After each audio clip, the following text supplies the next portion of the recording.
Get settled in. We will do a quick roll call across the dais. I got Joel, I got Seth, I got Rick, Victoria, Eric, Indra, Kathleen, Rob. We got a full house. And we got a packed schedule today, so I would advise everybody on council as well as myself. I hopefully that you guys did digest the agenda a little bit beforehand, so you know, please, since we do have a packed agenda today, be concise and to the point with your questions and bantering so we can actually get out of here before midnight. With that, I will hand it over to the guy that just fell behind the podium. Mr. Aaron, thank you. I had to tie my shoe. Oh, I thought you were pretending to be a garden gnome. With so much movement around here on the podium I might do, I wanted to make sure I wouldn't trip on my shoelace. So. Did you stretch first? Yes. Okay, good morning, Mayor Council. Today is budget day for you. I mean, we've got a lot of numbers that we're going to go over. We've provided all of council members with slide rules so you can keep up with us. And I don't know if anybody knows what a slide rule is anymore, but yeah. Okay, so moving forward here, we'll be talking about today, from my perspective, some staff changes that we're needing some policy direction on from council and providing you with some information on what we're needing moving forward to put into the budget. So local budget law in Oregon provides standards and budget parameters which are established by the governing body, which is you. And the budget officer is supposed to come to you as the governing body to get policy direction. So that's what I'm trying to do today, is to make sure that we're getting general guidelines for budget development so we can prepare a budget which reflects your policies.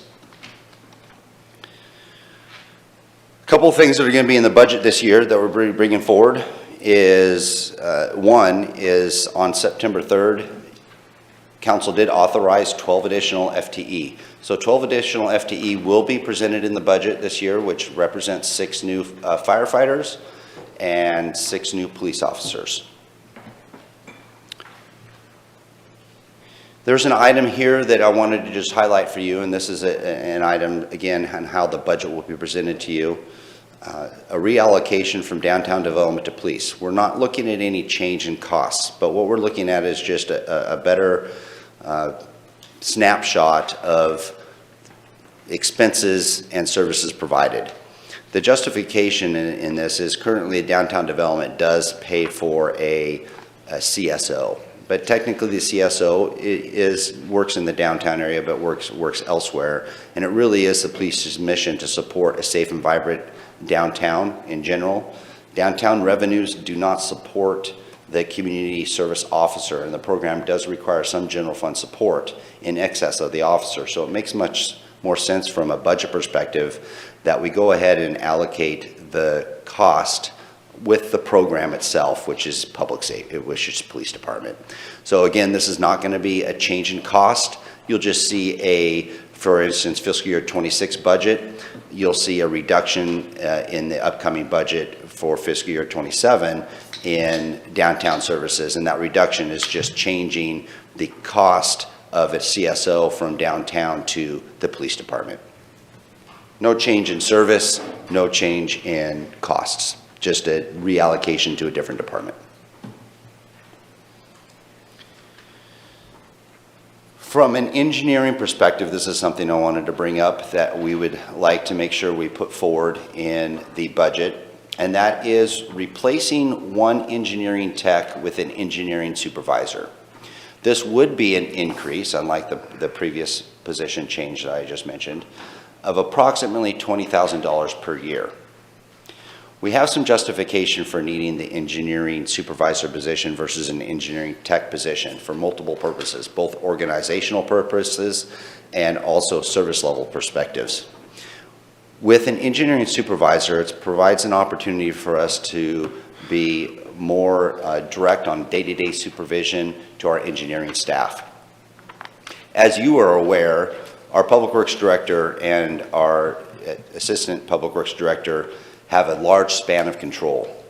By providing an engineering supervisor, it helps reduce some of that, and it helps increase some of the supervisory roles that we can see as a need in the upcoming years when it comes to the engineering department. It does reduce the dependency on the contracted engineer for development reviews, which would result in better service and reduced costs. So instead of, when it comes to development reviews, we send those out to our contract engineer. With our engineering supervisor, we're going to have an opportunity to do some of that in-house, which is going to provide for a quicker turnaround time and better service to our constituents. The position would be able to provide better overall project management of any city capital projects, coordinating design, public outreach, and permitting, having the additional responsibilities fall on our engineering supervisor. And it would also enhance career paths for our engineering staff.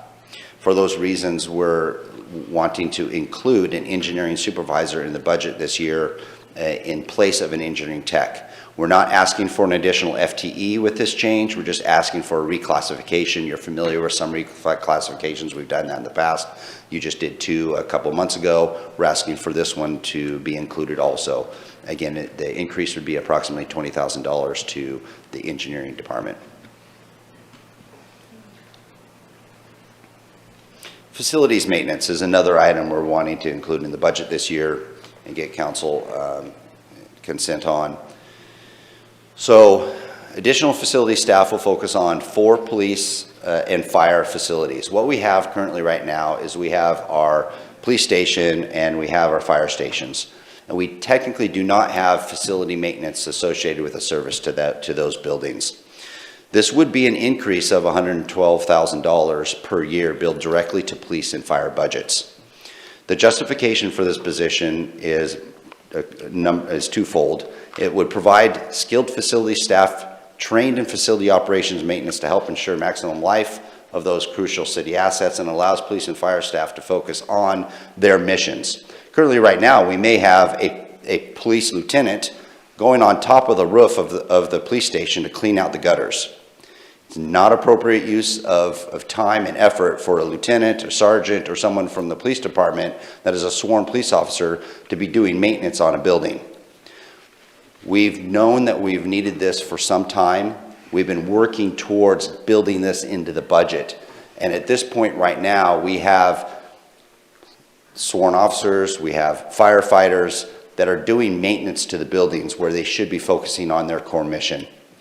And we are looking at wanting to have 1 FTE that are focused just on those 4 buildings, and it would require 1 FTE in order to do so. This would provide an opportunity for us to make sure that my colleagues are focused on their core mission and what their job duties are, and focused on good customer service, and provide an opportunity also for us to better maintain the infrastructure that we have in place right now to serve our police and fire departments.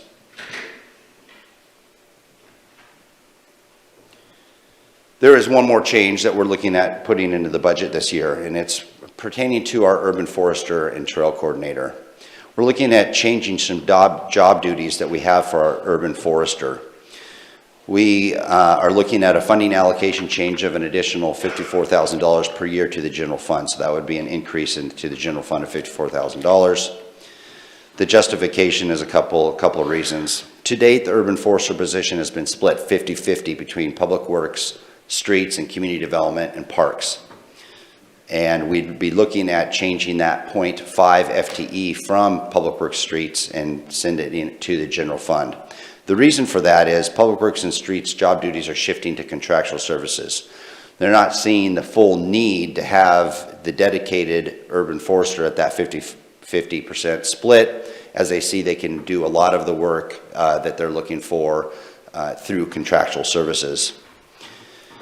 The addition of Dollar Mountain Trail system of approximately 12 miles and managing our tree inventory for our public park system requires 1 FTE within community development parks to maintain the current level of service. We just received a multiple $100,000 grant for tree inventory within the city. We are a Tree City USA, and for the reasons of our infrastructure that we have in place, the urban forester / trail coordinator, which would provide some additional services with regards to Dollar Mountain and making sure that we have a safe and a long-standing good long-range planning for our trails and trees in that area are well served.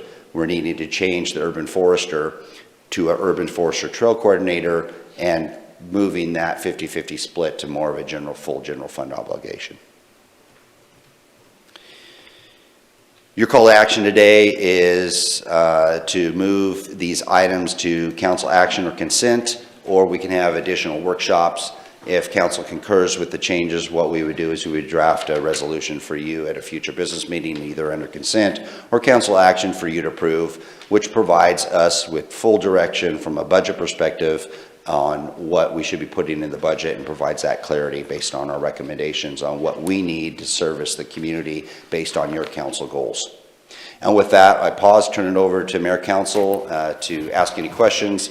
I also have with me today the department directors that can provide additional information with regards to the specific request in their departments and divisions. Thank you, Aaron. Any council questions? Anybody have any questions from council? Anybody have any questions?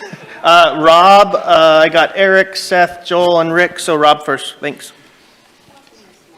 So, Aaron, there's no number on the slide, but engineering supervisor,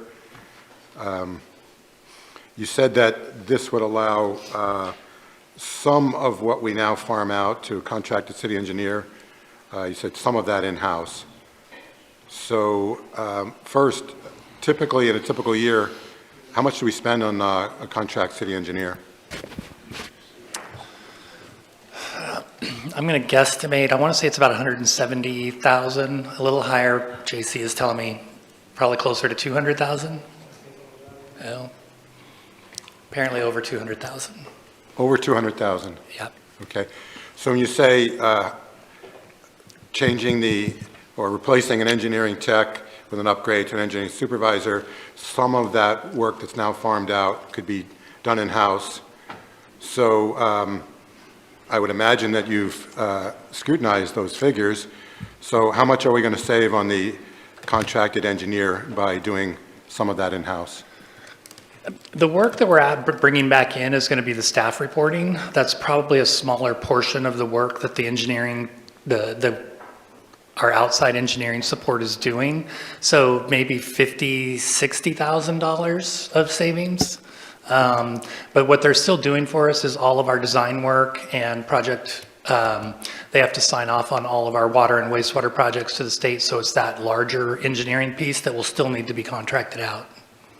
So we see this as a potential expense neutral, if not a savings for us, but also to be able to provide additional services to our internal customers and our external customers, because there is going to be an additional cost of $20,000 for that change in title and job description, but we do anticipate some savings in the contract aspect.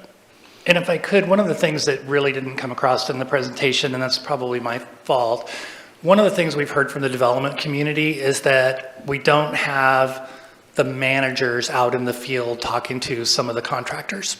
I mean, face it, Wade and I are both just incredibly busy with all of the meetings. It's hard for us to get out into the field regularly to meet with the developers on their projects and look at some of their constraints. We're really envisioning that this engineering supervisor is going to be able to do that, which should provide better service to them and help us really understand some of the stuff that they're bringing back as complaints for the department. Yeah, thank you. I have actually heard from contractors that they feel that it could be time well spent to have someone from Public Works actually on a job site occasionally. That's what we've been hearing. So I've on the facility maintenance tech. So what is the limit on what that person would be doing? Would they be doing paint? Would they be mowing the lawns? Would they be doing light plumbing and electric? Or what types of maintenance would they be doing? Almost all of the same stuff that you see here. They would be managing all of the contracts that are currently being managed by police and fire staff for their building maintenance stuff, the landscaping, as you say. We don't mow very many lawns. They would be doing all of the physical checking of the HVAC and the systems, and then hiring third-party contractors to fill in to do the major repair work. Okay, I guess when it says facility maintenance tech, Yeah. It just sounds like somebody's going to do some of the work to me, but They will. They'll be doing a lot of those inspections, but they don't actually do some of the more technical things. Without an electrical license, you can't open up an electrical panel and do that work. Without certain specialized tools, you can't open up an HVAC unit and do that work. But they can diagnose and troubleshoot those items, but then they have to bring in the proper people at the right time.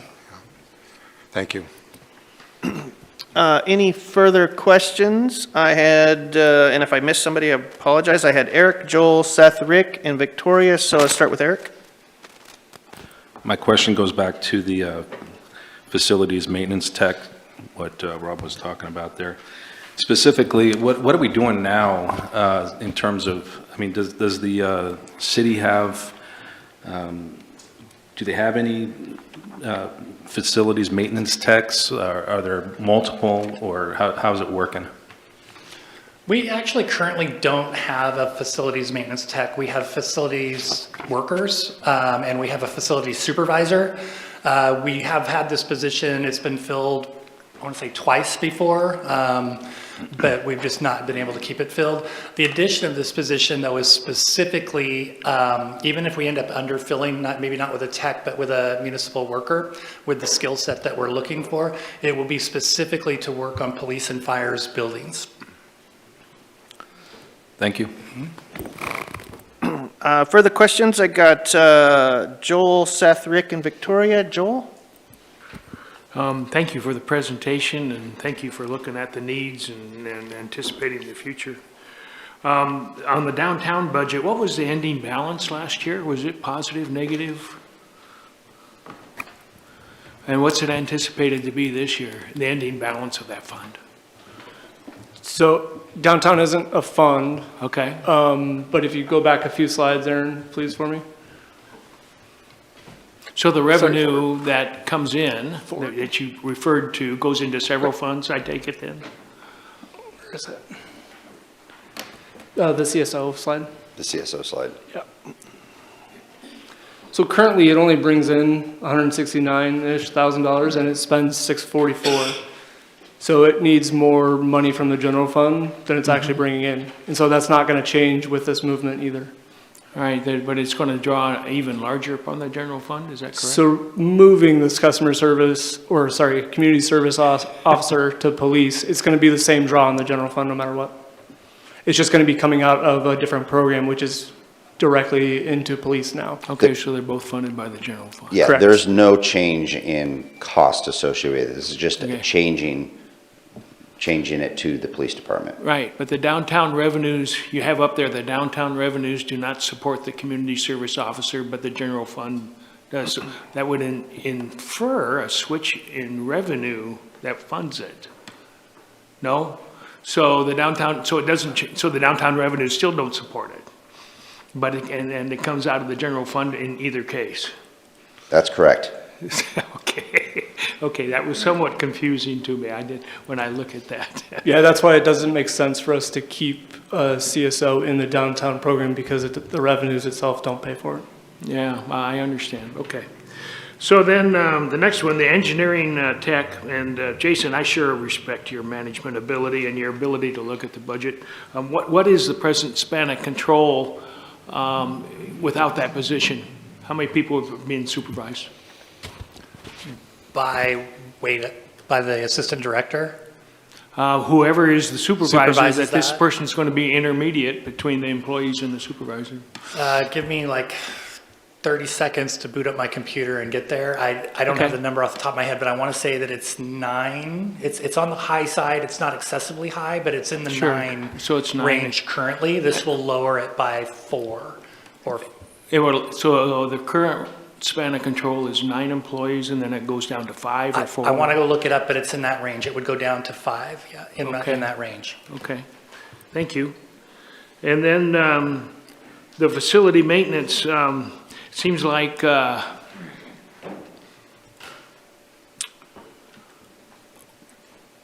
that's a common service for all parts of the city, Yes. not just police and fire.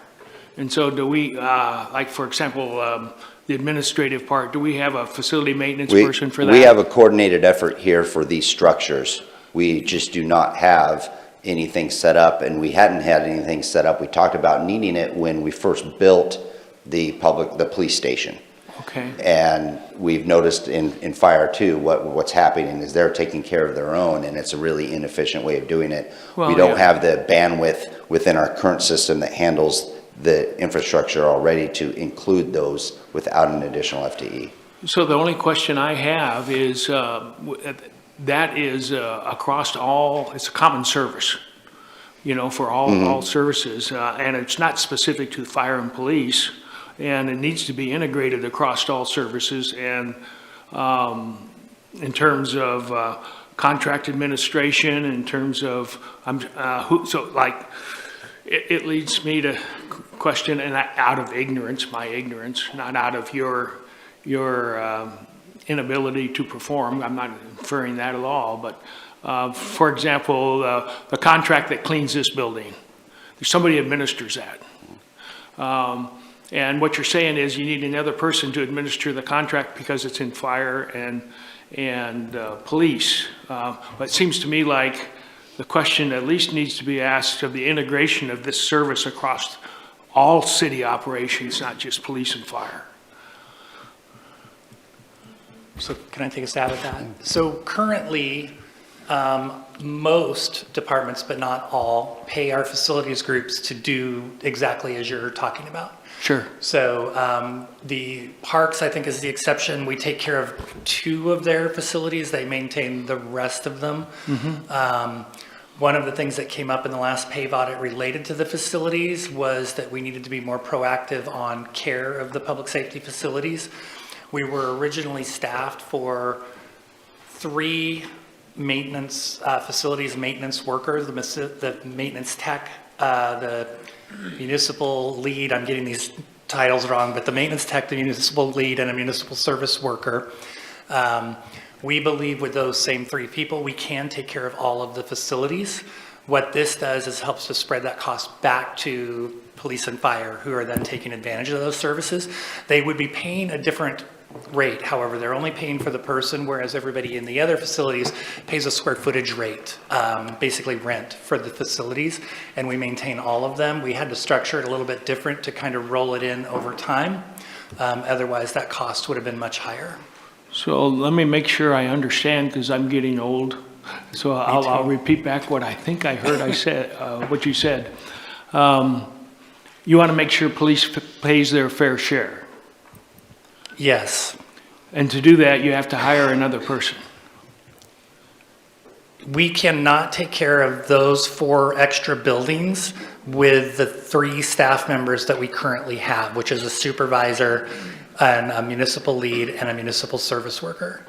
Without the addition of an additional staff member, we can't bring on those other 4 buildings. So, but you do have contract administrators already in maintenance, correct? Yeah, yes, And but so you're nobody talk- to physically go do all the physical inspections of those facilities and do all of the minor maintenance work. So one of the advantages of sharing a integrated operation is that those skills, you only need 1 or 2 people with that, and they can serve everybody, and you can contract the rest of it out. For the contracting portions, that is correct. But you still need a body to get to all of those sites to Inspect. inspect. Yeah, and correct? prepare the contracts, and you need that in other areas as well. So instead of having a police and fire person do that, I mean, it'd be great if we could do that for every department. It seems like it needs to be an integrated effort across all city, and an integrated workload rather than a functional. Well, I guess my perception is that it is. Yes, police and fire are paying to add 1 additional body, but it may not be the same person that's servicing their equipment every time. It might be one of our current employees, but we need to bring on one extra body to have the additional hours in the day to be able to get to all of those facilities and do the work that's required. We can't do it with the staff that's there. I think we're talking the same language. think we are. We're just It's saying it still- differently. It is an integrated approach. It is, and that body resides within the facilities group, doing the work that the facilities group does so well. But we just need the extra hours to be able to get that work accomplished correctly. It's not like the body resides in the police and fire budget at all. So right now, if I understand you correctly, the city cleaners, for lack of a better word, there's a more professional word for it, janitorial staff or. Our maintenance crews, Maintenance, our maintenance crew. not only a crew, but the contracting administrator doesn't get paid by police and fire, and rather, they just do the work themselves. That is correct. They have their own contract employees that do those services. So they got their own contract, so it's all contracted out, except for occasions when you need the roof cleaned out because the gutters are overflowing or something. I'm getting too detailed here, but I'm trying to understand what's going on. You're right, it is, and both chiefs are sort of responsible for doing those and making sure and looking at and assessing from a building infrastructure what contracts they need, when they need it, what kind of service level they have, and that's not really the wheelhouse of the police department or the fire department. And like Jason is saying, we were needing one additional FTE to try to take on those additional 4 structures in an integrated approach, which would require then the ability for us, that would provide the bandwidth for us to service those buildings, but it would require an additional service charge to police and fire in approximately $112,000 for that FTE service. Yeah, which I understand, but it seems like anytime we get new facilities, we don't stovepipe the maintenance from now on. We have it integrated. That's what we're trying to do, is integrate that Yeah. cost through this process. Because that's hard on people, and you already got the expertise in another part of the city that can do it for you cheaply. That's what we're trying to do. Yeah. Aaron, if I could just comment to maybe give some, just general how a day-to-day thing goes. So for example, our generator or our HVAC. Sure. Or our landscape, you know, who would have known there's like 60 filters that have to go into that HVAC system. Yeah. I do my best and our team will do our best, but we're not the experts, so we want to bring in the experts so they can Yeah, you manage these shouldn't kind have of to worry projects. about it. Yeah, that should be taken care of from the beginning, not 10 years later. Okay. You good? Um, 'Cause you got a lot on your plate there, I'm just making sure, because unless you want to take a break and we'll go on to somebody else? well, it's a comment, so I'll Okay, hold it. sounds good. I got further questions. I had Seth, Rick, and Victoria. Seth, opt out. Rick? And then Indra after that. Thank you, Aaron.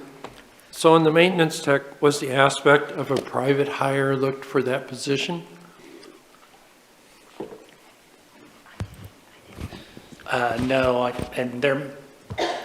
No, we did not look at a private hire, like you're talking about contracting out the Correct. work.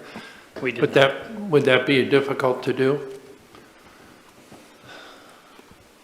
I don't know if it would be difficult. There may be some contractual issues. And then also, you know, to keep consistent people, generally we would want it done with the city staff because we also have to get them CGIS certified to be able to go into all of the places they'll need to go within the public safety facility, which is another big deal. Okay, that's understandable. Thank you. Further questions? I got Victoria and then Indra and Kathleen. Victoria? Yes, I have one on the facilities maintenance tech as well. The 112,000 roughly, does this reflect the anticipated contracting out to like an electrician or is that reflected in that? It's basically the fully loaded salary of the employee plus a little bit of overhead for the facilities division to help manage that person and the work that they'll be doing. Oh, okay. And then my second question about this one, and either either chief could answer or both. How much time is spent now doing this? And with the additional 6 full-time employees that are going to be added, would that lessen the load? Well, for my team, we have what we like to call collateral duties. So what they're, on top of all their training, on top of responding to calls, our firefighters, for instance, are taking 3 to 4 hours, especially with Hillcrest in particular, having to plan with everything from the bay doors that are breaking down with regular maintenance to our HVAC system that we regularly have issues with at Parkway ever since it's been installed because it goes underground in the parking lot, to plumbing issues that we're having, foundation issues at Hillcrest. So it's 3 on average when they're on shift, and we can't expect them to do it off of shift because then we'd have to pay them overtime, as well as with our deputy chiefs as well jumping on this. So it's an extensive amount of time that they're spending weekly just to maintain these buildings with the advent of the issues we're having with some of the older facilities. So Thank you. No problem. And, yeah. Yeah, Councilor, if I'm tracking your question correctly, on the PD side, it makes no difference. We're hiring cops to go out in the field. We don't need them in the office. Thank you. And then my next question was about the urban forester and trail coordinator. Is this new person for, it seems like it's mostly for Dollar Mountain. Is this mainly, do you think, for maintenance for that trail system, or supervision, or both? Yes, Counselor, to be on your first point, when you say primarily Dollar Mountain, yes, that is a kind of a new piece of it, but still the majority of their job would be doing urban forestry work in the park system. So right now, that position historically being split between Public Works and Community Development has been 50% working on, if a property owner calls us and says, hey, there's a street tree that we think is, a hazard, they'll go out and look at it. Or if there's some, encroachment into the sidewalk, they'll go out, and say, take a look at it. That piece of it would be going away, where Public Works and the Streets Division would take that contractually, as the city manager stated. But there's still a lot of urban forestry work that would need to be done. We added the trails piece because, yes, Dollar Mountain, particularly as it becomes more heavily utilized, we're anticipating, needing somebody to make sure that those are updated or maintained in a correct manner. So, and we do, of course, have other trails that are not Dollar Mountain. Currently, our municipal service worker that works for parks handles that position. But there's there's still some trails that are existing that, are kind of hurting for a little bit of maintenance. And so this position can also kind of help that individual. To spot the maintenance that is needed, and then. Right, and be a little bit more proactive on the trails, such as, we have several that are city maintained trails, like the Allen Creek Trail and others, that there's people call in and say, well, there's an encroachment, a tree fell, or the pavement is buckling or whatever. So they can be more proactive on that piece of it as well. Okay, and then just to be a little bit more clear, maybe, I think you answered it, but is Dollar Mountain, that extra trail system, it's so big that adding that extra one, it really, there is a need for this increase here because of Dollar Mountain? And was it, when Dollar Mountain was put in, was that anticipated then, the need for the increased super coordinator? Well, we certainly knew that, 12 new miles of trail was going to be adding some level of work. Now, to be clear, the Rogue Valley Mountain Bike Association, a volunteer group, a user group, is willing to work with us and have volunteers that can help to identify hazards or, report issues and go out and help to do some repair work. But that is unknown. It's exactly how many hours that would involve through our VMBA. So we want to ensure that, the facility is well maintained and safe. So yeah, that really is the trigger. But again, we're certainly not anticipating, a half FTE just for Dollar Mountain. It would be caring for the grant for the next 3 years that we have. That's about a $600,000 grant. That's a lot of additional urban forestry work that is just within the parks. Okay, thank you so You bet. much. Further questions? I got Indra, Kathleen, and Joel. Indra? Hi, thank you. Would I be able to get an organizational chart for facilities? Like, you're asking to add additional facilities staff. I don't even know what that staff looks like. So, and I'm very visual, so I would like to see a chart with the staff of who we have, and then also what you're recommending, so I can compare with that. I think I would need to have that to make a decision, and also the engineering department as well, or whoever's in there. I would like to see an organizational chart so I can get a handle on how many employees and supervisors and techs are all working in there. Would that be possible? Yeah, we can even put that up. Yes, we can even put that up online and grab it, and I pretty much put it up online today if you'd like. Okay. And then I'm just wondering, because we've been talking about the bargaining and non-bargaining salaries, so the increase of $20,000 per year, moving from a tech to a supervisor, is that bargaining to non-bargaining? And does that $20,000, is that part of, did you get that from the current salary schedule or That'd be the placing. proposed one? So yes, that would move someone to non-bargaining, and that's placing them in our current salary structure that we have, that we're working off of right now, not any proposed salary structure. Okay, thank you.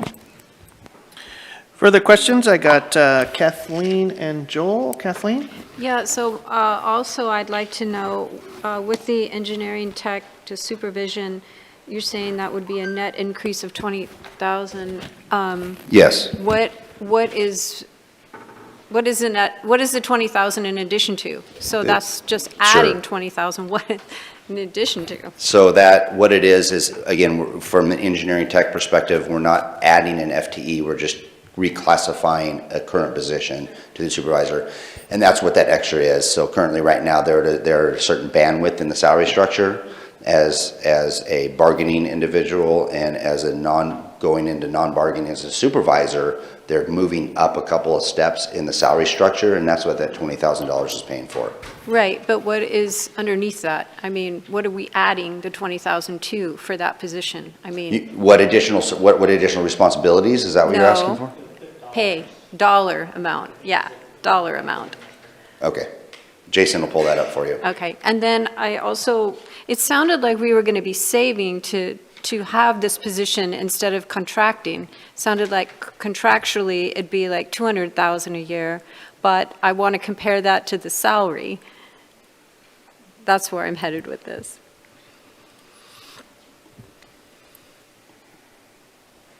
So I think both Jason and I are working on something at the same time here. So yes, we do anticipate some savings in the contractual aspect of it, because we will be able to do some of that work in-house. As Jason mentioned earlier, maybe $50,000 savings in the contractual aspect. This will add $20,000. So we see this as not necessarily, when you look at the overall scheme of things, an increase in costs. It could be maybe a savings or a break even, But with that, what we're getting is we're getting additional services to the contractors, we're getting additional services in-house to our system, so we're making things better at really no cost or maybe even some savings. And the engineering tech salary tops out at 69.9. That's without benefits and all the other stuff, but that's the salary range, So adding 20,000 to that for roughly, the yeah. supervisory position. Yep.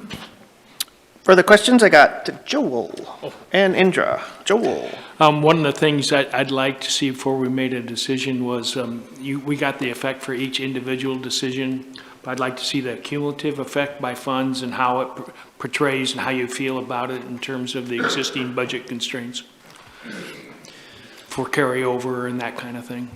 Because it's easy to say, well, yeah, that makes sense, yeah, that makes sense, yeah, that makes sense. But if you look at the whole package, and this is a relatively small package, but just to reaffirm that, yeah, it still makes sense cumulatively, and we're not losing the pie because I really like this one piece.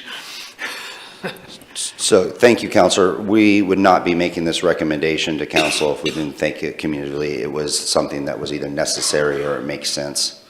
We're bringing these things forward, and for instance, like the maintenance facility tech, we've known for a few years that this is needed. It's gotten to a point where it definitely is needed. We've been very conservative with regards to trying to bring this forward to Council, recognizing that there would be a general additional draw on the general fund, but in order to provide the services and really take a look at maintaining our infrastructure, there's infrastructure underneath the ground, there's infrastructure on top of the ground, and there's millions and millions of dollars that we've invested, and we want to make sure we take the best care of that investment.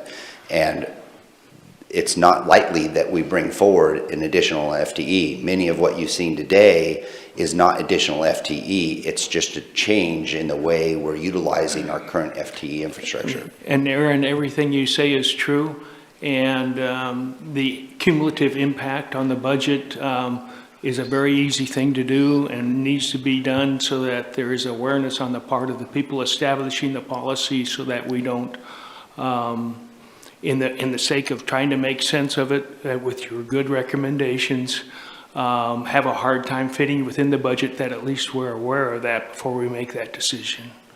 Well, the cumulative, I think, will actually follow through with maybe the presentations that JC is going to be providing later on also. Yeah, if you want to get a better idea of what you mean by cumulative, but we can get some numbers up to you with regards to how that. Yeah, it's a pretty easy task to do. I see it individually. I don't see it cumulatively. Yeah, and that's part of how we are financially broken up too, right? So these aren't all going to hit the same pot of money. So this is your biggest effect, the 12 people added to the general fund as far as public safety. It's going to be about $1.8 million.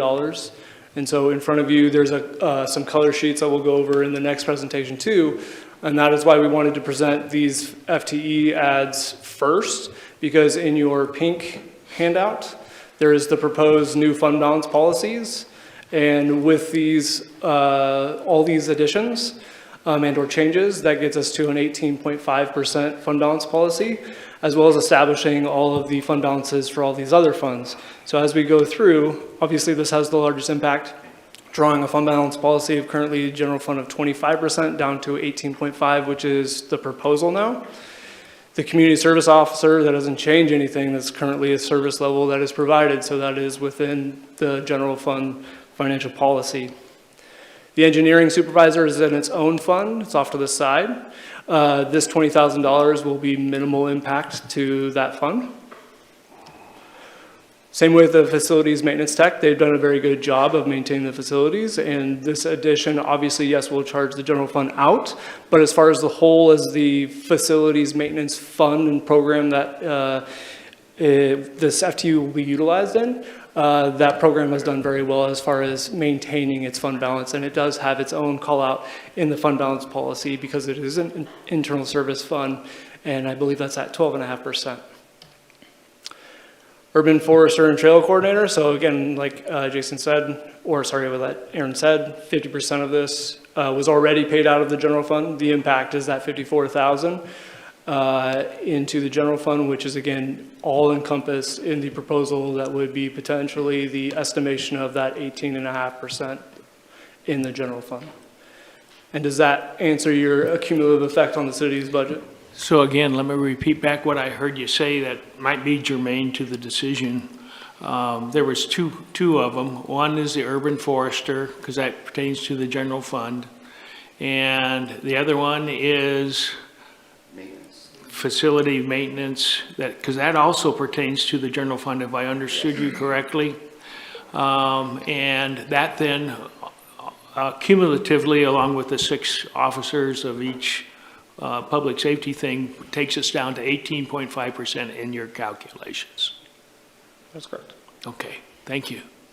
Yeah, it's, so the basic question is, can we afford to do it and keep a sound policy? That's the basic question I'm trying to answer. I think that depends on you guys as the policy board of what the policy will be now. Thank you. Further questions? I got Indra and then Rob. Indra? Yes, I had one more question on the engineering piece. So the tech cannot go out in the field, is that right? No, they're out in the field all the time. So you said that you need an engineering supervisor to be able to go out in the field. It would replace a tech, so. Would not replace, it would be kind of in addition to, it would provide somebody who is an authority, I think, maybe with a bigger skill set than some of the techs. Some of the techs are very new to being inspectors. And I think that the developers and the contractors would like somebody there with more authority sometimes to help, to listen, see what's going on, Okay. understand what they're up against. So this first line where it says replacing one engineering tech, is that incorrect then? Well, when it says replacing, you're basically taking the engineering tech and saying, you're now an engineering, not that we have one, we have a vacant position. So before we fill that vacant position, we want to make sure where we're at with what personnel. We would eliminate one of the engineering techs, which we're currently allocated 3. That would become, I want to say 2, and we would have an engineering supervisor in addition to. And you would not replace that position? Okay. Further questions? I got Rob. Yeah, so I'm not exactly sure where this fits into this discussion, and I don't want it to be overlooked, so I'd rather bring it up earlier rather than miss the opportunity. But when we're talking about the community service officer, you know, and reallocating that from downtown services dollars to police dollars, you know, that I understand the arithmetic makes sense there, or the accounting makes sense. I'm more concerned with the fact that from a service perspective, our CSO presence in downtown currently is virtually 0. It's done nothing but go down for the last 4 or 5 years. And for a period of time, you know, I didn't bring this up much because it seemed as though we had a tremendous additional workload due to our homeless camps and so forth. But at this point, do I have the floor? Hey, Joel, can you keep it down a little bit? Yeah. Rob's trying to talk here. You guys got to keep your chatter down a little bit. Thank you. Go ahead, Rob, sorry. So, you know, it would seem as though, okay, now we're officially moving the funding from downtown development to police. It almost seems like the downtown portion now is even easier to overlook because it has been very much understaffed downtown. In addition, on the same or similar subject, and I've spoken with, both spoken and emailed the police chief, several times over the last couple of years about the deficiency, I believe, extreme deficiency on parking enforcement. And I could go on at length about that, but more recently, you know, when the chief and I had emailed back and forth, and, you know, he was under the impression that the parking enforcement was doing pretty well this year or compared to what it did last year and so forth. And then when I emailed JC on the same subject, as far as certainly on collecting on tickets and things like that, our collection was actually down by 50%. The chief told me that he thought things were going well, but our collection on these fines was down by 50% in the last year over year. And if I remember correctly, and I'm probably fairly accurate, if we go back 3 or 4 years on the number of tickets we were giving, it was another 50% higher than that. So our ticketing has done nothing. We'll put it this way, our ticketing has gone down. For certain, our revenue from the ticketing has gone down. I believe that's probably because the ticketing has gone down, which the main reason is because we don't really have much presence of anybody walking around giving tickets. And we have very little presence of CSO, if any. And now we're officially moving this money out of the downtown, we'll say, budget to the police, which I think brings us even further away from potentially actually getting presence, the appropriate presence downtown that we had, we'll say, 5 years ago, which we clearly do not have now. So I'm concerned with this, and I'd rather bring it up sooner rather than miss a chance to bring this up. I'm happy to make a few comments if you'd like. I'd love to hear it. Yeah, I hear what you're saying, Counselor, and I appreciate your opinion, and I might disagree slightly. I think the beginning of the story goes back to community service officer versus parking enforcement officer. So a few years ago, we decided not to go with a contract, and we decided to go with a parking enforcement officer. And that's who is downtown, a parking enforcement officer. CSOs are running around all over the city doing a variety of other things to include supporting downtown initiatives. There's a lot of things people don't see in the wee hours of the morning, to include the work of the patrol officer that's out there hustling 24/7, helping people make good decisions in the wee hours of the morning.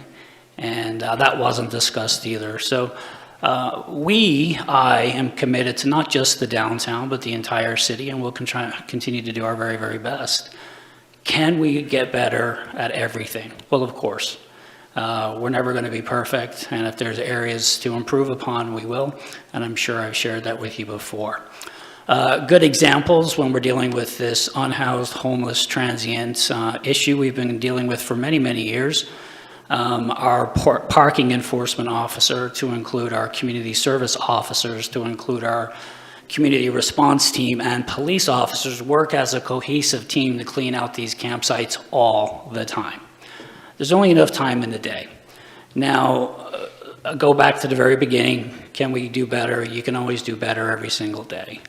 So we'll continue to look at that. So I don't necessarily have the same analogy or when you provided your analysis of how things are going on downtown. I think we're doing quite a good job. We're catching a lot of criminals. We're sending a lot of people to jail. Writing tickets doesn't necessarily change behavior, as you probably saw from the report. There are a lot of people that just don't pay the bill. And we've talked about reintroducing the boot, which I'd rather not reintroduce the boot, frankly. But if we have to reintroduce the boot to gain compliance and get folks to pay their bill, so be it. We'll give it a go. I'm always happy to conversation and feedback and criticism. I take criticism quite well. But I can assure you, our guys are doing a heck of a job, and will continue to do a heck of a job. But I'll end with this, and I'll say it again, nobody's perfect, and we'll continue to strive forward and do our best. Okay, thank you. And I'd just like to clarify that some of what I said is not opinion, some of it is mathematical fact, figures on a page, how much ticketing revenue that we've been collecting, how that's looked over the last couple of years, how it has gone down by roughly 50% the last few years, and I believe it was 50% before. That's not opinion. And what is an opinion potentially is what effect does that have on downtown businesses, which we haven't discussed at all. And I think that's very easy to overlook, especially from someone's office, City Hall office. The fact is that our customers need to know that there's a good chance that they're going to find parking reasonably close to where they're going. And the best way that we can do that is to make sure that the parking turns over. As you know, and I know, there are people who will park all day downtown, and it's usually business owners, some business owners, that continually do it, and some business employees will continually do it if they know there's no enforcement. And the fact is, there is very little enforcement now, and you can't There's no data that proves that there is good enforcement. There is data that proves that the enforcement has gone down. So that actually effect on what it's having to downtown businesses, it cannot be positive, and it needs to improve. And as far as, you know, this is now, what was it, January we were talking about the boot or whatever it is to get repeated scofflaws to actually pay attention needs to be done. And we don't need to wring our hands, and you and I don't need to discuss this three more times at 3 more meetings to make it happen, because it's not happening now, and that's not opinion. That you can look at the math on that. Before JC wants to make a comment, I do think I have to make a comment to that. I think presence in and of itself is a deterrence, whether you write a ticket or not. We do a heck of a lot of traffic enforcement, and we don't write a lot of tickets either, but we also gain compliance.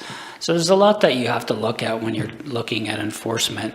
It's not just our parking enforcement officer that writes parking tickets, it's also our cadets, and that's another program that we developed when I came on board to put more boots on the ground downtown to provide a presence, to include our CSOs, to include our police officers that write tickets. So if you break it all down, there is still work going on, but I will not disagree or belabor a point. If we need to write more tickets, we'll do our best to write more tickets. But I also want to make it crystal clear that I feel that our officers, our CSOs, our parking enforcement, our cadets are doing their job to the very best of their ability. And we'll continue to manage them and hold them accountable to do that. Okay, I'm just going to say one last thing, and I'm reasonably sure, or put it this way, I'd like to believe that our CSOs and our officers and so forth are doing the job to their best of their ability. The question comes down to priorities set by management, meaning you and others that are high-ranking. I'm not disparaging the job that the people on the ground are doing. What I am saying is that the management needs to be adjusted, and I tell you that you'll have a hard time finding downtown daytime business owners. Now, things can be happening at 2 in the morning that benefit our downtown. You're going to have a hard time finding business owners downtown who actually would agree that we have adequate CSO presence, that we have adequate police officer presence, or adequate cadet presence, or anything close to what we had 10 years ago. So that would be an opinion piece, but you're going to have a hard time finding anyone that agrees with that opinion on you as far as adequate downtown presence. And as far as writing tickets, we've talked about, yes, writing tickets is part of it, but we have to figure out a way to enforce them. And because right now, as we know, there's people who have $1,000 of outstanding tickets, and they continue to park illegally all day, every day, which is in front of other people's businesses, not their own, which is amazing. That needs to be cleaned up, and I don't have the ability to clean it up as a city councilor. You have the ability to clean it up as the police chief. So I do want to mention that we started off, Councilor Pell mentioned that he understands the accounting aspect of why we're trying to make this change. That's all we're trying to do. And today the discussion is, we're not discussing level of service. It sounds like there may be at least the desire of one council member to start to have a discussion about level of service in the downtown area, which we'd be more than happy to discuss so we can get the data, we can have a good conversation. From today's perspective, we're not talking about changing whether it's good enough or not good enough or it's too much. I'm wanting to make, at least in this specific community service officer discussion, no change in cost, no change in level of service. We're just wanting to allocate the resources appropriately. So what we're talking about now is level of service and how it is either perceived or reality, what we're doing right now, specifically with the downtown, which I think would be a great discussion for a future workshop if council wanted to. But the discussion is much broader right now that we're discussing. Specifically, we're just talking about an accounting issue, changing the accounting from one location to another. Aaron, I appreciate that, and I get what you're saying. My point is that as we move that funding out of the downtown services budget and remove it even further from even mention of downtown, my concern is that we're going to have even a greater reduction of service than we've seen in the last few years. So we've been paying the same, but service has actually been reduced. So I'm not talking about increasing service over what it really should have been or has been. I'm talking about the fact that it continues to go down, and as we move that funding further away from the downtown, that source, I'm concerned that it's going to go down even further, and it's just, that's not acceptable. No, I get that from an optics perspective, Counselor, and I'm more than happy, and I think it'd be great to facilitate a discussion on that, but this is just an accounting move, it's not a level service move. If I may, just one more point, Aaron, just to kind of finish the conversation, and I appreciate what you're saying, Counselor, and I always hear what all council members say, but just as a reminder, instead of asking for 6 police officers, I asked for 5 police officers and 1 community service officer, because I understand the value, as do you as well. So I just wanted to close with that. All right, further questions? I got Kathleen and then Joel. Kathleen? So I don't know if I'm stating the obvious, but if this is a cost issue, will the change from the CSO to a police officer increase this so that we have the extra money to afford it? No, this today is not changing anything from the only thing it is, it's accounting. We're taking the cost that's currently allocated to downtown and putting it back in police for the cost of 1 CSO. We're not changing FTEs, we're not changing positions or titles, it's just an accounting I'm just saying movement. fixing the budget issue because it seems like we're not bringing in enough revenue, as Rob is saying, to meet the expenditures. And is that change going to help this? Well, that's going to be a future discussion that JC is going to be bringing up with regards to our costs associated with the additional FTEs and changes and revenues and expenditures and reserve fund balance. So I think that is a good question for potentially later on today. Further questions? I got Joel and then Indra. Joel. Well, my question, and a real easy, JC, it's an easy question, and you already know the answer to it, and it's a little bit about what Aaron just referred to. We talked about the cumulative effect of the costs and the budget constraints. The other part of that is the revenue, and the revenue of the general fund has increased, at least according to the figures you gave us, about $1.5 million this year over last year, and do you anticipate that same increase this next year? And if you do, do the positions to the police and fire and these incremental decisions plus the increase in salaries exceed that incrementally from year to year? So plainly, yes. Okay. Right? Okay, that's Adding right. 12 FTE is $1.8 million into a budget where we were just hitting the baseline of the 25% fund Of the balance policy. 1.5, and this would add to it as well. That is correct. Okay, And so we thank you. didn't add any new revenue source, and so you would think, Right. just logically, that we would be behind the current revenue source. Well, the revenue is still going up without the change, but it's about 1.5 million a year. And we've seen larger increases through inflation for all the other things. Right, right. Okay, thank you. That's an important point when looking at this subject. Okay. Thank you. Further questions? I got Indra. Yes, JC, you said downtown revenues, there's not a fund. Is that just a line item in a fund? And what are the downtown revenues specifically? Like, where does that revenue come from? It's mainly from TLT. So From in your what? I'm other sorry. packet, you have something that looks like this. Yes. That is in your budget, and it is on page, Oh, thank you. let me get there. Page 160. The top portion are your revenues. You can see the large majority of those revenues come from lodging tax, and there's some other stuff in there. And then below are the expenditures. Thank you. Any further questions? I know we've had a lot of debate embroiled in our questions, and we've got a little bit broad on our topic, but I think it was ample to go into those territories so you guys could make an ample decision or a true decision. Any further questions? I don't see any questions. Thank you, Mayor. Moving forward to conclude this, looking for some direction from the council on the requests that you have here that we've discussed, do we have the ability to go ahead and move forward either to council action or council consent at a future business meeting on those about 4 positions that we're talking about?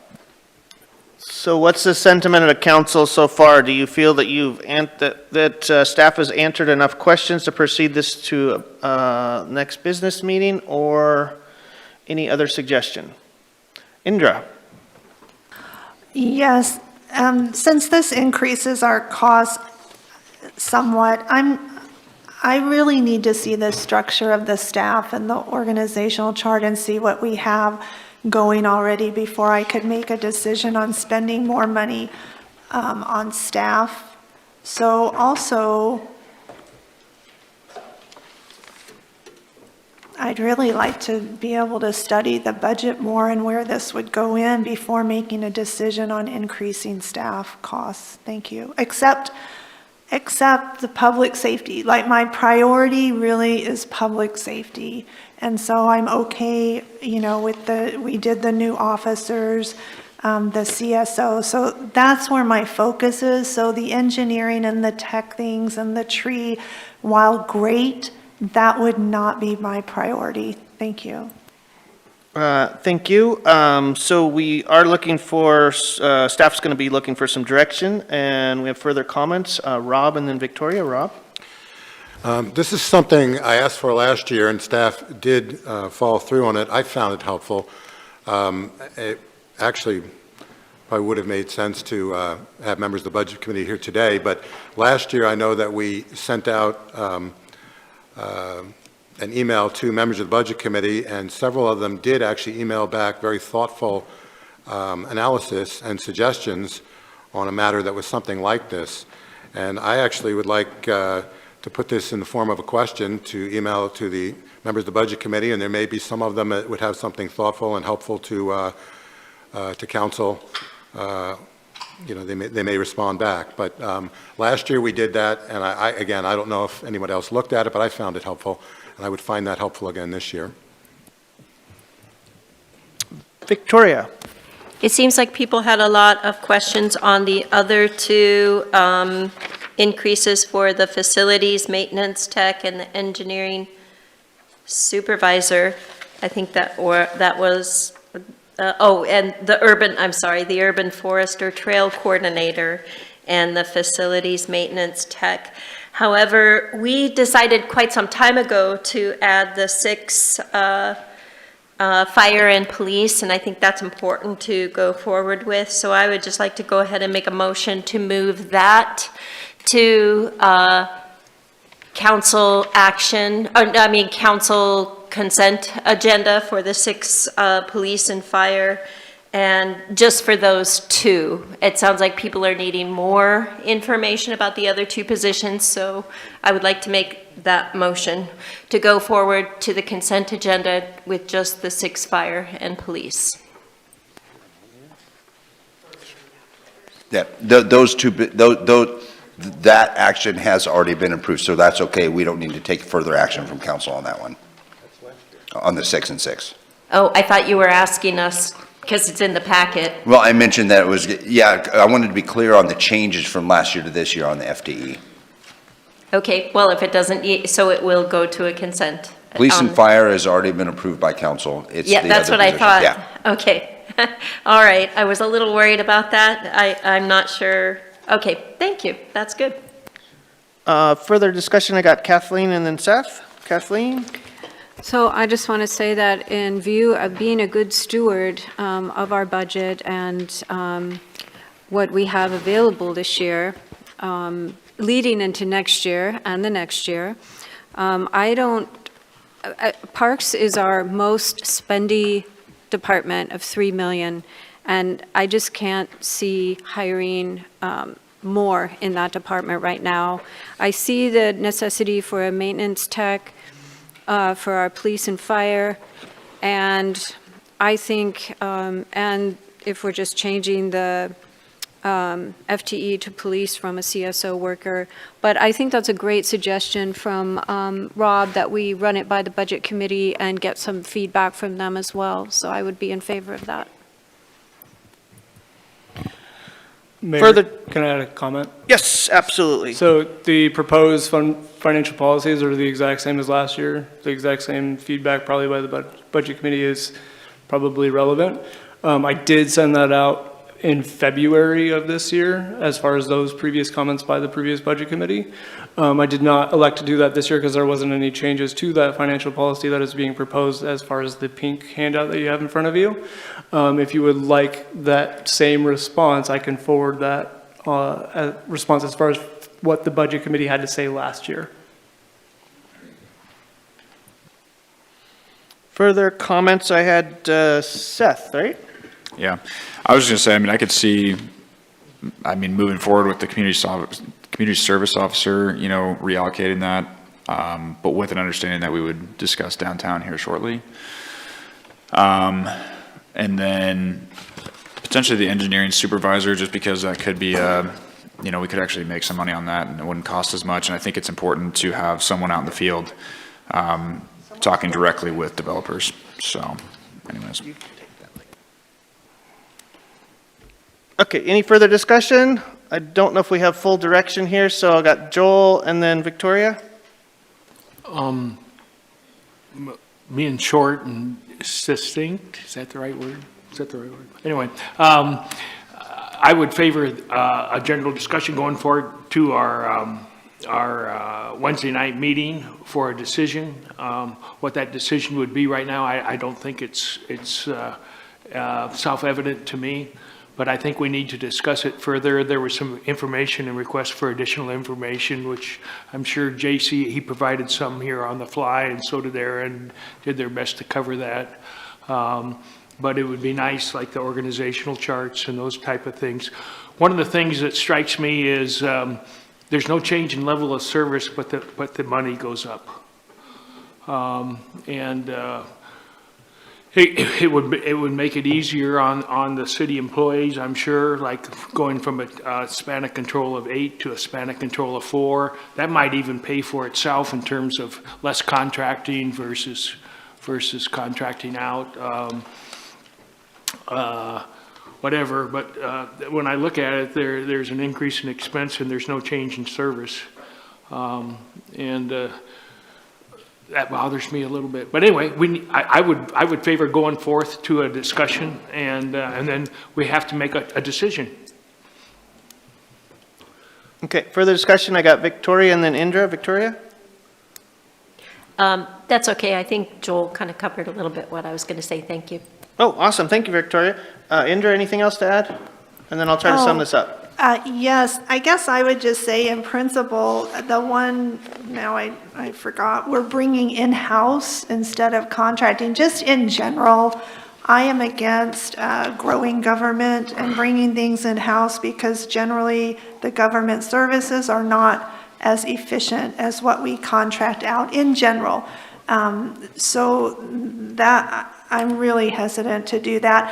I do think we need to make a decision. I don't want to move this to a full workshop and hash it out again. I think if we get the information we asked for, we should be able to make a decision on Wednesday and go forward. So I would be for that. Oh, Rick, got something to add? I'm going to try to sum it up after that. I would also be in favor of moving this forward to Wednesday night. It'll give us the opportunity to get additional input, and hopefully we can come to a resolution that time. Thank you.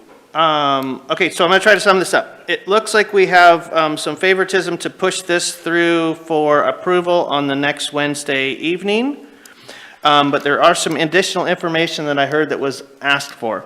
One being an organizational chart of the FTEs, the staff, and I'm going to be looking over to you guys to verify this. I had wrote down an overall increase in FTE funding. Was that what was looking for? And like Joel's question was if the evolving budget could accommodate and how long? Was there anything that I missed? Was there anything that I missed? I think those are the notes that I was getting in my head from the discussion. Was there something else, Indra? input from Budget Committee? I mean, I guess we could just ask them to look and email us before Wednesday. So if you ask for input from Budget Committee, you're going to delay this past the previous, or the next Wednesday, which is in 2 days. Anything else you want to add, Victoria? Yeah, Joel mentioned something about level of service. Was that kind of inherent in what you summed up somewhere? I didn't think it was, so that's why I'm asking. There was questions and discussion in regards to level of service, but this request is not, I know it's affected of level of service or perceived level of service, but that wasn't necessarily part of this ask, so I think that would kind of be expanding the premise a little bit. It would, My but understanding. it might be nice to know from department heads about expected increase of level of service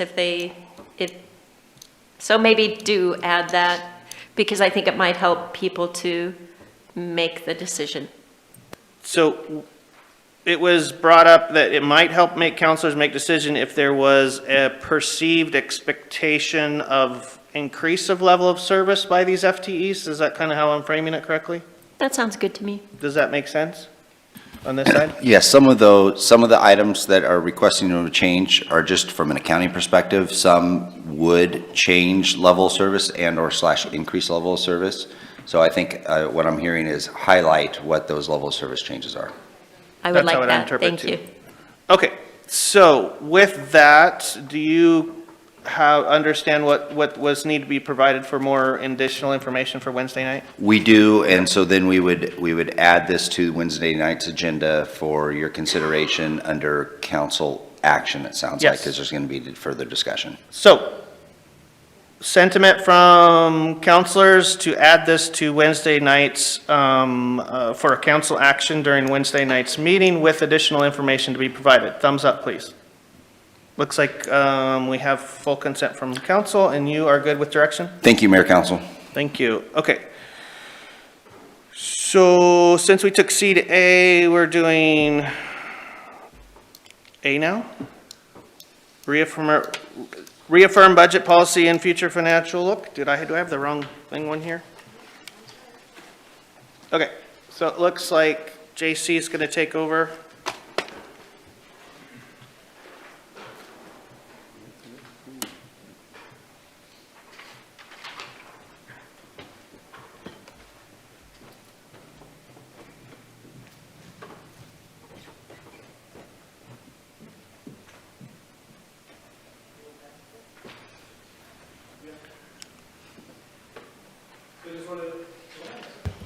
Got to turn on the mic.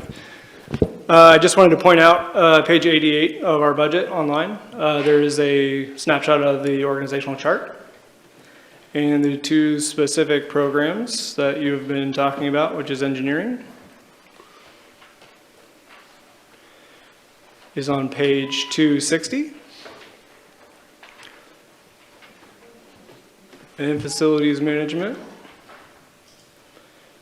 is on 264. But each one of the program areas has a listing of their FTE in those programs. Just wanted to point that out before I start the next one, because that could be potential other questions that we have coming down through the next couple slides.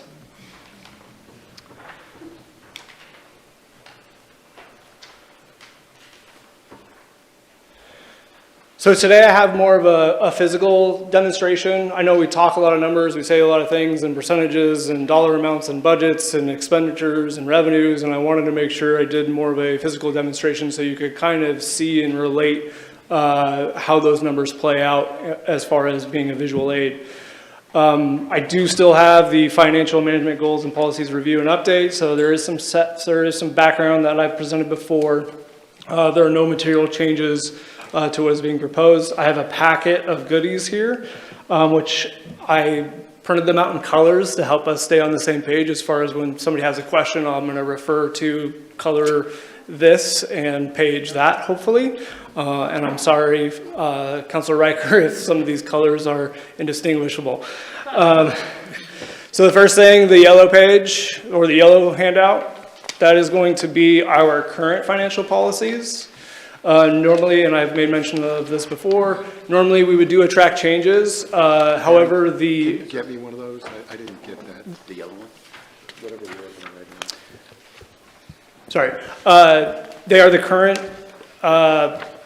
financial policies. Normally, we do a track changes when we do a change to financial policies and any other policies. However, it's a complete new rewrite. And so that is why there is a separate handout that is your pink. That is the proposed financial policies. And specifically, when we've been talking about those percentages on page 6, those are the percentages we're talking about. With the full implementation of the previous, you're looking at about 18.5% as the ending fund balance policy. The next one, and I forgive for the order in which you may have some of these, the blue sheet, that is page 83 of our 2025 audited financial report, and that shows you the ending fund balance of the general fund, as well as a snapshot of the 2025 year as far as revenues and expenditures. The next piece of paper, which is the green piece of paper, that is the December of 2024 quarterly report. And so in comparison to where we are financially reporting today, which we just published the quarterly report for 2025 of December, which is going to be your purple sheet, you can compare and contrast the 2 years. The main thing I want you to take a look at is on the green sheet, where we are ending potentially at the end of December in 2024. And then on the purple sheet where we're ending in 2025, which is about $600,000 less, even though the fund balance is $300,000 more to begin each fiscal year. Another thing to point out, there were no FTE adds between the 2024 and 2025 budget, but you can see that even though we are underspending those budgets, the costs of each one of those program areas have gone up.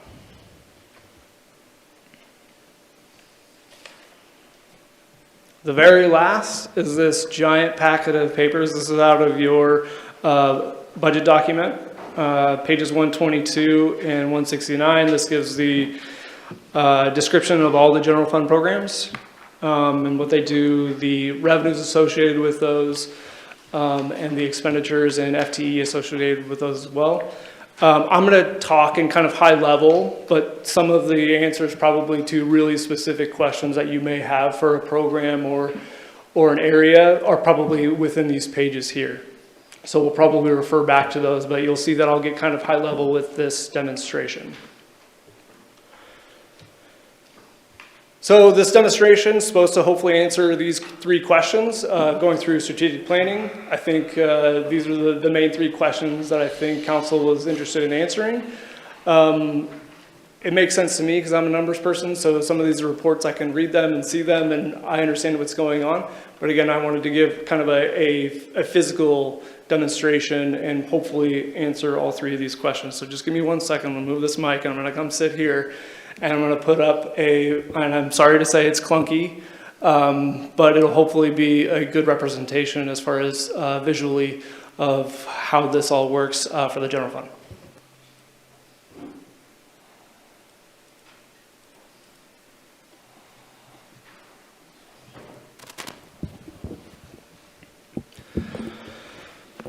So I'm going to sit down here and I'm going to kind of pull up some props. Every inch on any one of these construction cutouts, so to speak, represents $1 million. So this is going to actually be 100% to scale for the general fund. So as far as public safety, if you look at police, support, crisis, and, sobering center, you're looking at, for the 2025 budget, $25.61 million. When we add fires operation, you're adding another $10.27 million. When we look at the revenues that we associate with both of these programs, you're really looking at mainly at property taxes, correct? So when you look at our permanent rate, which is 4.1335,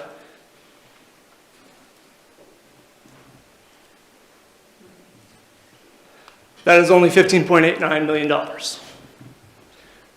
And next, if you bring in the levy at 1.79, that is only another $7.3 million. So as you can see, the property taxes that we charge do not pay for these two programs. Even if I were to move this to completely go towards fire and this one completely goes to police and support, they do not add up to the total of the budget. So what we did in 2024, we added a public safety utility fee. That was about $3.86 million. As you can see, it still doesn't pay for the totality of the service. There are some other dedicated revenues in public safety, police and fire. So we have some IGAs with the school district, with the 911 agency, grants, forfeiture, and other things that come in miscellaneously to public safety. This is their dedicated revenue. And as you can see, it does not measure up in total to the total expenditures for these two programs. So it requires general fund support. That general fund support is about $5.6 million in 2026 budget. Now, we just added 12 FTE, so we're gonna have to add potentially more general support because we did not change the revenue source. And so if you add those FTE of about $0.9 million for each one of these 6 FTE ads, you're looking at $1.8 million on top of this. So as far as where public safety is coming from, to answer your question that you kind of asked before, yes, we're already going to be behind where we currently started as far as the outlook of public safety, what revenues we have to our expenditures. So I'm going to take these back just to keep everything the same throughout the city, and hopefully that answers the first question on the board. So let's do the rest of the general fund.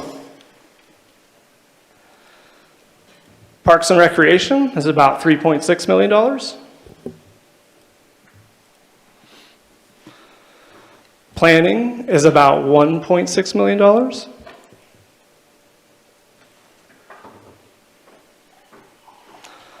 Economic Development is about $400,000.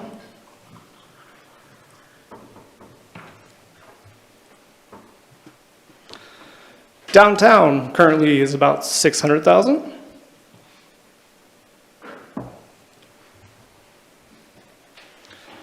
And our resting sites and general support for the general fund is about $500,000.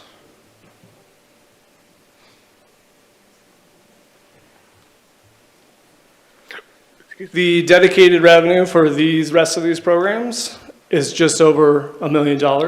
Most of this makes up as far as lodging tax dollars, but you do have some of your parks and recreation fees, things of that nature that go into these programs. So the rest of these programs, they need general fund support too.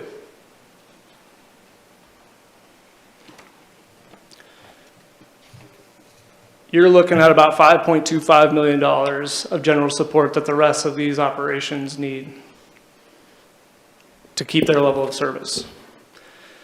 So when you look at it, there are a requirement, about $10 million in general fund money that is needed to fill the budget of all the programs in the general fund. So I'm just going to move this over really quick and tell you, well, we don't really have $10 million coming in every year.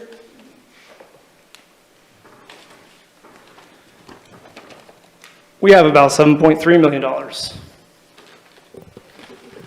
So we have a gap. And how do we fund that gap? We backfill this with about $4 million of beginning balance. The other $10 million of beginning balance makes up our contingency. And that is how we balance the budget. Now again, we've added expenditures for police and fire.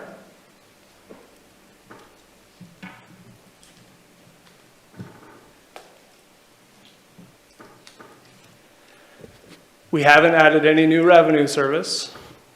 So when we're looking at a projection of where we are with the current staffing, current level of service, adding the 12, and then the potential minor adjustments of about 160,000 in FTE to the general fund, we're coming up with approximately 18.5%, which is the recommended fund balance policy before you with no changes. Again, this is kind of where we sit financially as far as the entirety of the general fund. People do mention, and this is the last question on here, where is the $5 million coming from? I don't know. The $5 million potentially is what you're looking at in beginning balance. And so if you look at what we actually spend in any given year, we've broken even.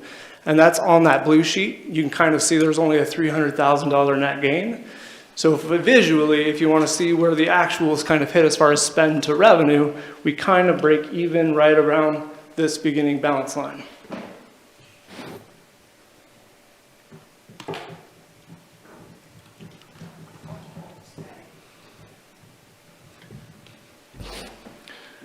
JC, can I ask a question?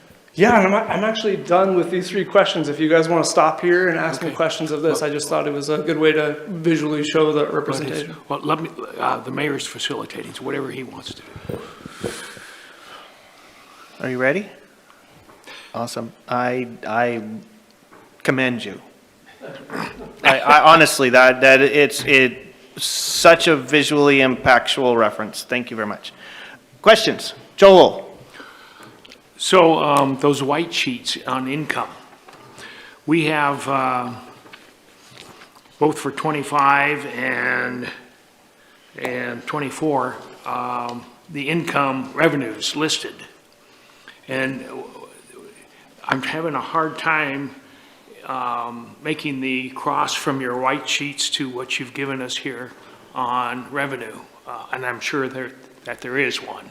So could you go over those white sheets and where I see this on the sheet? Yeah, I might have missed this. This is going to be your franchise fees mainly and other taxes, not the property taxes on that blue sheet, I think that is. So that's licenses and permits? No. Interest, miscellaneous, total revenues. We got taxes, licenses and permits, intergovernmental charges for services, fines and forfeitures, interest, miscellaneous. It's going to be rolled up inside that taxes number. Okay. Thank you. Yep. Next one. Those white, so on all those white sheets, are they all rolled up into the taxes? Sorry, Joel, these 2 white sheets Yeah. over here are going to be your beginning balance. Okay, beginning balance. Okay, gotcha. Okay, Any further questions? so that's consistent with what I see here on the sheet, I assume. Okay. I'll have some more questions later. Perfect. Thank you. Any further questions from counselors at this moment in time?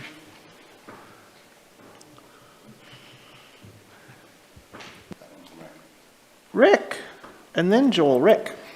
So JC, on the beginning balance, basically, that's our reserve, and that's our theoretical 25%, although it's been coming in higher than that each year just because of unfulfilled positions. Which sheet would you like me to reference this so everybody's on the same page? I'm on the green one. On the green one? Okay.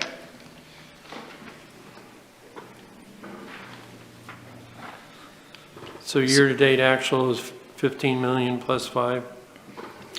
Yeah, so your beginning balance is $15.5 million. That is actually well above the contingency. And so you're actually looking at that beginning balance is probably closer to 36, 37, 38%. And so budgetarily in this year, we are set up to spend more. As you can see that the contingency is below the actual beginning balance. That gets us back down to that 25%. Okay, thank you. Further questions? I got Joel. So the sheets I'm looking at in front of me for the fiscal year ended June 30th, 2025, and then I got the 2024. So that's for the full year, correct? So yes, your blue sheet is going to be for the full year of 2025, and those are audited figures. Okay. The green sheet is just to help facilitate the conversation of where we are currently in fiscal year '26. So through December of 2024, we were here on the green sheet, and then on the purple sheet, it's so you can easily compare where we're at today of 2025 of December 31st. So my specific question is, what part of the year, fiscal year goes through December 31st? 50%? 50%. 50%, okay. Any further questions, or are you done, Joel? You have more? I got some more, but I think JC's probably going to cover it anyway. Okay. If you don't, I'll ask you. Okay. Any further questions at this time? Eric? JC, thank you for the display there. Maybe I misunderstood you, but the green one on the bottom, it says 2024, but you said 2026. Was that? You're good. I just clarify. So the green is December of 2024, which is halfway through fiscal year 2025. And so it's relatable to the blue sheet of this is 50% of the blue sheet. The blue sheet is the finality through June 30th of 2025. The purple sheet is 2026, but it does say December 31st of 2025, which is halfway through fiscal year 2026. Thank you for the clarification. Any further questions at this time? Do you have more? No, but if they have other questions regarding how this all works, I think this is a good opportunity to get any clarification that anybody may need, because then we're going to move into the financial policy edits. Okay. Oh, okay, okay. So let's, does anybody else have any further questions in regards to how actually your general fund lays out and where our shortfalls are and anything else? Joel? Okay, so JC, I'm going to walk through this real slow. 'Cause it's important, I think, that I understand it. I'm looking at, it applies to both the quarter ending in 2024 and 2025, the green and the purple. Geez, I like your presentation. You do a great job. When I look at the ending funding balance, this is for 2025, at the end of December, which is halfway through the quarter, or halfway through the year, we end up with an ending funding balance of approximately $24 million, correct? Yeah, 24.4, but it's Okay. close. Yep. That does not include any of the contingency, because we don't know if we're going to spend any of it. Yeah, we never spend contingency, actually. What we end up doing is reallocating contingency. Okay. Contingency you can consider potentially part of your savings account. So at the lower end, our expenditures are 18,000. At the upper end, our carryover is 24,000 at the lower end, and at the upper end, it would be 34 million. If you added all the contingency in and we didn't spend any. Is that correct? No. So the lower amount of the ending funding balance is what's shown, possibility, because we don't know what the next 6 months are going to play. That would be, you have it shown here as our ending funding balance of $24 million. Correct. So I think I know where your question's going. You do not add the contingency into that $24.4 million. It's already included because it's a zero expense amount. So we're really taking all the total revenues up top, which including the beginning fund balance on your purple sheet, equals about $42.6 million. So under expenditures, there's $18 million. Under contingency, it has $10.9 million. That is correct, but we don't spend it. Under year-to-date actuals, it's zero, correct? That is correct. But yet that still does not apply to carryover. It's in the $24 million, Joel. It's right here. So if I added up the total, this is deceptive then. If I added up, to me it is, the year-to-date actuals, you have the expenditures of $18 million. Is that correct? That is correct. Okay. And that $18 million then would result in a carryover balance of $24 million, correct? That is correct. And then for your policy, you take the 24 million, or you take the total amount of expenditures and you divide it into your ending fund balance, correct? So you divide your total expenditures, or your fund balance needs to be divided by the budgeted expenditures less the contingency. So you don't double count the contingency. Okay. So where is the contingency under the revenue then? I don't see it up above. It's in your beginning balance. That's why I had to do this way to show you guys, is your contingency really does make up $15 million, which is part of your beginning balance. We only allocate about $10.89 million in that contingency, which is the last line on the expenditures. So you really have $15 million of carryover, $15.8 million of carryover, which allows for this imbalance of expenditure to revenue. So then do you include your beginning balance into your next year's carryover? Yeah. They're one and the same thing. So when I end the year, and I'll do it a different way, not fiscal year. When you end the year December 31st and your bank account says 500, you start January 1 with 500. You don't restart. Correct. Correct. So they're one and the same thing. Right, and if I have an emergency savings fund of $5,000, which we all should have, and that counts towards my carryover, and I wouldn't count that at the beginning of the year if it was a budget item for that year. It's still in the same account. So even though you may have put a personal limitation as your bottom level is $5,000, right? Mm-hmm. But you have $5,500 in your bank account. Mm-hmm. So that makes sense. It's still there. You just are opting not to spend it by policy. Well, I don't see it reflected here, JC, and maybe I need to spend time one-on-one with you here, because in terms of the revenue, we got $42 million worth of revenue. We got $18 million worth of expenditures. That does not include the $10 million of contingency. And that ends up with $24 million of ending fund balance. And when I look at the revenue, I don't see contingency listed anywhere. It's one and the same with beginning balance. So the beginning balance isn't listed on this sheet then? It's at the top. Oh, the beginning balance right there. So that lists the contingency. That is where we ended the fiscal year. So if you go back to your blue sheet,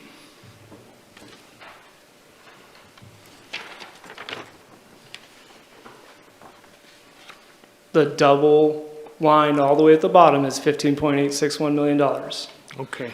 The beginning balance of the purple sheet is the exact same dollar amount. I'm sorry to be so laborious. So, okay, let's. Got to get everybody on the same page to make a good policy. That's good for me. I didn't realize that, and I should have realized that when I looked at it. So then I look at the ending balance of 24.4, and I look at the total expenditures. Let's see. Let's go back to my green sheet, or the. No, let's go with the purple sheet. My expenditures then total 18 million, right? That's correct. And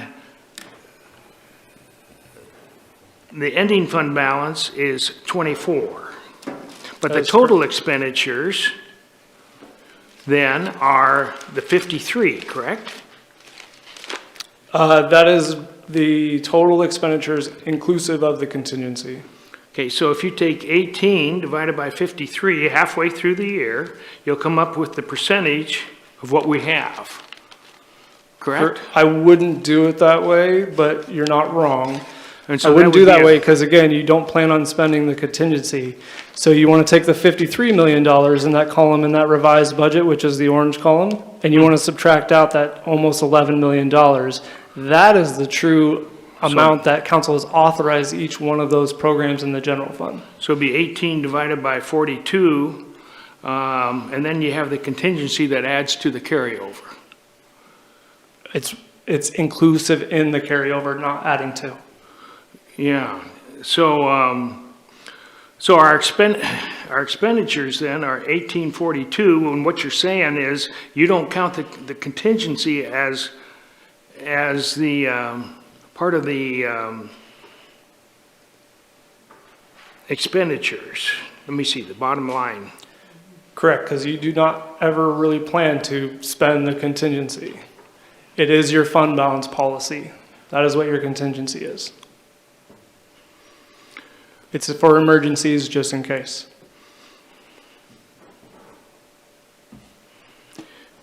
I think that leads to it skews the number rather drastically. From my perspective, it balances the budget, right? And Well, so yeah, if you look at all certainly. the total revenues, they are that same $53 million. Mm-hmm. I'm gonna have to spend a little more time on it, but, I think having that contingency as, part of the carryover, which is good, we need to count on this part of the carryover and part of the percentage as we move forward. They are, and let me say this just a different way, and hopefully, Okay. hopefully it'll make sense. The $10 million or $10.89 million is our contingency for fiscal year '26. And what percentage is that by itself of our total expenditures in the general fund? It's a little over 25%, like 25.34%. So at a minimum, we're gonna have 25%. Can you use your mic? Oh, at a minimum, we're gonna have 25%, just counting the contingency carryover. And that is based on the current fund balance policy, which is in the yellow sheets that you have. However, like I've displayed here, we don't technically end up spending 100% of the budget. And so, yes, we have been doing very well as far as returning monies back to the general fund. And so again, even though our contingency is $10.8 million, we started the year well above the 25% at $15.8 million. Sure. So, And so that's about 38%. so if I understood you correctly, and correct me if I'm wrong, because I'm a newbie, okay? You take the contingency, it gives us 25% of our expenditures as carryover. Why would we change our policy down to 18? Because the ad that we've done with no increase in revenues forces us to budgetarily move that target. You have now decided.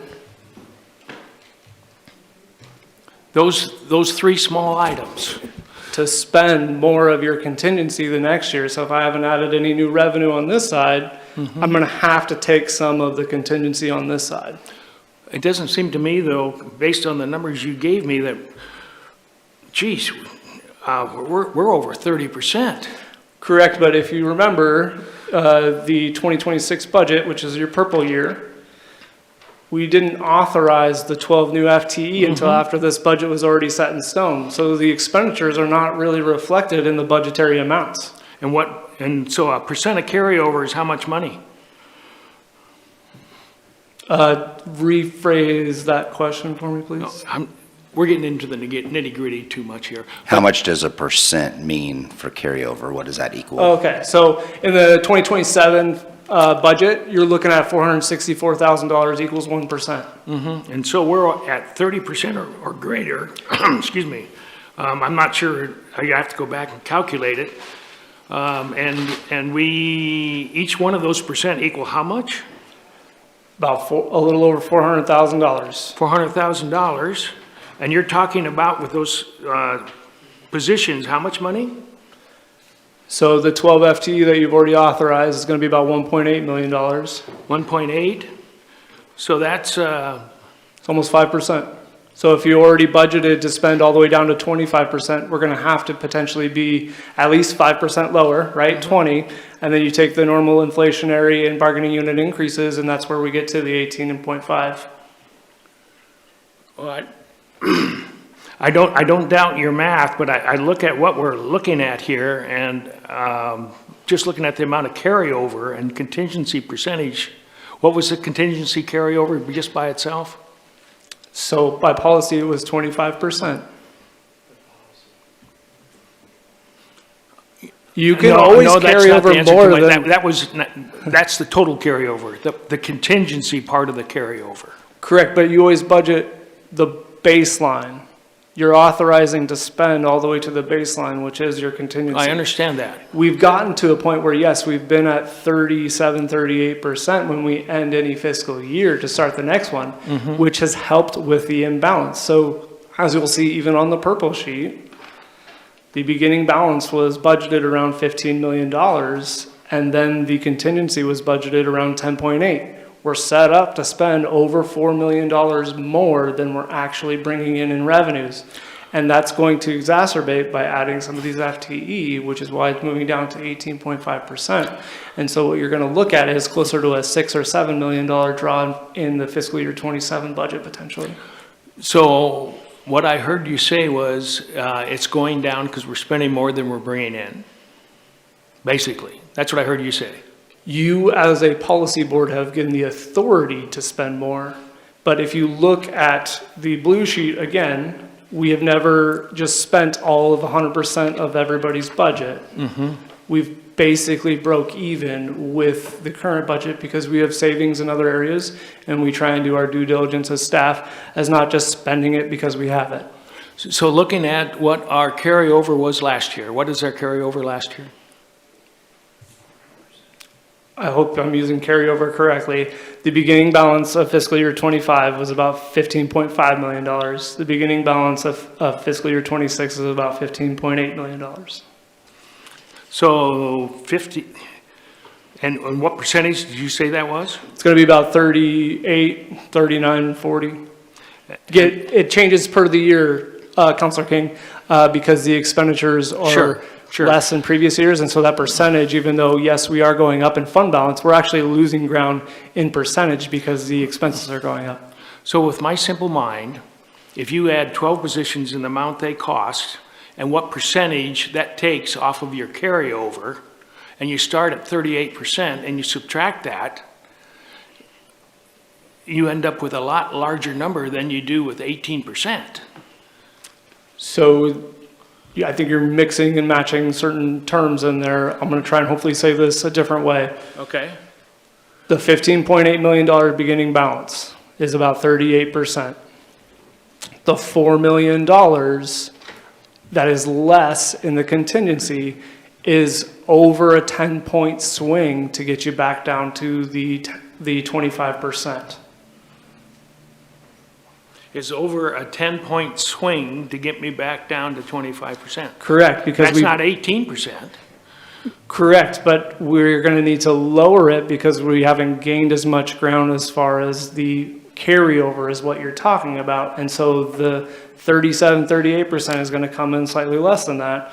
And then the expenditure budgets are going to be increasing, which again, projecting fully staffed and what each program potentially needs budgetarily, it's going to put us at an estimation of about 18.5%.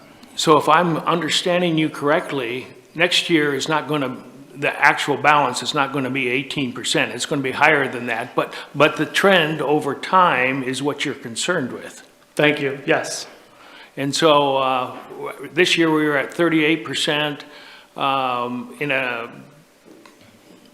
in the real world, knowing that the expenses are going up faster than the revenue. In 5 years, we'll be down to, say, estimated 5 years, down to 18%. Next year, we'll still be probably over 30%. Correct, but we also budget for 100% staffing, what the current level is, and we are currently in balance. And so if expenditures continue to outpace revenue, that 18.5% potentially may have to come down if nothing changes or all other variables are held equal. So then, different question. If you change the policy down to 18%, because in 5 years we have the possibility of reaching that, what does that do to our bond rating and borrowing for the water treatment plant? So two things. The 18.5% is based on the authority given to the programs in the general fund. Not that we will end up potentially at that fund balance, but budgetarily I have to balance the budget and show the 100% spend. Even though, yes, I understand we only spend 94% maybe in any given year, but we don't budget to spend 94% of everybody's budget. We budget to give 100% authority of those dollars authorized. The golden rule of the second part of your question is 25% is normally the golden rule for a good rating for bonds. However, it's only part of the rating. So the answer to your question is I don't know the answer.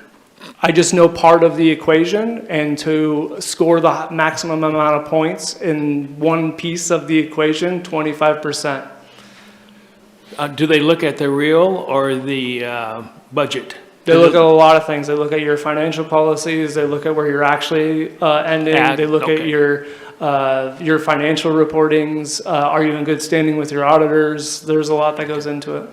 Well, thank you. You've answered some questions, because when I look at next year, it's not going to be anywhere near 18%. So I didn't, you were looking at several years out with the policy.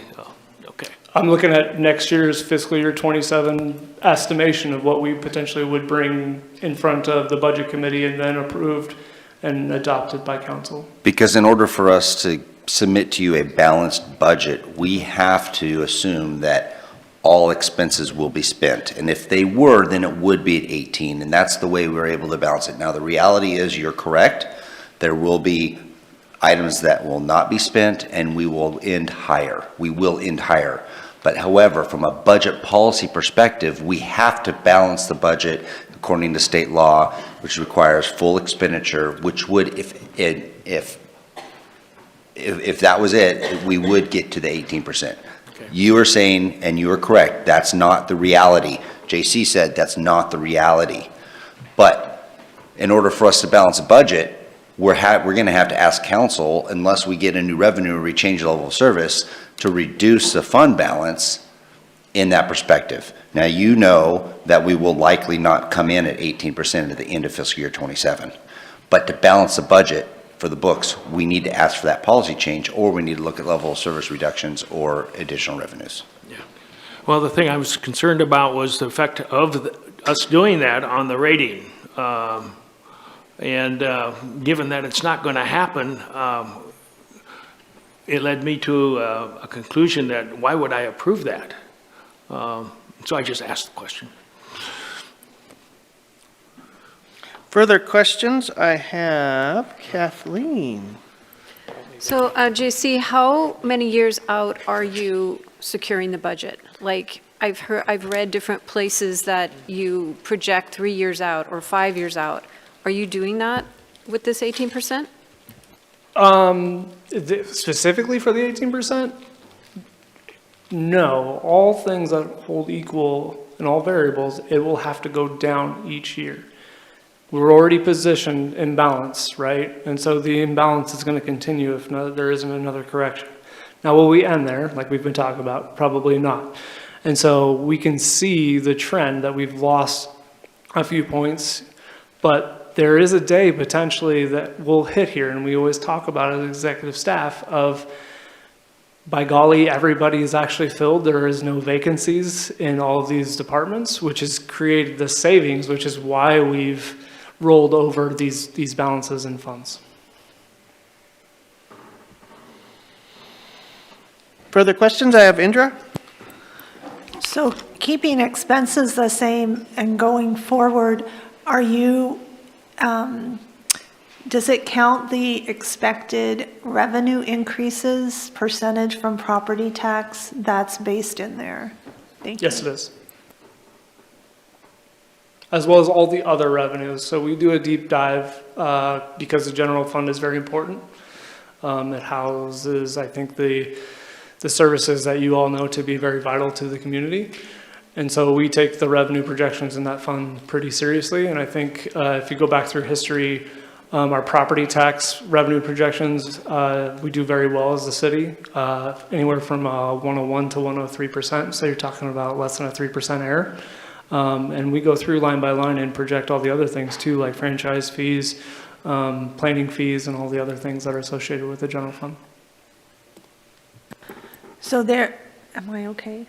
So there are other funds that we've moved are from general fund to, like the caveman pool, 1.5 million.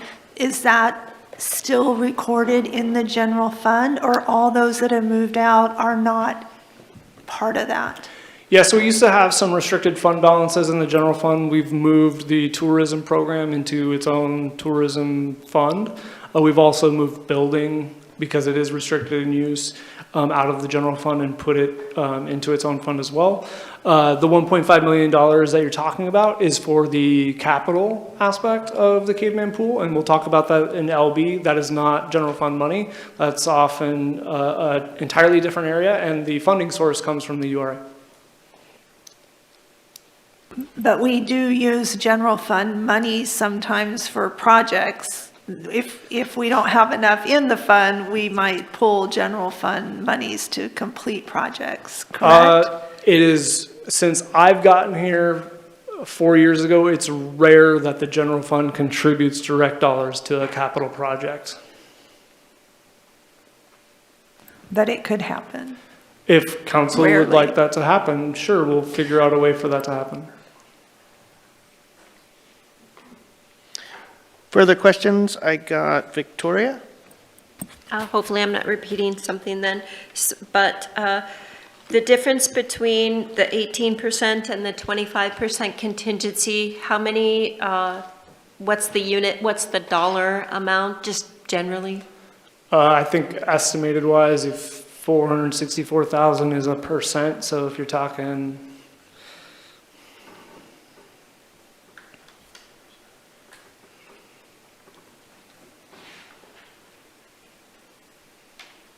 like $3 million. Okay, thank you. And there are several positions that we have, that we budget for, that aren't filled right now. Do you have, might take a little bit longer, so that's fine, but I would love to know how much that would make up for if we were to budget for not filling those right now. So I think it's the same thing that you just authorized, which is the 12 FTE. So you've given authorization, you've given the allowability for staff to hire and put somebody in the seat. We're never going to know who comes and who goes. Is it safe to say that we probably will always have vacancies? Sure. But I can't tell you, I can't predict the future with a crystal ball of who's going to sit in what seat and at what level and for how long.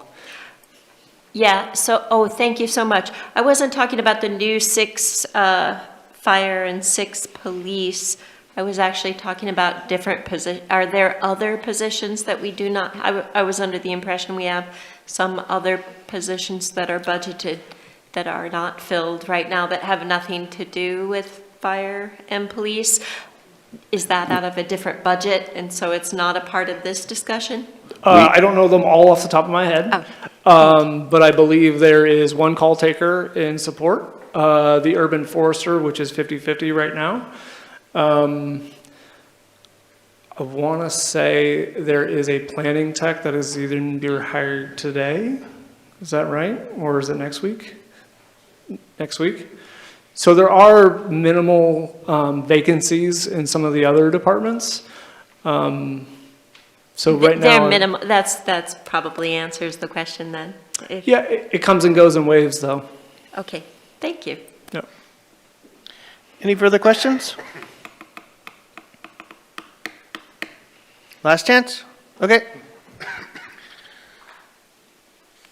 Thank you very much.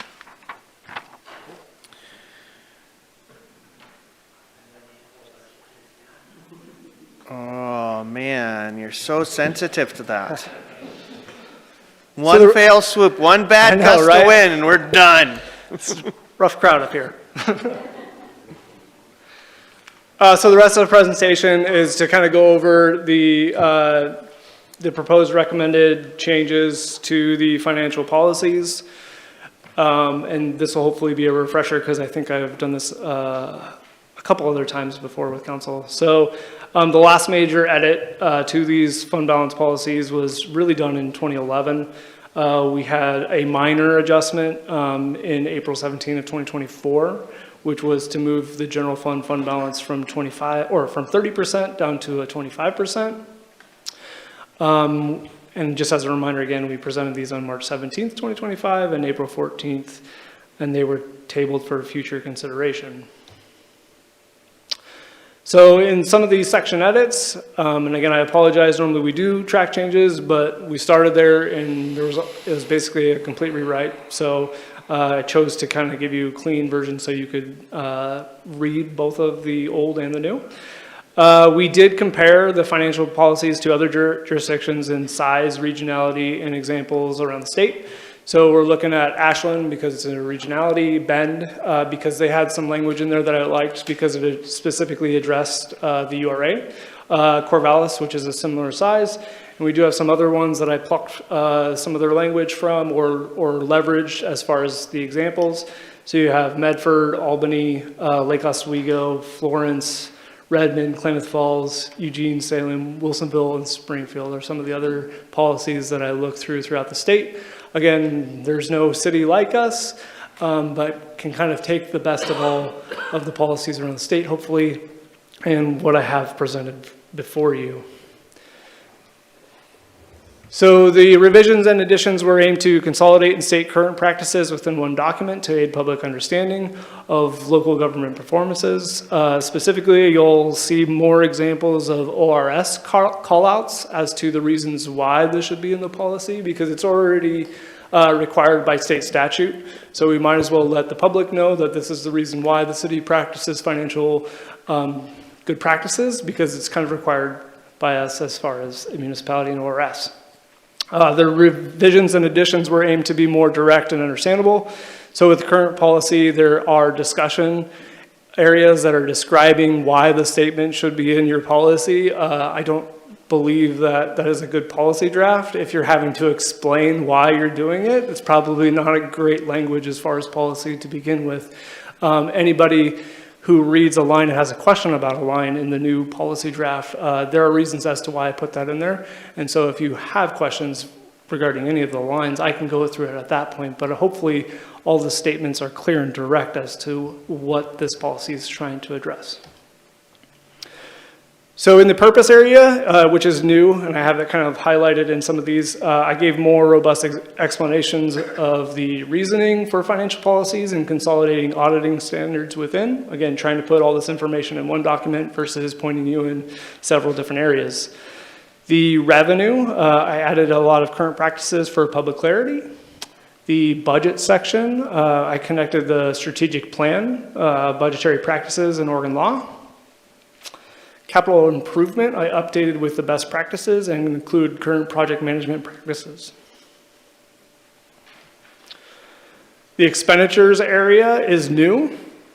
It's publicizing purchasing policies and practices practiced throughout the city. The fund balance and reserves, I updated with further purpose, and I'm also publicizing all operating funds or programs and giving more robust standards for each area. So what I found in reviewing our financials when I got here and over the course of the years, there weren't actual constraints put on some of our other operating areas. So we are holding public funds. We do have purposes and programs throughout the city, and I think we need to be more aware to how we are holding those funds and what the appropriate level of funds or fund reserves or balances is, because if we're just holding funds to hold funds, that's not appropriate for the community. The next is financial planning, so revised verbiage there. Debt management, updating policy with included legal guideline requirements.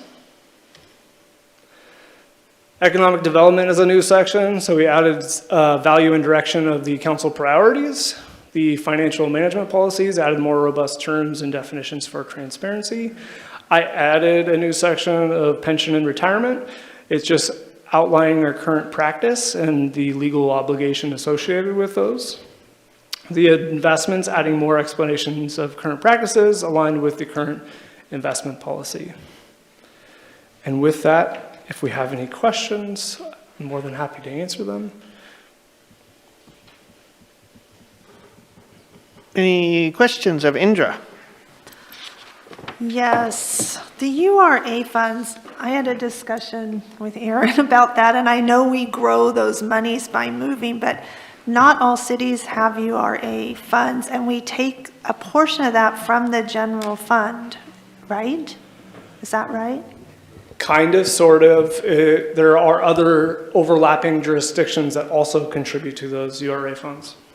So the portions that we take from the general fund that could go into the general fund, if we didn't have the URA, what would that look like? I don't have the exact number in front of me. I want to say it's 800,000 ish. I don't think it fills the entire void when you're talking about dropping the fund balance policy from 25 to 18.5. And what other funds does that come from? So this, it's the school board, or the school districts, rather. Drawing a blank off the top of my head. Library. Library. Josephine Well, County. no, I mean, so it comes from someplace, but it goes, you said it doesn't all go to the general fund. Where else does it go? If it didn't go to URA, where would it go? It would go back to those jurisdictions. And so the jurisdictions are actually, they're in partnership with us for the URA, because what they're ultimately doing is the same thing we're doing. They're investing in us to utilize the URA dollars to where they get a return at the end of the 30-year life cycle of the URA, which would elevate the property tax values, and they would be getting a higher property tax payout at the end or completion of the URA. Okay, so that grows quite a bit, and we would only generate less than $1 million more in general fund. I'd have to look at it, and I know it's in our URA report, Okay, but I could easily find that after this meeting, yeah. approximate is fine, thank you. Any further questions? I got Joel.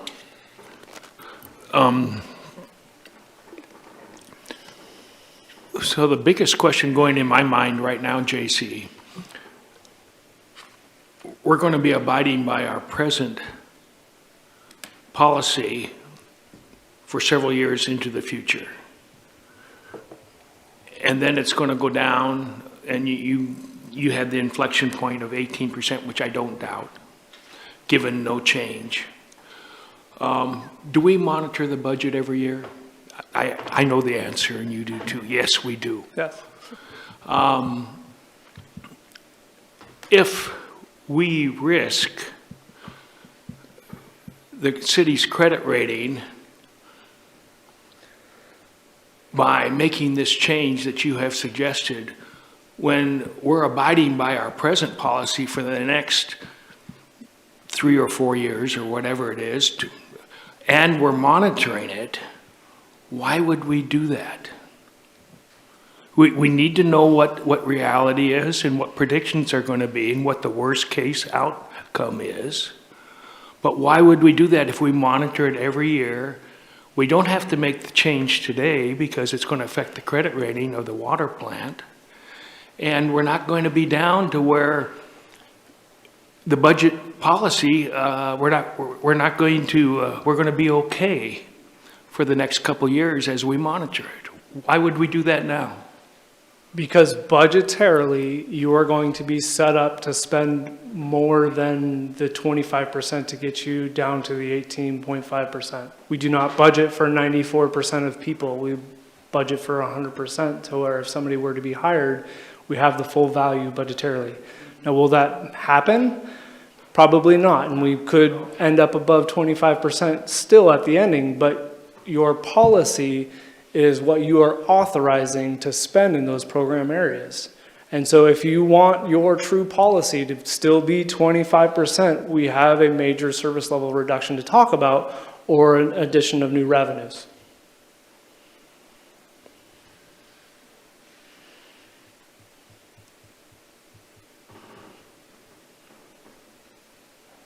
I just see you're thinking, so I'm just making sure that you're digesting properly and that you don't want to, we'll let you ponder on that for a while. So further questions, I got Rob and then Victoria. Rob? So JC, the city's credit rating, is that based on our policy, or is that based on our actual? It's both. So if our policy was to have an ending balance of less, okay, then, and yet our ending balance remained at 25 or more %, does that affect our credit rating negatively or not? I don't know the exact answer to your question, but how I can answer it is a piece of the overall valuation of the score. It's not the entirety of the score. And so if I could assure you maximum points, 25% on a policy would be the maximum points for that tiny section that they grade. And so that's why we've kept it there, is to ensure maximum points, because it's something that we can control. Now again, if we change that, that doesn't necessarily mean that the credit rating of the entirety of the city would drop. Again, it may just not get the maximum score for that area. So is there anyone who's maybe more well-versed in that part of finance than you are that has a more definitive answer on that question, or? So me and Jason did ask this of our financial advisors that are doing the water revenue bonds, and they gave me the exact same answer I'm giving you. There's a document that I could share that they sent me as to all the criteria that they go through for scoring. Thank you. Further questions? I have Victoria and then Joel. Victoria, please. That was actually my question as well, is what is the credit rating based on, actual or budgeted? But you did say in the answer that there are other factors. Are we good in the other factors? I mean, or are we, maybe do we need to be looking at those things too? What are the other factors? Can we gauge how that would help our credit rating? No, I think all the other areas as far as financial policies are concerned and practices address a lot of it. Again, I don't keep track of the entirety of the credit rating, what is it called, the scoring guide. But that's something I could easily forward to you guys to take a look through. If I remember right, having sound financial policies is a major area of that scoring. Okay, thank you. Further questions? I would love to have that, by the way. Yeah, thank you. I'll defer to, I've been talking too much. Go ahead. She didn't raise her hand yet. I'm waiting for her to raise her hand. I can see her. She's over there sheepishly doing it. I'm just teasing you. I got further questions. I got Joel and Indra, but Indra will go first. Yes. So we have some major housing developments being built, and theoretically that should bring in additional property tax revenue. Is that calculated into our revenues? It's a good question. So yes, we do look at the actual permit values that we have in the system. So the Community Development Department does have some of that data, and we utilize that to project the future data of property taxes and those revenues. So in these pages we have, it is projected in there now. So yes, when we go through and project a budget for property taxes, that is one of the criteria we look at as far as what we're seeing as far as permit values. Indra, Aaron had some insight he wanted to get on a previous question you had. Sorry. Previous question you had with regards to tax increment financing in the Urban Renewal Agency. Approximately $2.6 million comes into the Urban Renewal Agency for last year's budget, with $1 million coming basically from the City of Grants Pass, the other $1 million coming from Grants Pass School District 7. Again, that's not taking from School District 7, that's money coming directly from the state. So we're not taking money away from the local schools. And the remaining, say, about $400,000 comes from smaller taxing districts within the county. Further questions? I got Joel and Eric. You ready, Joel? Yes. Okay. So we have projections in revenue increases. We have projections in costs. We have a history that we could project in terms of what we program for salaries and what we actually spend. And we could have a projection there that would actually reflect reality more. And then we got time to monitor it. So we got projections in all these other areas, except with employment, city employment, we go 100% to the worst case scenario, knowing that it's not going to happen. And we don't project the savings. To me, that, given the time span we have to monitor and make adjustments if we need to, if for some reason all of a sudden everybody's staying here and their city forester hopefully stays more than 2 years, we got time to make adjustments, and the projection would be wrong. If the projection's right, we're right on. And we don't have to lower our bond rating. All due respect, a financial projection and a budget, even though you utilize similar numbers, are not one and the same thing.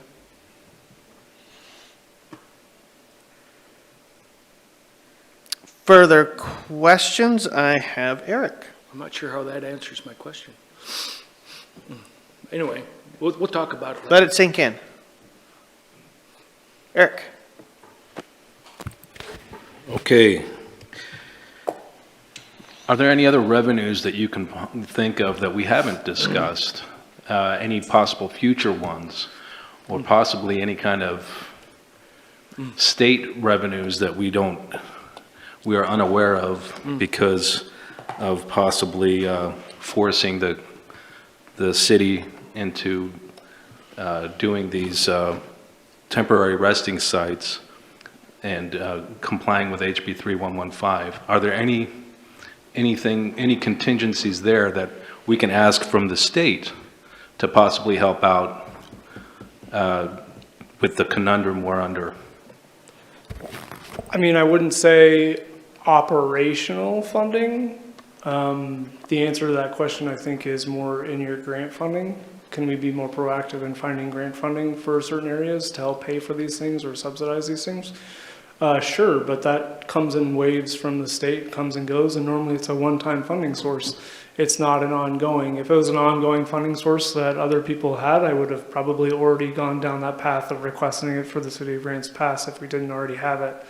Part of the other funding sources that we've brought up before are legitimately new things, whether it's for Grants Pass or for the state of Oregon. So you're talking about a potential local sales tax or a food and beverage tax or an excise tax on big box business potentially.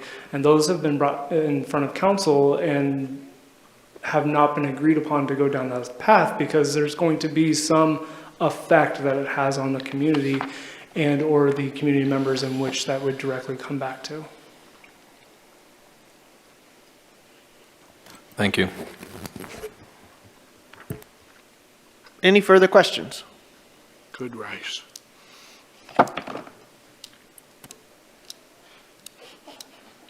I haven't cut your mic off yet.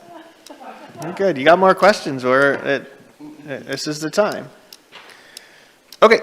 I don't see that anybody has any more questions for you, JC. Thank you. Is there any direction you'd like to give me or provide me as to how we proceed? Do we stay with the old financial policies? Do we go with the new? That would be the question I have of the council. So JC has fielded lots of questions from you. I think we have actually imparted some discussion in regards to that as well, but staff does definitely need some direction. Joel? Well, you don't have to agree with me, but I would stay with our existing one. A couple reasons. One is the other scenario that JC accurately represented at this time, given the projections, which may or may not be all accurate, going down both on revenue and costs, maybe even worse. Hopefully they're better.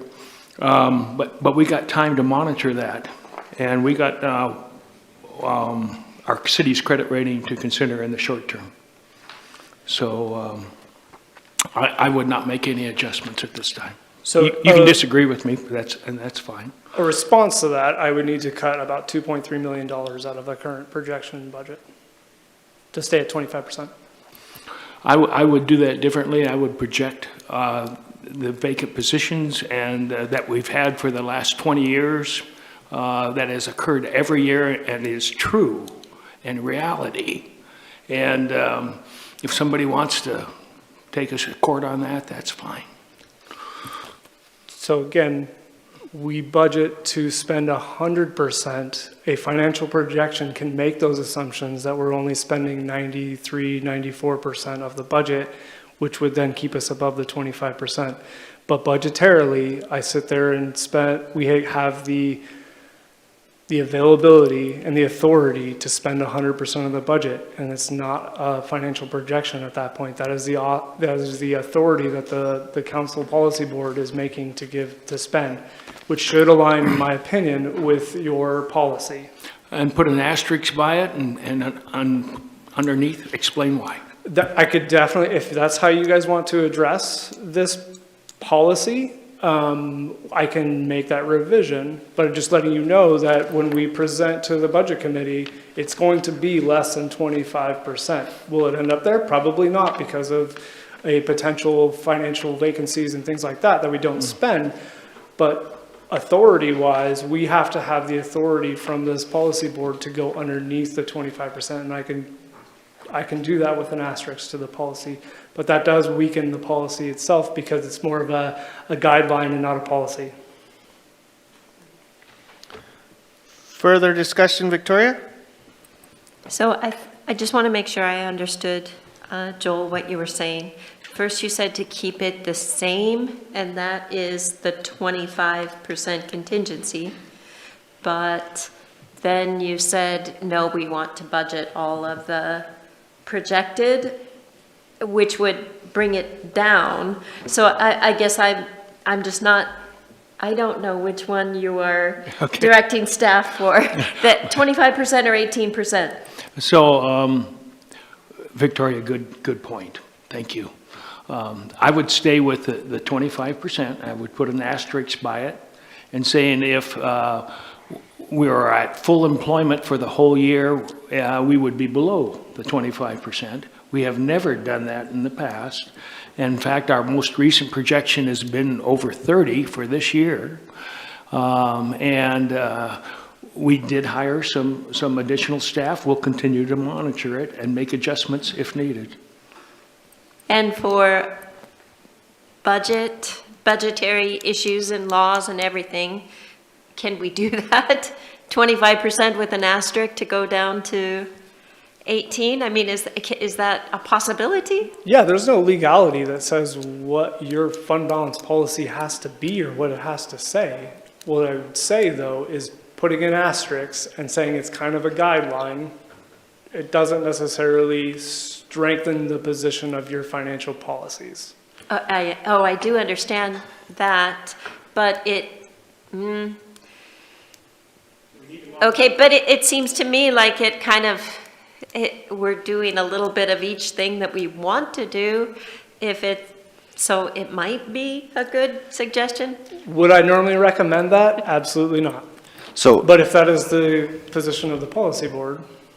So to get clarity on what I'm hearing you saying and what city council, some of the council members are saying is we would have an asterisk 25%, which is our goal target. However, to balance the budget, it would actually show an 18%. I just want to be clear with that the budget that we have to balance the budget. We're going to project full expenditure. It's going to be below 25%. There's nothing by state law that says we have to have 25%. There's nothing by state law that says we have to keep it there. We have to, as budget officers of the city, provide you a balanced budget. The balanced budget we will provide you will be outside your parameter. As long as you're okay with that, we will present that budget to you. And as long as it's documented why we're doing that and our past history of performance and where the ending balance has been for the last 5 years, given the same policies. So I do want to bring up a point, because I asked Aaron, I'm like, oh, God, I thought we had already talked about this in circles, and I thought that you guys had already made a decision. Well, you guys did make a decision. Back when you approved to fund 6 police and 6 fires, there was an in-depth conversation in regards to changing the contingency, which was brought forth by JC. And he was very clear, and my synopsis or summary of those discussions were that the majority of council was on board to accomplish their priority to shore up police and fire, public safety, with the full well knowledge that that contingency would have to be lowered. So I just want to bring that to you guys, but you guys have had, in-depth conversation in regards to that. So I just wanted to bring that information to the table as I remember it. Further discussion, I have Victoria, Kathleen, and Indra. Victoria? Yes, I thank you, Mayor. It's important to make sure that we maintain those extra positions for fire and police. I do remember, and it just might be, JC, the difference between what we thought it was going to be and what it actually is going to be. Obviously, that's kind of what you're telling us today. But it seems to me, I remember that when we did this, we were voting to bring the contingency down to 25 and from 30. That was my memory, so I guess that just wasn't correct. It's 25 and...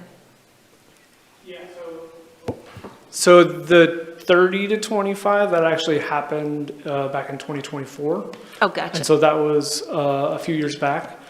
I believe we talked about, and we gave initial projections of around 12.5% with the additions of what we were looking at.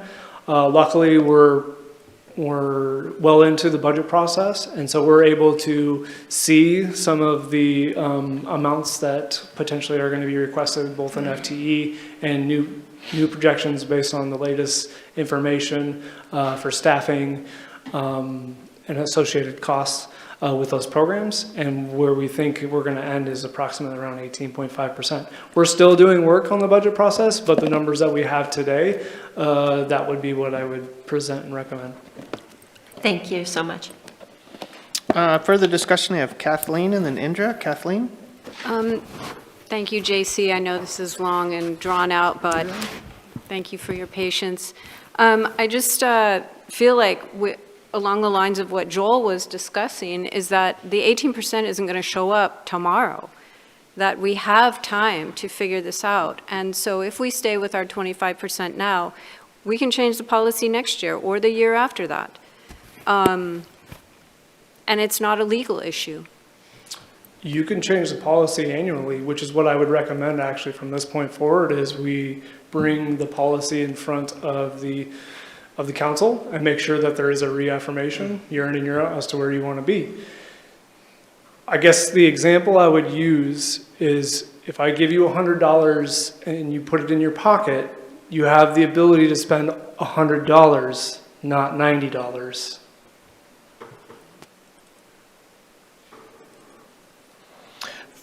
Further discussion, I have Indra. Yes, I just wanted to comment. I agree with Joel. I think we should go forward as is and monitor. I think that's smart. But also we're going into budget committee meetings with some citizens smarter than I am. So, I mean, at that time, we can adjust or make changes to the budget as well. So I'm kind of for just going forward, and if we get in the room and say, oh my gosh, this is terrible, we can make changes to that, right? Well, I would say that Aaron and I are prepared to submit a very reasonable budget. There is not a lot of room. We've had basically hold the line mentality the last 3-4 years since I've been here. So I wouldn't say that there's anything in excess to have the service levels that we're already providing to the community today. I have no doubt. You've done an excellent job, but there's a reason there's a budget committee too. Thank you. And we need you. So my interpretation of what JC just said is you're going to see a budget that is squeaky tight and there's no wiggle room. So further discussion is still open, and we are looking to give staff full direction. There has been an idea floated to stay with the same 25% contingency and the same policy as previous. Clarification from JC is basically saying is if we stay with the status quo at 25% and not change anything as he's presented today, that there will need to be budget cuts. So as a further clarification, potentially, I think what I heard is you want to go with the newer pink with the language, but you want me to asterisk the general fund on page 6 and create a comment as far as giving council more flexibility with the general fund. And that when we present the budget, it will not match up as an ending fund balance with the adopted 25%. It'll be below that. But that's, I just wanted to make sure that's clear from council that we're still given that direction to fall outside the parameter when it comes to full expenditures. I would change that. I would say on the pink sheet, it needs to say 25%, because that reflects the reality of what we're doing. It's not what fully funded would do, and put an asterisk to that effect. We're dealing in reality here, not in numbers forecasting and budget forecasting. We're dealing in reality of how the city performs and the empty positions that don't spend the money. That's reality. That's the truth. And so the policy needs to stay the same. And if we go below 25%, because we have done that in our monitoring, then we need to make adjustments. Can I get clarification on the No, statement? I'm confused as heck. I know. Because basically you're just saying that you as a budget policy, you want to say that that the city needs to maintain a 25% contingency, but As a reality, yes. I want an asterisk that says I can do whatever I want. No. That's it. I'm being very simplistic in terms, and I'm not being disparaging. So but let me use different words, Okay. Mayor, with respect. The projection for revenue is what it is. The projection for expenses is what it is. The projection for expenses for employees are always coming in below full employment. That's the truth. That's reality. And so you plan for 16% or whatever you wanted to have based upon that paper numbers rather than reality, to me is not appropriate. We need to deal with reality. And the reality is, especially these days with what we've heard from staff on retention and what I've heard from the chief on police officers trying to maintain full staffing, it has never happened. And so why would I establish my budget policy on that? Now, I understand JC, it makes him a little queasy because it could happen. And that's why we monitor. Because if it happens, we'll change. Or as it goes through, if all of a sudden we're getting close, then we don't fill 3 of the positions or whatever when they leave. Because we're going to have people leaving. So it's a fluid situation. So I would not change it. I would keep it the same policy. It's a good policy. It keeps the city's credit rating, and I would monitor reality as it pertains to our projections. I fully understand what you're trying to say, which is outside the actual realm of what government budgets actually do. That's more on the private side. So staff does have the uncertainty if they do end up with a full If they have full employment, then we will be in a situation where we will be scrambling. Okay. So, since there is 8 counselors up here, which is the governing body, we will need full compliance, or full, not compliance, full agreement in order to go forward. So realistically, and do you have any other things to add here before I sum this up? I do. So I think maybe to make this a little easier, are we going in general language with the yellow, which is the current policy, or the pink as a baseline, which has some of the other items that I've addressed as far as city operations? Go ahead, Joel. I would go with the pink, but I would have. Make sure your mic's on, sir. I'm not really hearing you. Okay, thank you. I'm getting there, Counselor. I'm getting there. And feel free to disagree with me, because I don't have a wealth of knowledge. I've got some experience. I would go with the pink, with the exception of the general fund, 25% of expenditures.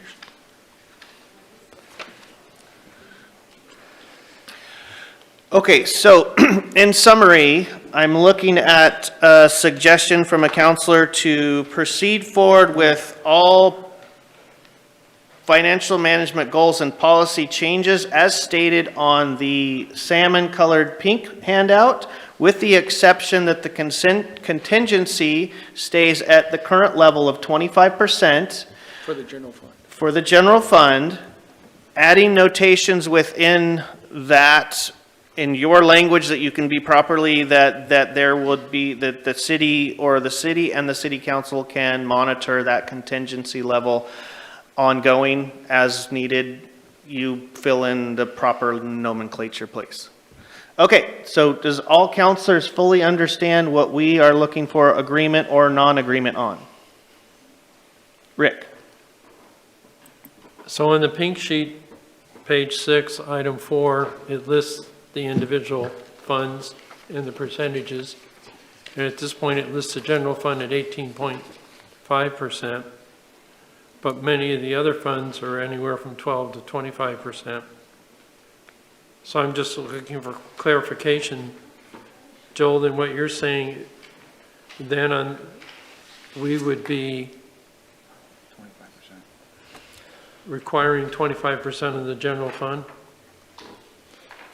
That's correct, and I didn't spend any time at all on the other ones because I wasn't quite sure if they were ripe or if they were the same. I should have checked that out, but I didn't. So I don't know if there's, JC, are you concerned about any of the other? No, I can go through the reasoning behind each one, the dollar amounts in which we chose. Are they the same as what is this year, or are they different? So there are updates, there are revisions, there are additions, there are new program areas that we've never called out in policy before. And so this is quite a bit of a change as far as where we were. Yeah, and I think people are pointing you to the other page. It's on page 2. That was the only previous call outs on your yellow sheet as far as the true percentages budgetarily in those other program areas. So if you want me to go through each line by line as to why I chose the dollar amounts and percentages as what I chose them for, I'd be more than happy to do that. So it looks like you lowered the minimum balance in most of them, if not all of them. Yes. And why did you do that? Let's go through it line by line. So general fund, you now have a asterisk 25%. Property taxes don't come in until November. And so the previous 25, 30% seemed to cover those first few months of the fiscal year. We've added money through the public safety utility fee to where we are not seeing necessarily that drop of maybe 20, 25%. We do see a sizable drop between the beginning of July of the fiscal year all the way to the November time period of property taxes, but it's probably not as severe as needing 30%. The next one down is the transportation fund. That is a utility and gas tax-based fee. And so having 90 days of reserves seems to be, if something were to interrupt those revenue streams, we can continue those operations for 90 days. And that's the same for stormwater, water, and wastewater. Solid waste is a little bit of a different fund. We're looking at potentially housing 500,000 as far as an overall general dollar amount that we want to keep in reserve. And I believe Jason can probably go into more about that, that is having to do with the landfill and keeping a reserve to be able to take care of those duties. The next is Administrative Services Fund, and that's at 12.5% of 45 days. That is an internal service fund. So we charge, that is your HR, IT, City Manager's Office, Finance, we charge each department on a monthly basis for those revenues. So that should be a sufficient amount of dollars to keep in reserve for those in the event that something were to interrupt. And that is the same for Community Development Management, Public Works Administration, and GIS. Engineering is still an internal service fund, but it is dependent on some of the constructions done in the City of Grants Pass. And so we've decided to recommend a 25% to give a little bit more flexibility in the sense that we see less construction come through and the engineering department gets less of those revenues.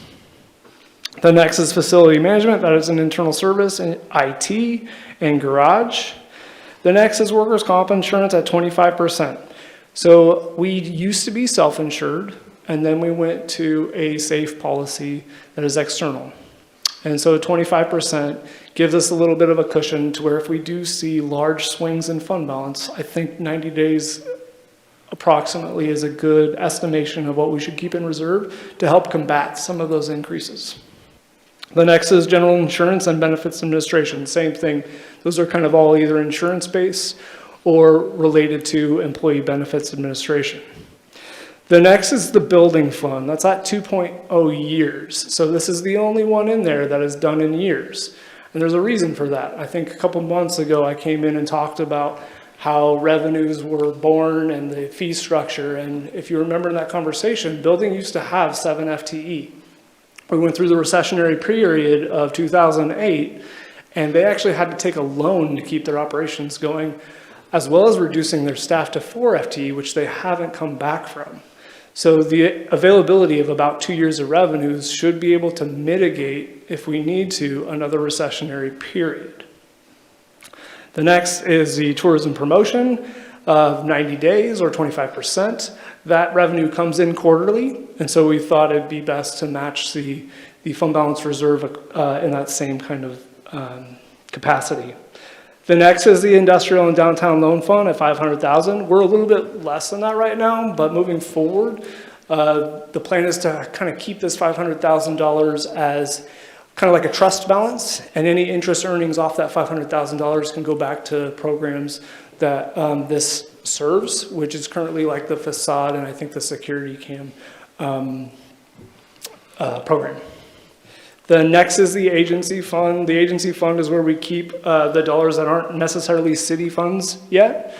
There's where our developer, what is it called? DDAs. I'm forgetting the acronym. Deferred development.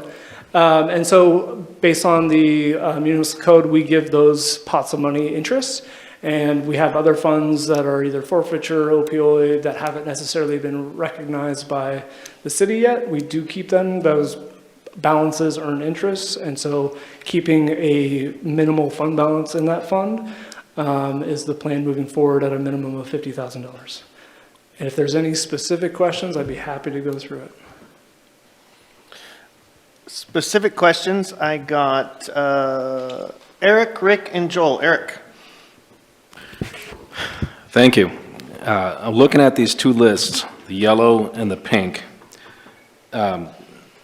I think I understand why we have less amount of items here for the fund name versus the fund or program on the pink one, because we're drilling down, you're wanting to drill down on these specific areas to be able to make that 25%. Is that correct?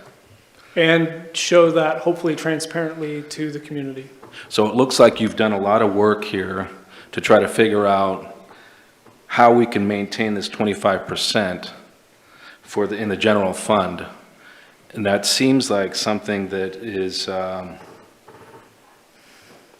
more beneficial or kind of a better way to go. Is that what we're trying to, is that what I'm picking up? No, I think, to kind of say, I think where you're going, just slightly different.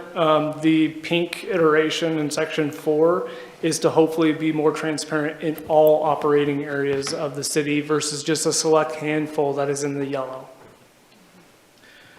So in your professional opinion, you're thinking that the yellow would be a better way to go? I think the yellow is outdated. I think the revisions I'm suggesting aren't necessarily out of the current practice. They are a little bit more transparent, actually, into how we truly practice today, so people know how this all kind of works and how it comes together. So there isn't necessarily sections called out in the yellow that I've added into the pink that hopefully will be more clear for the community to understand how we financially practice sound decisions. Thank you. Further questions, I had Rick and Joel, and then it looks like Victoria as well. So Rick first. So I just need some clarification. So again, on the pink sheet, item 4, general fund, if we put 25% in there with an asterisk, then we have 25% as a target, but with the asterisk, we're indicating that we will not achieve that this year? Budgetarily.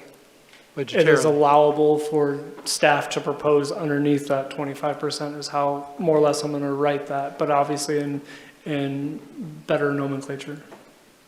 But also, while the piece of paper is a budget, in reality, we still have the cash in our pocket. More than likely, yes. But again, there have been years where budgets spend close to 100% of their authority. But in the past, I haven't really seen grants pass having to go there, so we're fortunate. We are fortunate. Again, I think staff does a really good job of managing the true needs of the community and what they have available to spend. I think we hold ourselves in high regard, saying that we're not just going to spend it just because we have it. Okay, appreciate it. Thank you. All right, further discussion or questions? I have Victoria. Oh, sorry, Joel and then Victoria. Joel. Okay, Victoria and then Joel. Thank you, Joel.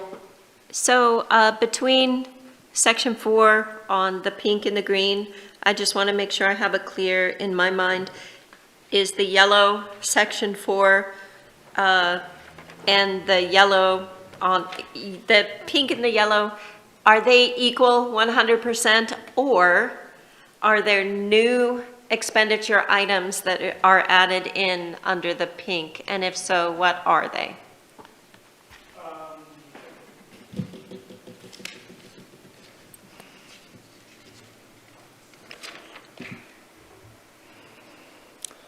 So in the pink, that section for expenditures is completely brand new and additional to what is in the yellow. And the yellow does not address any purchasing policies and practices. Okay, so, all right, that answered my question. Thank you. Yeah, so the yellow, again, is the older one that I think there's some gaps. And the pink is trying to be a little bit more transparent as to current practices and. So we weren't really, under the yellow, we were spending money that wasn't reflected, or we're adding programs? We're adding. Or expenditures? It's a good question. So we always potentially had some of these other programs going. There just wasn't a measuring stick as to what that fund balance reserve should be for those programs. And so the pink is trying to be more transparent with the public and ensure that we carry the appropriate amount of dollars and we don't just make money to make money. Gotcha. Okay, now it's clear. Thank you. All right, Joel, and then Indra. Joel? Well, first off, I appreciate you, JC. You know, there's lumpers and splitters, and you need to be a splitter, and you are, which I appreciate. So anything here on the pink sheet that's going to lower our bond rating? I mean, I can't for sure tell you if the asterisks, how it would be valued to a credit rating agency. Sure. How about the other measures that we haven't discussed in detail? The other major areas, I would say, address a lot of what a fund balance policy should be for a municipality. And so with that, does, my original question on those other areas, reducing the carryover, is it going to affect our bond rating? I don't know the answer to the question. There is a possibility. Again, it's just a portion of the score. It's not the entirety of the score. Yeah, so I was wondering, like, for example, on the, water fund, wastewater fund, I would guess those weren't either, well, utility funds was 25 to 35, so we're the same there, so we're okay. I just didn't want artificially to increase our bond rating if we don't have to. Indra? So the 25% and then you keep saying budgetarily, it would look different. Wouldn't you take the budget for the personnel and look in the past and see how much we overestimate and make those actual expenditures less so that our expenditures are less so that the contingency is 25% or thereabouts? I would not recommend that because you don't know what the future holds. So we normally budget 100%. And so what you're really asking me to do potentially is doing the let's guess and make it that this is going to be vacant for 3 months, but we're in March right now and the fiscal year starts in July. So there's 3 months of potential recruitment and filling those positions. And so if you are setting up to do like I just said, right? And a police officer comes in on July 1st, but you only budgeted to have them for 9 months out of the year, we're writing pink slips potentially in March of the next year. Unless we increase the budget for that. I guess what I would submit is that a lot of budget items are guessing and that we do go over in many and we make adjustments for that. And so why can't we do that in this case as well? So you can always under budget, but again, I would not recommend that because you're still going to have to touch the contingency balance and move that into an appropriation level, which is inherently going to lower the fund balance because you're now giving the same authority to spend. So we just start off at the maximum and then we only bring council through supplemental budget the little things that we did not prepare for or see coming through the fiscal year. I understand that. I don't see a difference between putting 25%, like budgeting to maximum capacity, but then putting 25%, which doesn't match up with an asterisk saying why it doesn't match up. I don't feel that it's under budgeting. Joel talked at length about this. If that's really what our actual is year over year, I don't look at that as under budgeting. So I think that might be a better way to go, but whatever you think is best is fine. I think I agree just to move forward. Okay, any further discussion? Okay. So, just to reiterate and clarify, council or one councilor suggested that we proceed forward, and it was clarified that we use financial management goals and policies from the salmon-colored packet, with the caveat that we keep the general fund contingency amount to 25%, including verbiage. It says if we need to deal with it, we deal with it in the moment. Anybody need any more further clarification on what I want you to vote on? We're going with direction on staff, so realistically, I'm just trying to get everybody's buy-in on it. Yes, Rick, did you have a comment? Question? So dealing with the moment would be the asterisk, Correct. which allows us to go below the 25. That's the way I'm understanding it. And that's in absolute 1,000 foot level generalized terms. JC will provide full nomenclature that is proper and true to the fact, but that's kind of way I dumbed it down. Joel, comment, question? Well, I would just add to that, the paper budget, which is just that, paper budget, may reflect less than 25%, but the actual needs to not exceed, or not be below 25%. The actual that we spend is not going to be below 25%. The budget and the paper, and the reason, but the difference between the two is because historically, we have never had full employment, and that has resulted in budget savings. Plus, we've had good management, and so we're trying to reflect reality here. But we're going to monitor it, and if it gets below 25%, then I expect it to come before us, and we will make changes. Yes, and I'm saying the asterisks at the 25% contingency for the general fund will be in proper nomenclature to allow us to address any shortfalls in that percentage in the moment, without the diatribe of the full history, and I think we fully understand that part, okay? Any further questions or comments? Rick? Again, just clarification, so that allows us to then proceed forward with going below the 25%. Correct. On paper. On paper, yeah. But I'm understanding that you're putting a benchmark in that policy, in the goals and policies, that if there's a shortfall in that benchmark, then a red flag will come up immediately and it will be brought forward to council to address.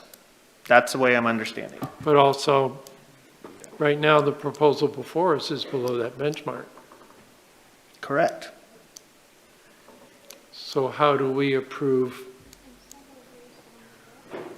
our motion when we already know we're going there? We're not going there next year. We're going to be there supposedly, JC said, in the next 5 to 10 years. That's why we're monitoring it. It's not next year. And we have not been presented with the full budget yet. So, to answer your question a little bit clearer, and anybody can stop me as I do this, and correct me if I say something wrong, but the way I'm understanding it is the budget that was presented to you, the numbers that are presented to you today are not the fast and final numbers. That during budget committee, you will be presented with other budgets because now the city has presented this to you right now to make sure that they are fully understanding the financial management goals and policies as per the way you, as 8 councilors, want them to be done. So, yes, the numbers don't line up today. The numbers should line up closer by the time budget committee is presented the numbers, but if they are not, then you have to deal with it at that moment in time. It's been strongly expressed that you as a council wants to keep this 25% contingency for the general fund. And Aaron wants to add in on that, hopefully correcting me. No, thank you, Mayor. I think it's right on. I just wanted to sort of add to where I think Rick was going with his inquiry and comments. And I think if you take it to the next step, where I think Rick was going with this is, council would be adopting a policy of 25%, but will be accepting a budget with total expenditures of less than 25%, because paper versus reality, like Councilor King was talking about. One caveat with regards to that is, if you look at the purpose of the budget committee, the purpose of the budget committee is technically to try to make sure that the allocated resources are true to accomplishing council's policies and goals. By adopting a goal of 25%, but submitting a budget of 18%, that creates for sure a discussion point and a rub where council's not following the policy that they've adopted, and the budget committee, as their role, looking at appropriations and making sure appropriations match the goals, creates a conflict that may be discussed during the budget committee process because it doesn't match up. So I think that was sort of where Councilor Riker was going with that inquiry. At least that's what sparked that concept in my mind with his inquiries. It's on paper, not in reality. Victoria? So Rick, let me see if I understand. You are all right with the 25%, but you wanted the asterisk, the line item, to also reflect that it can go down to 18. Is that correct? I just want to make sure I heard you correctly. That's correct. Thank you. Okay. So, yes, go And ahead. would that be better clarification for the budget committee if we did it that way, Aaron? If you were trying to do a range of 18 to 25% on the budget, or I wasn't quite sure what that, because technically the budget committee could say, okay, we would like to have you stick to 25, because that's your policy you've adopted, so where's the 2 million cuts gonna come from, or something along those lines, but, But with the asterisk, would they have clearer, yeah, the asterisk would provide clear, I think it would go to what Or Joel, whatever Counselor we're King gonna was call it. trying to explain, the actual versus reality. We do have to submit a balanced budget, which will require us to submit that below the 25%. Yeah, and due to the length of this conversation even, I Thank think you. it'll be a point in our budget message in other facets that we'll probably have to make note of it. That way, not only the budget committee is aware, but the rest of the public is aware as well. All right, everybody's nodding heads. Okay, any further clarification?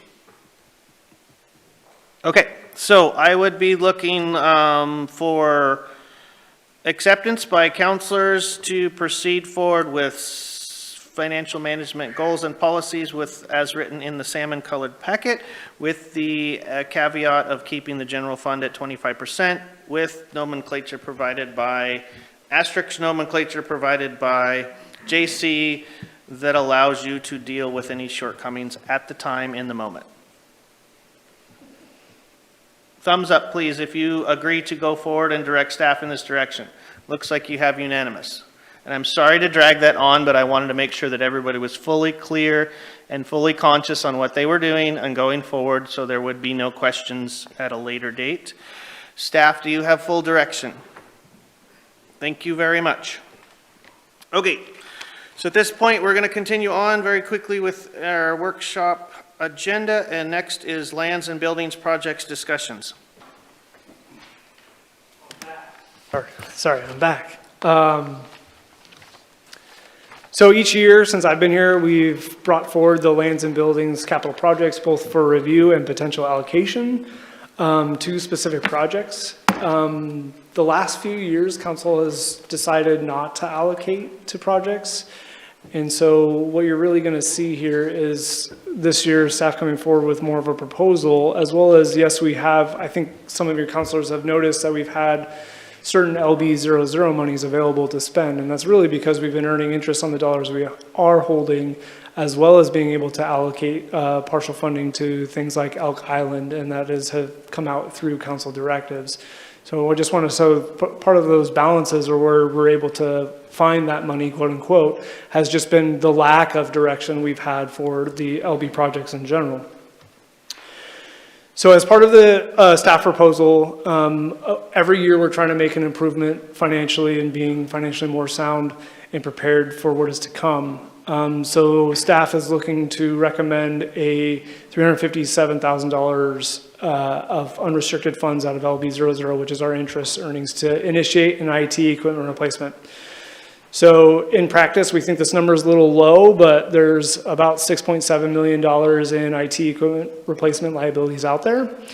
And this first year, we'd like to start funding this, so it would work kind of like our vehicle equipment replacement, to where we don't put in all the money when we need to buy it. We put a little bit of money each year, and then at the end of when we need to replace it, all the funds are sitting there in order to replace it. So it does curb the operating swings and spikes, and so rather than it being a $5,000 or $6,000 computer purchase, we're doing a $1,000 contribution a year for certain program areas. So again, hopefully this will smooth out the operating costs over time. The first year, because it's coming from LB, the remaining years will have to come from those program areas. We think we're going to save the general fund about $161,000. And then the additional savings of about $151,000 from the internal service departments that charge the general fund. So that would be like IT, finance, HR, legal, so on and so forth. The next proposal is to utilize another $150,000 of unrestricted funds to contribute to LB 6396, which is fire equipment replacement for life packs. And a life pack is a series of vital sign monitors and external cardiac defibrillators. From my understanding, these are really old and we need to replace them. And then the final proposal or recommendation that we have is utilizing another $50,000 from LB00, those same unrestricted funds, to LB6455, the River Vista House demolition. So the home has begun to exhibit signs of deterioration, including mold problems that necessitate costly remediation. The home does not offer significant advantages to the parks and recreation facilities at Reinhardt Volunteer Park. I believe we are still looking into the facility as a training opportunity for police and fire, if this were to be the case. And I'm guessing both of the chiefs and Jason Facilities can kind of talk about that. Or sorry, Brad can talk about that. So I'm going to end here, but we are prepared to flip through in your binder project by project if you want to ask questions or if you want a further detailed explanation as to who, what, when, where, why, and what. And with that, Mayor, I'll turn it over to you. Anybody have any general questions at this moment in time? Okay, would you as a council like to proceed forward with each individual fund or summarize and go forward? Who wants to go forward with each and go line by line with each individual fund? Thumbs up. Okay, let's do that. So I'll leave it to you, JC, to lead off. I guess I'll just And say. we'll just kind of do an open I'll banter, do, if yeah, that's I'll cool. do open mic night. That's, if it's cool with everybody, let's just go. It's efficient that way, you know. So LB00, this is more or less the holding project for interest earnings for the fund, as well as it holds a small amount. We like to keep $300,000 so we can close projects out that just need a little bit more funding. Okay. Would you like me to? Yeah, go ahead. You guys just go. I think it's just gonna, let's go quicker that way. Just go for it. Throw out the question. So thank you, JC. On the interest, I want to applaud you for being able to achieve that. Is that through the consultant or person that helps you with that? Or I know you have, okay, so that's how we're now observing that. Yeah, and so when I came on, that was the one contract that I was adamant and that we added was the investment advisor. We've had some really good returns since adding that as a contract. It serves all of the funds throughout the city. And so what you're seeing just in this one piece is just a piece of the overall pie is what we have been earning as far as the totality of the city. I want to applaud you for doing that. Thank you. Indra? Yes, why on the URA special payment, does that go way down in 27 and again in 28? It's a good question. So budgetarily, I don't know if you remember the URA budget. We don't necessarily have 100% of the dollars allocated to 100% of the projects to give maximum spending authority from the URA into projects. We match that line item to come in here so it can go to any project that council deems fit at a future later date. And so it goes down because we potentially quote unquote spend all those dollars or give the authority to send all those dollars to the city. And then the remaining amount in 28 is just what's left over for the next projected budget year as far as the maximum contribution made back to the city.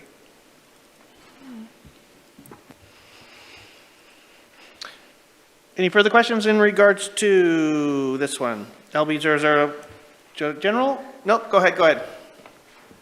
LB 5067, public and park tree programs.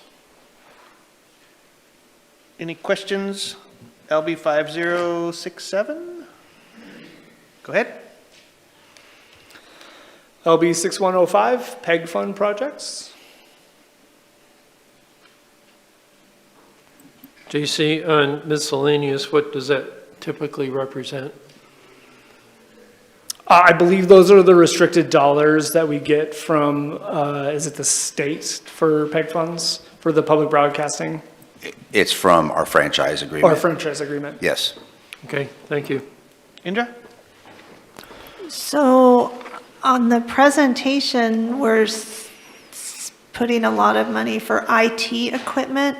So in this one, the PEG fund, we have improvements to video and sound. Is that not IT things? That wouldn't be included with that money?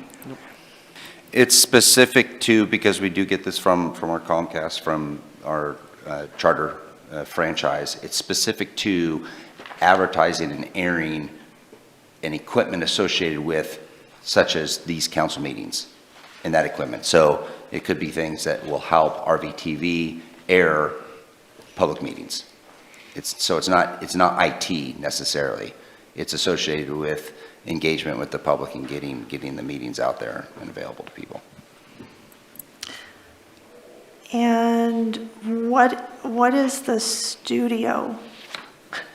Do we have a studio?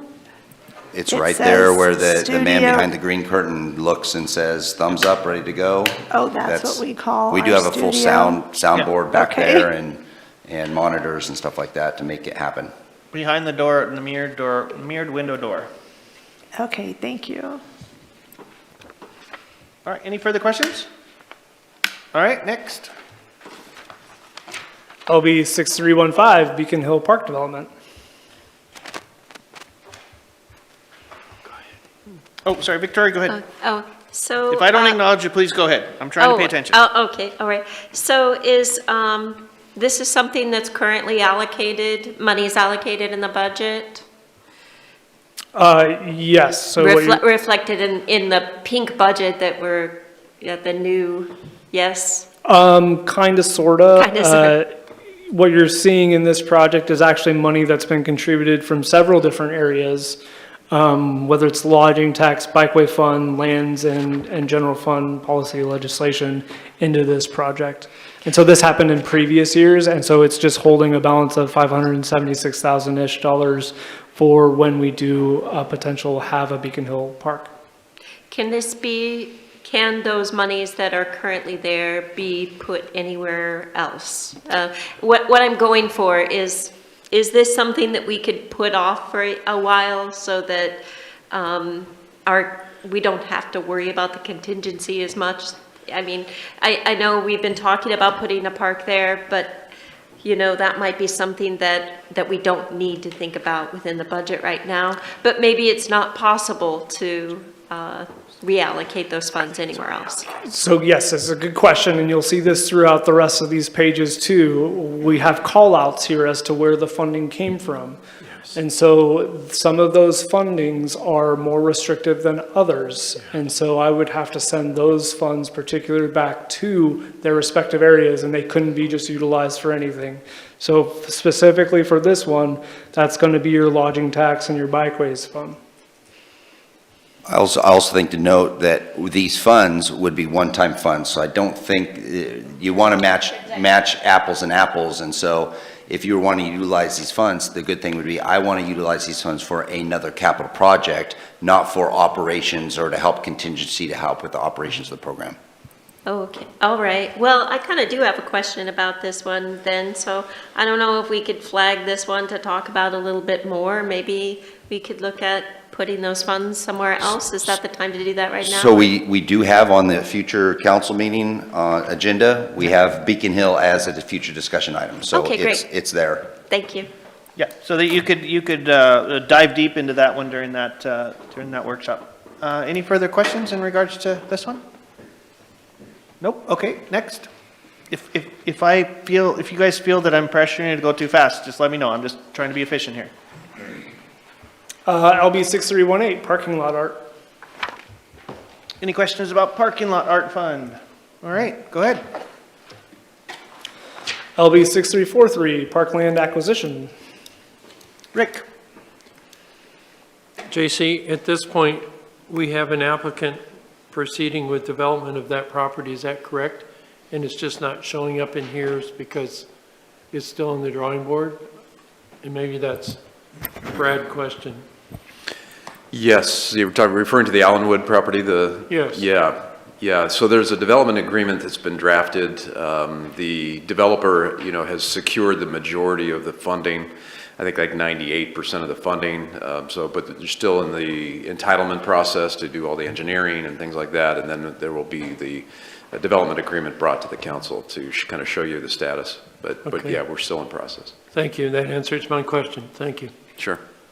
Joel? Just a quick follow-up to that, Brad. So that was bought with park acquisition funds, correct?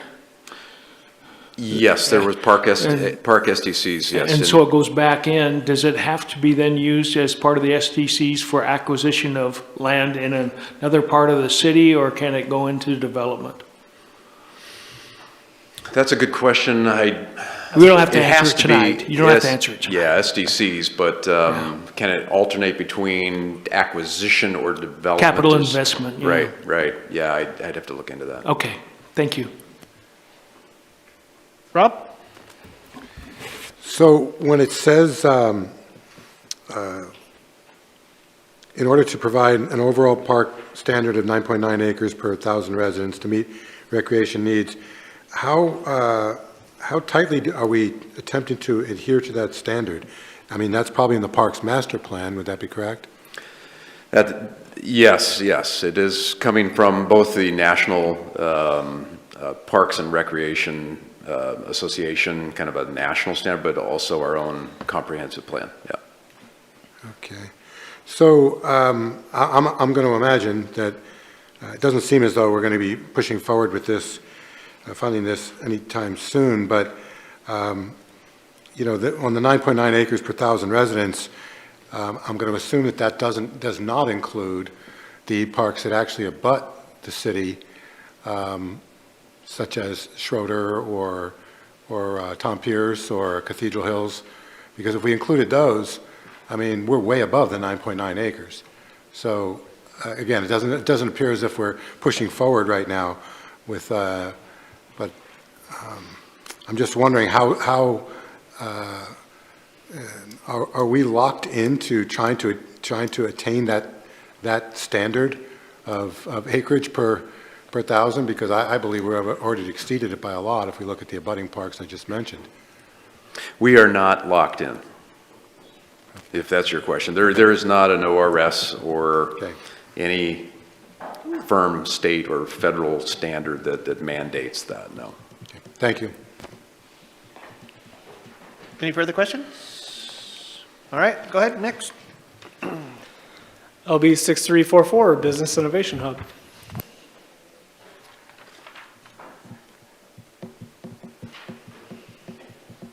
Any questions on Business Innovation Hub Fund? Indra? So would this be a time to say, because we did give money away for that, we have leftover funds in that fund, is that correct? So we can, if we want to move those funds out, would this be the time to say that or not? You could totally give us that feedback. It's URA money, so I would think it goes back to the URA. Yeah, personally, I would like to see this money go back into URA for other projects.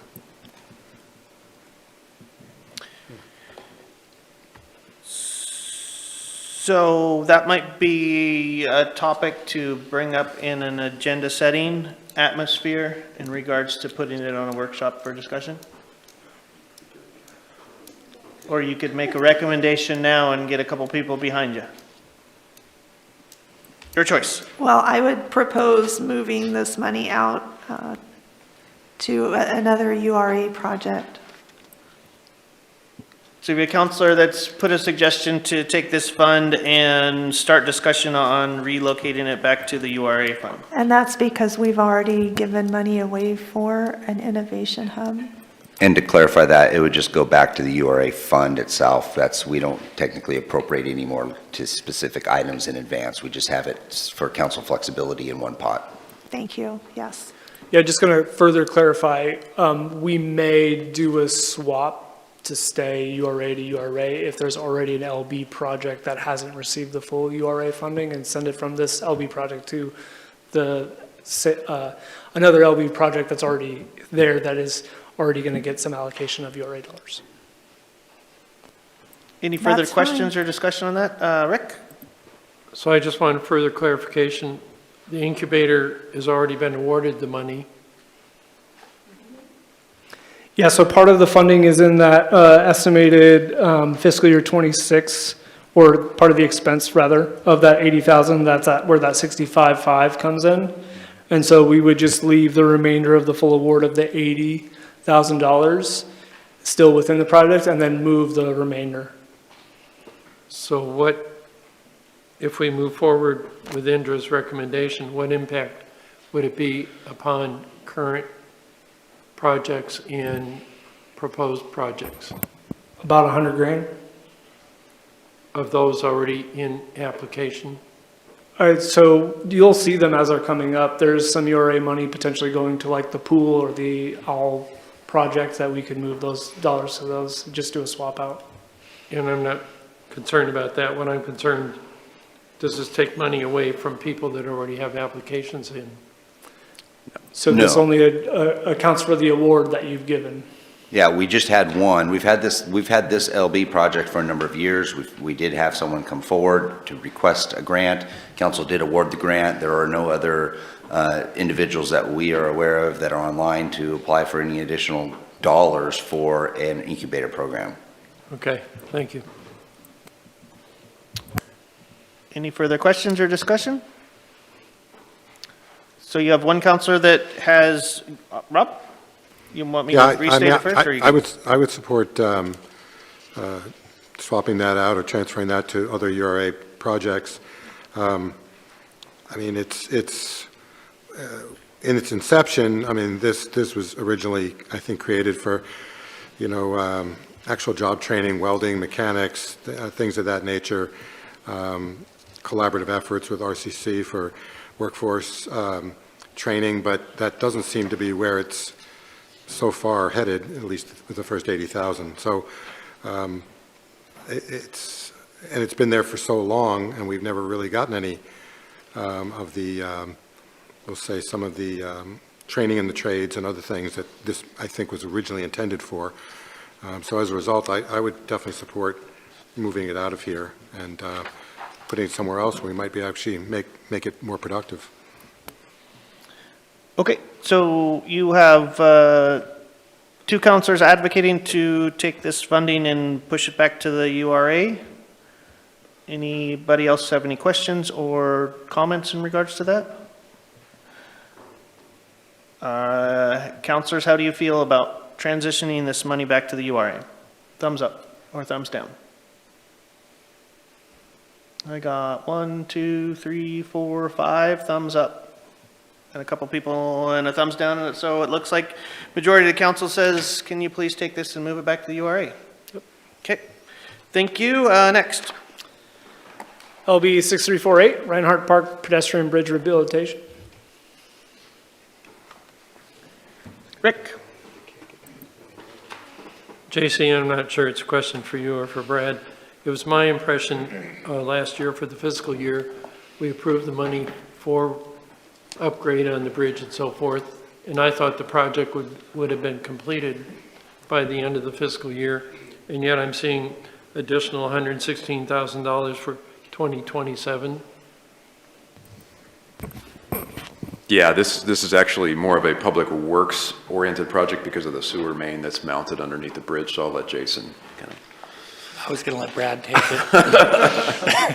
No, the project is going a little bit longer. The work is probably going to be a little bit more expensive, but now we have to replace that sewer line. Remember, we came to you with an emergency sewer bypass for that. We've now completed the work. The line in its entirety has to be replaced underneath the bridge. So at the same time that we do that work is when this work will be the most opportune. We're essentially going to do the projects as a joint package, hopefully. Or that's our intention at this point. We don't know. We're going to try. Hopefully we get the right contractor that can do both types of work, because the cosmetic stuff that needs to be done to the bridge is a lot different than hanging the pipe underneath, but the equipment to go on top of the bridge deck and do the work underneath is very highly specialized. So we think it's the best approach, kill two birds, one stone, and get the work done at the same time. Thank you, that answers my question. Any further questions? Eric? Going back to the prior one there, if it's so desired that there is something for LB 6344, can that money be transferred back in there then? So if Yeah. you have a need for more innovation hub, you're saying, does council have the ability to go back at a later date? I would Yeah, say and I want to yes. say it's in the amended plan to have certain number of dollars, correct?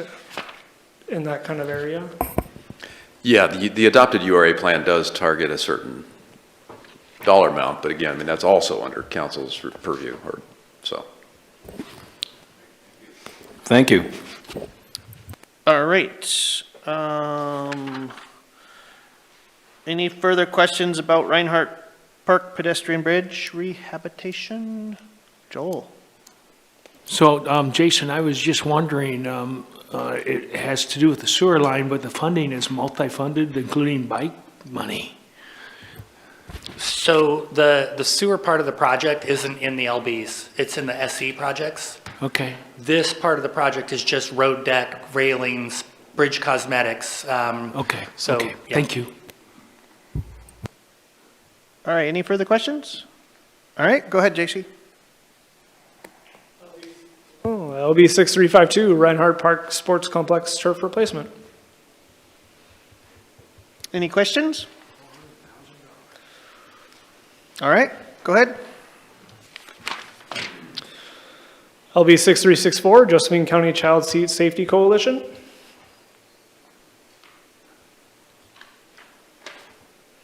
Not seeing any questions, go ahead. LB 6370, Dollar Mountain. Rick? So JC, it says an interfund loan of $1 million. And if I remember right, when we sold the property on Lower River Road, it was $3 million, and of which $1 million went into this. So why do we have to do a loan? We're just showing that that was part of the history of this project. Okay, so it never was utilized. It was utilized, but it was paid back shortly thereafter. Okay, thank you.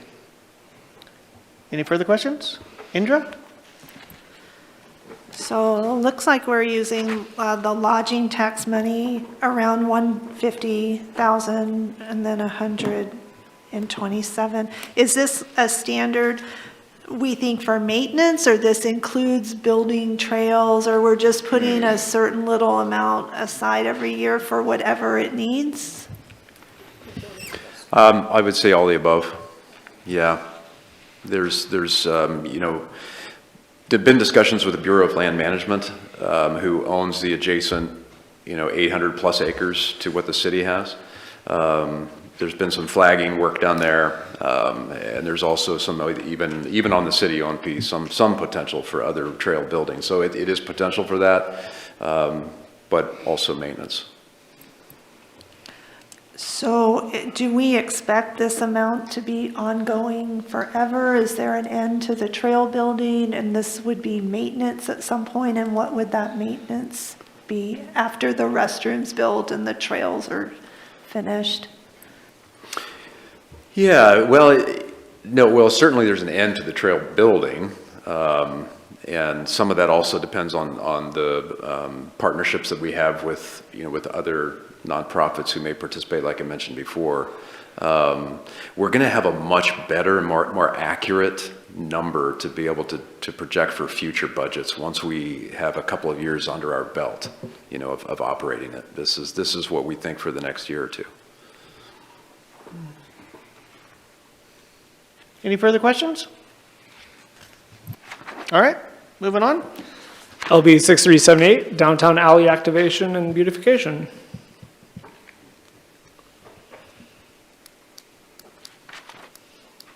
Not seeing anybody jump up. We'll go ahead and move on. LB 6379, DUI Impact Panel.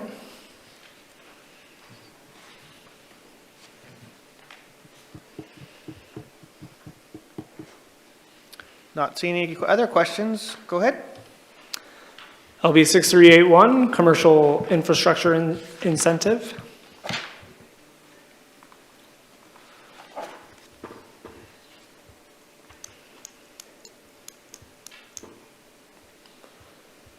Not seeing any questions.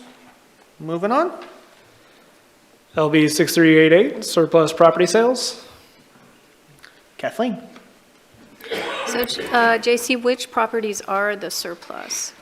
They are in that last sentence of the first paragraph. But they're actively, well, Ramsey, Nebraska, that's not where it currently was built. It's a different property there. Is your mic on? I can hardly hear you. Sorry. What was that? I'm just saying, we just built something at Ramsey, Nebraska. Ramsey, Nebraska, right? Which I That's think a 51 explains units. part of the fiscal year 26 amounts. And then you have Sunset, Starlight Place, and Beacon Hill, which I think are the future ones that we're looking at. So not Ramsey, Nebraska. I think Yeah, big but there, picture. you're right, it's almost all completed. The agreement that the city has with Chrisman Development, you know, does provide for a future repayment, but it's a long-term loan that is basically a no payment, no fee loan. It's essentially treated like a forgivable loan almost. But that's really not figured in. We probably could take that, to be honest with you. We could probably take that one out because it just hasn't received its occupancy permit yet. There's still a few months out from that. Oh, I see. I think we left it in there because it is technically, you know, still active.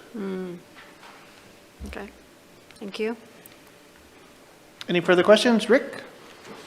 So Brad, that long-term loan, was that the actual payment we were anticipating to come from them?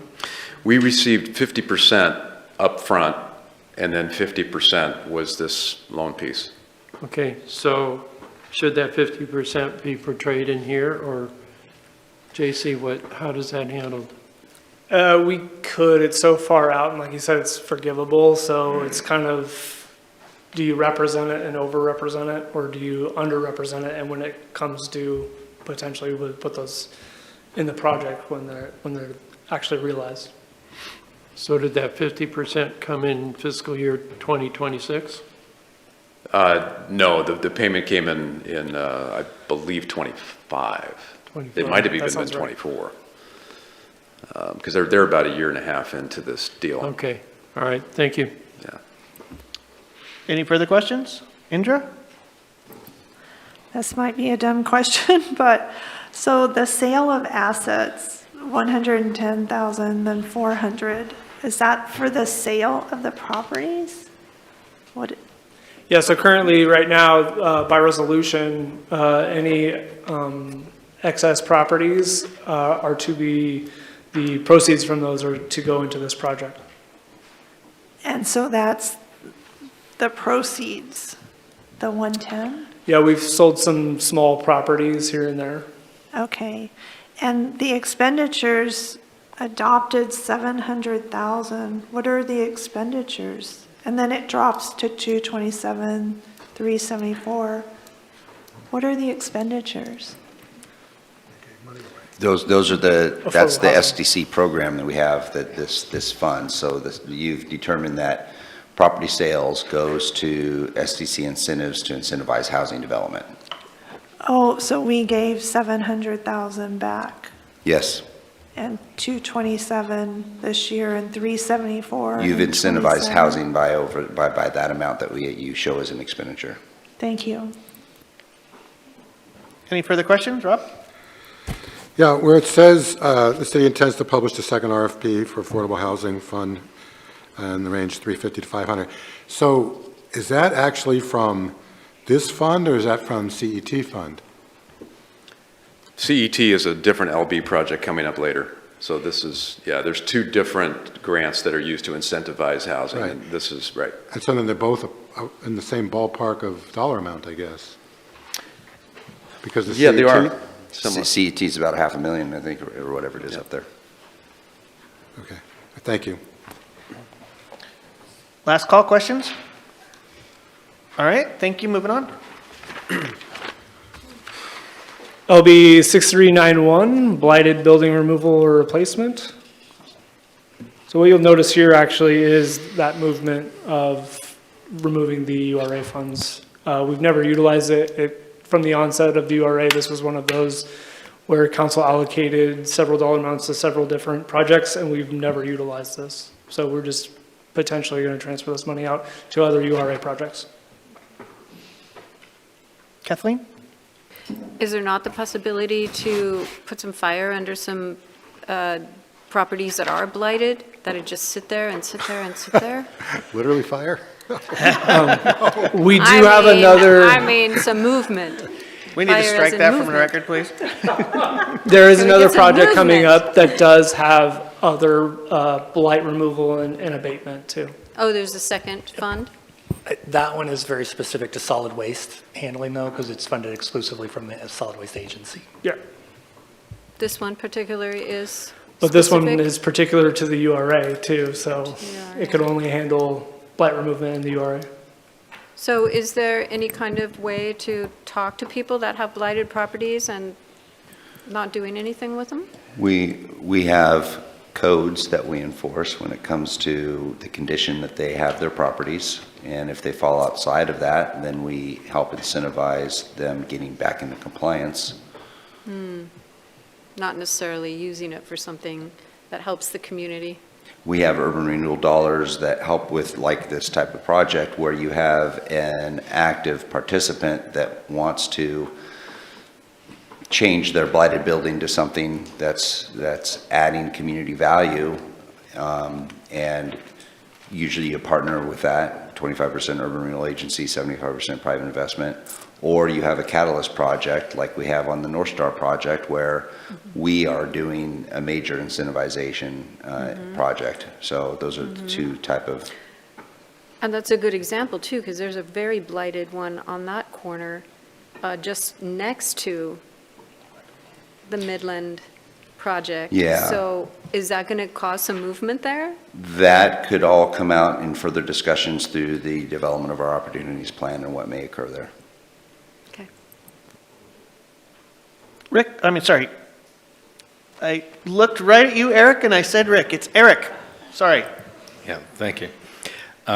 So back to what Kathleen was asking for Aaron, is this something that for the blighted properties, does the city actively go and talk to them instead of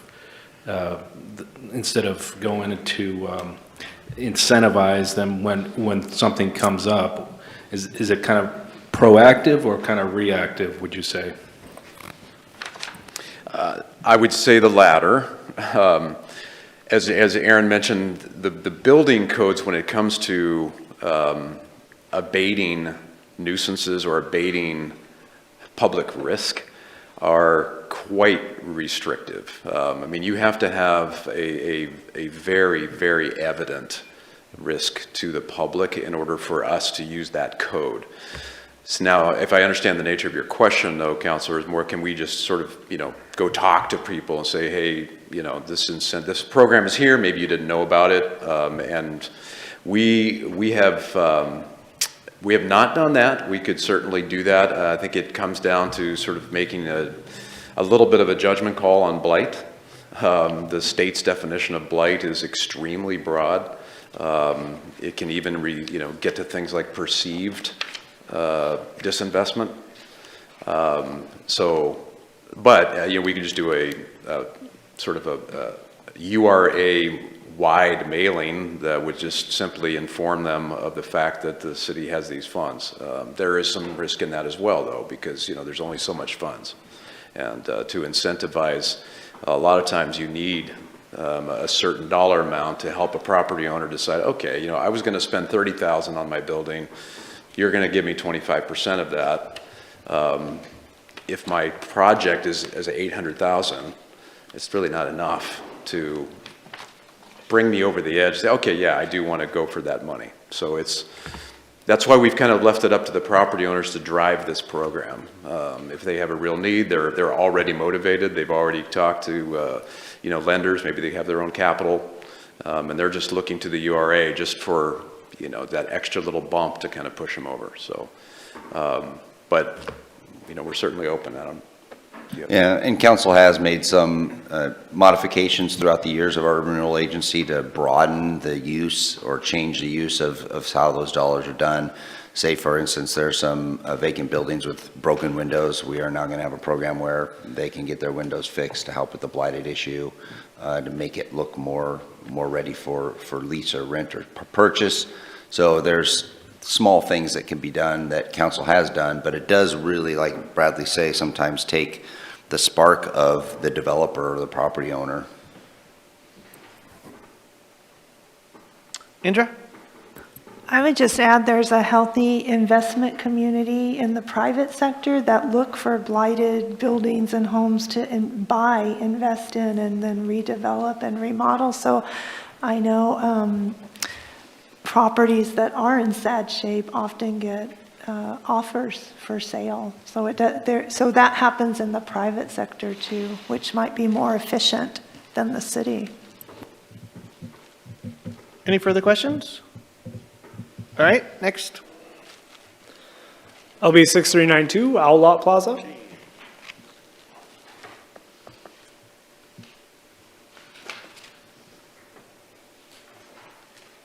Go ahead. You got a question? Me? Yeah. Your finger's on the button. Is that your the I was big just red going button? to confirm that it's going well, I hope, in progress. From what I've heard, that is correct. Any further questions? I bought bricks. Nice. I hope everyone else does. All right, next. LB 6393, Restore Replace Caveman Pool.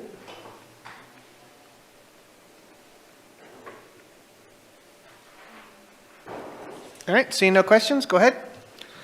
LB 6395, Riverside Park Improvements.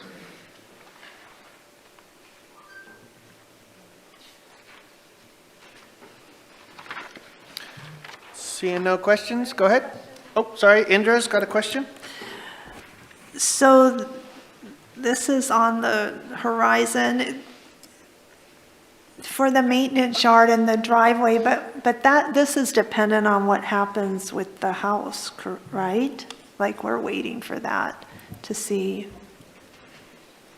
I would say in part, because as the council's last workshop resulted, you're looking for a significant private investment on the cottage.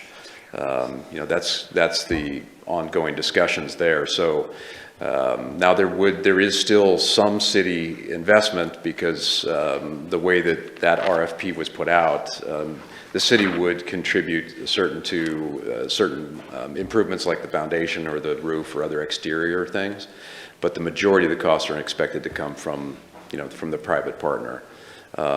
So our intent would be that the majority of this is still for the maintenance yard or other types of improvements there. Because I think Park said they would like to just tear it down. So that's still up for debate, I guess. Correct. There was a survey that went active on Friday, so going to be open for 2 weeks. So we'll report back on the results of that. Further questions? All right, next. LB 6396, Fire Equipment Replacement. And just wanted to note the $150,000 contribution.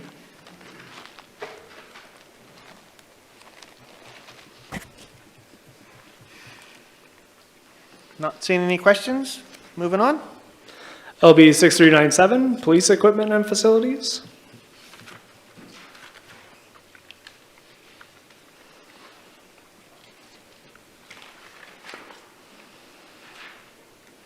Next. LB 6398, Refurbish Hillcrest Public Safety Station. Rick. So there's been some indication we're trying to make an application for a whole new fire station. If that were the case, would this move forward, or this would just be a bridge for the interim? So you are correct, Counselor. We have been seeking funding for replacement of the fire station. And this, as of right now, you can see the total resources, they remain, unless something changed, and I'm not saying that it's the same printout, right? It's the same. Yeah, Be zero. yeah. So it's 0. Okay, thank you. All right, next. Hold on. Oh, sorry, one more question. Sorry, Yeah. Rob, go ahead. Yeah, I'm sorry, I just need to go back one page, page 21, and police equipment and facilities. And we've got a picture, I guess, of a drone here. And I'm just wondering, while we increased the penalties, we really didn't increase the way of actually enforcing anything on Dollar Mountain. And I'm just wondering if a fleet of drones and operators would be a really good way to basically protect our investment in Dollar Mountain. And I'm just wondering if any of that's ever been considered for that purpose. Yeah, there's only certain things you can use drone enforcement for. There's specific ORS, but we're definitely going to look into a strategy on how to take care of the ordinance on Dollar Mountain. So we'll come up with a plan. We actually did use our drone a couple weeks ago. We thought somebody was hurt up there, so we ended up making contact with somebody who were probably illegally using their vehicles up there, but ultimately we were able to make contact using the drone. But all of that to say is we're going to take everything into consideration as we move forward into the new year. Thank you. I think we'll continue on. LB 6403, property abatement and blight cleanup.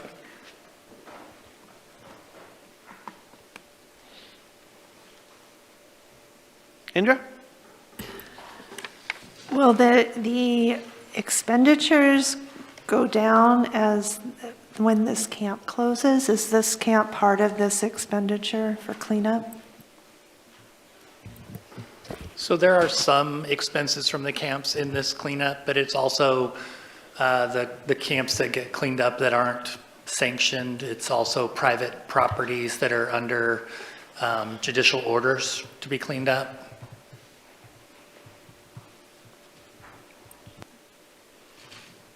Any further questions? Okay, moving on. LB 6408, housing studies pass-through.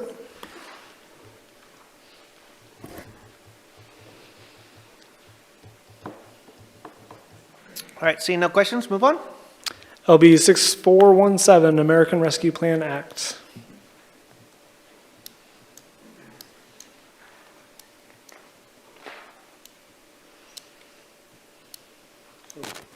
Go ahead, Rob. So isn't this all water under the bridge? Why is this even still here? It's a really good question. It's just remaining here. We do have some contracts outstanding, which is the remainder of that 978,000 that were the two construction projects that council gave large sums out there for those projects.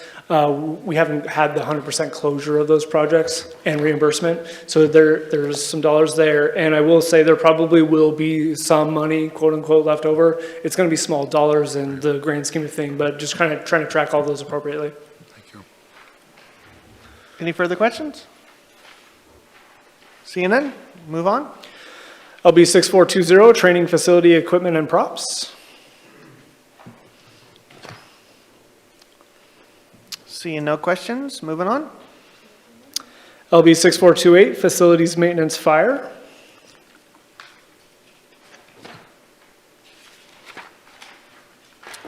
Seeing no further questions, moving on.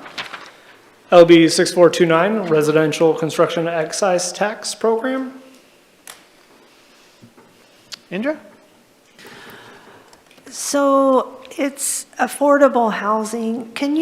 What's the definition for this specific program for affordable housing? The CET is regulated by an ORS that was adopted, I think, in 2019. I'm pretty certain, not 100%, that it's 120% of area median income for this particular one. The council did adopt a resolution that set the guidelines and the parameters for how the CET grants would work. And there may have been a drop in that, and we could certainly look that up and send you the resolution, but I think I think that this particular program, it works at 120% of area median income. Does that mean it's subsidized housing then? Well, I get, if you define subsidized as the use of CET dollars benefiting the developer, then yes. It doesn't mean that all housing that is at 120% or lower is subsidized.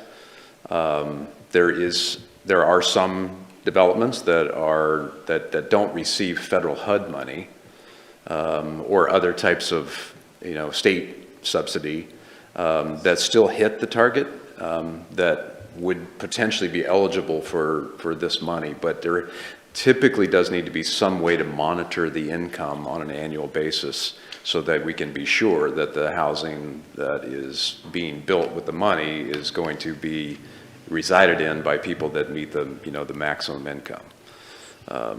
So yeah, the two, we have only gone through one round of CET funding to date. And there was 2 projects that the council approved for that money, and both of them are subsidized projects. They were already receiving federal money, so. But I guess my point is it's not a requirement that they be subsidized in order to be eligible. Any further questions? So was that your question? You want to know if on a monthly basis each tenant is subsidized? I know. Not necessarily be case by case. Oh, I'm waiting for you because I see you're still not, if you're not satisfied, keep going. So Rob wants to ask, no. So I got this friend, I'm asking for somebody else. I mean, well, to me, you answered it because you said they have to check the income of the people, which means they're mostly on the state roll and receiving income that way. But, so that was the question. Are they receiving, not the builders, but the tenants, are they receiving monthly help? And I think you said not necessarily, they might not be, right? Right, that's correct. Yeah. Yeah. These monies, cannot be used for operations of any kind or monitoring of any kind. It is truly construction. So it is for the development of new housing. So that is specific. So it is going to benefit whoever is building and constructing these new units is who gets the money. Okay. And I just asked because I'm sure you know neighborhoods and people do get concerned when low income housing is coming into their area because they don't know quite what to expect. Okay, any further questions? All right, next one. LB 6430, Commercial Industrial Construction Excise Tax Program.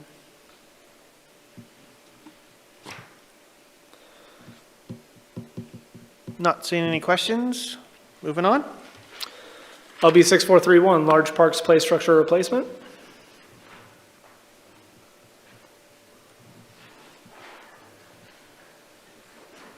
Not seeing any questions. Moving on.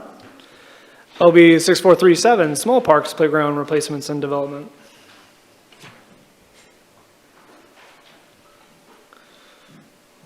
Not seeing any questions. Moving on.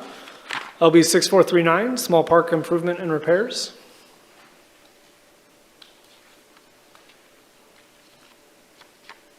Not seeing any questions. Go ahead and move on.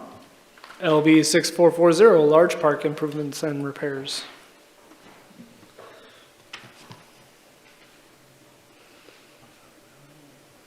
I'm sorry. Oh, okay.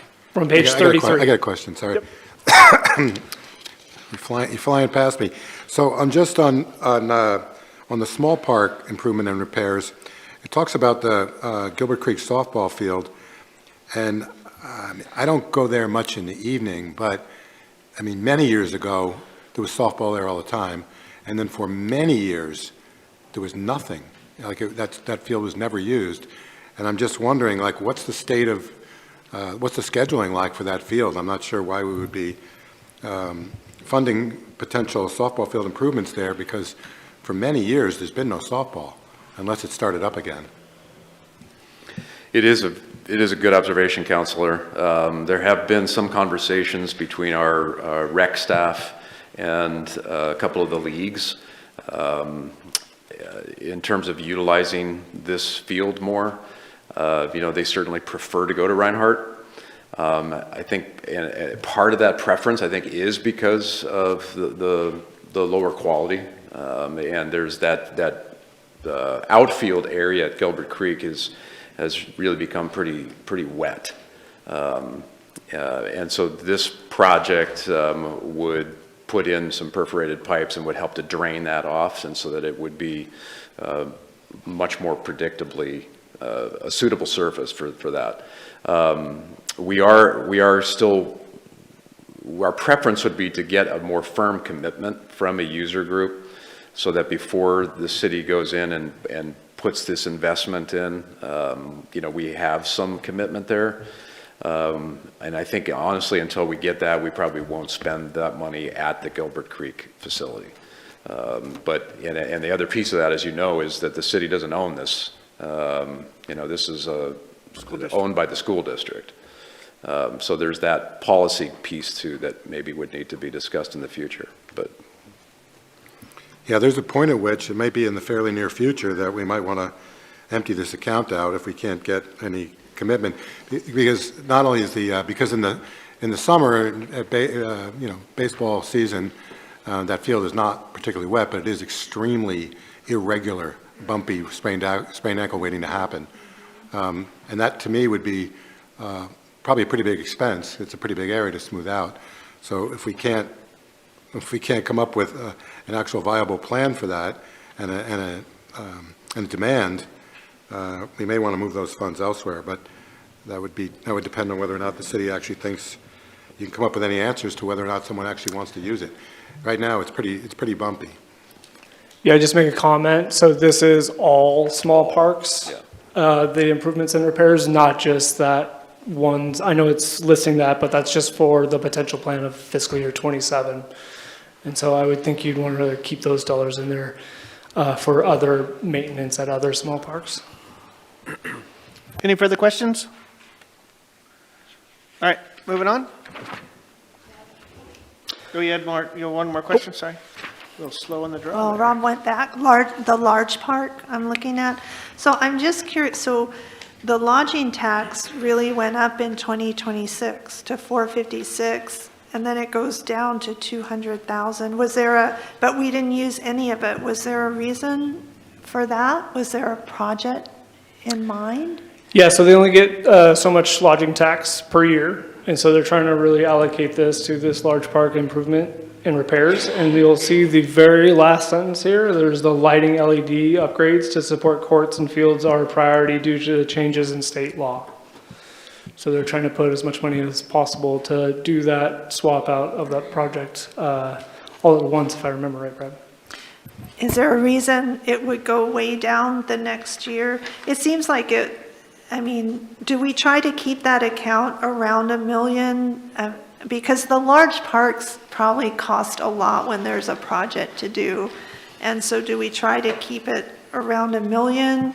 And why aren't we keeping lodging tax solid across the board, I guess, is what I'm asking. It's a really good question. So we keep lodging tax off to the side, and then those dollars get allocated interest just like other pots of money.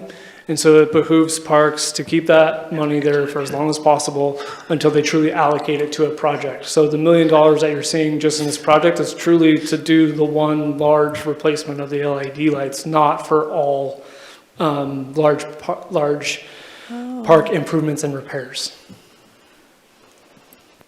So we don't keep money in there regularly?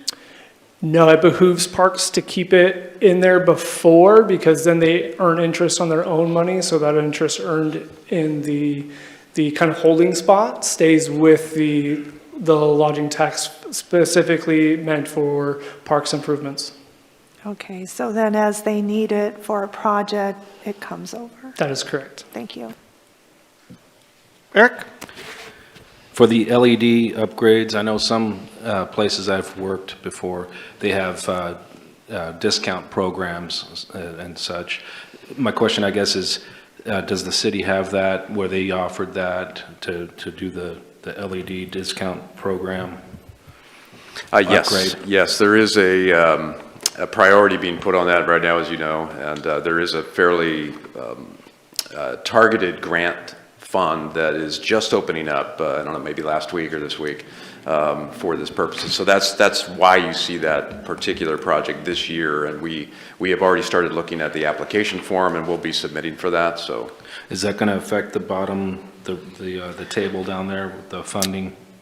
Well, if we're successful in securing the grant, then that'll be reflected at that time. We typically don't, forecast those kinds of things. Sure, perfect. Thank you so much. Yep. Ginger? So I just want to clarify, the lodging tax, a certain amount does come to the parks annually? Yeah, so that's a good question, and that's why these projects are separated from small parks to large parks. Part of the ORS, we feel like the large parks qualify for tourism-related facilities for the city of Grants Pass, where potentially our small parks do not fit that definition, which is why we separate them to make that delineation of these are our large parks improvements. Okay, and is there a certain percentage that comes in? How do you determine how much of lodging tax money comes in? That is a really good question. It is a set by Muni code percentage distribution that goes into that area.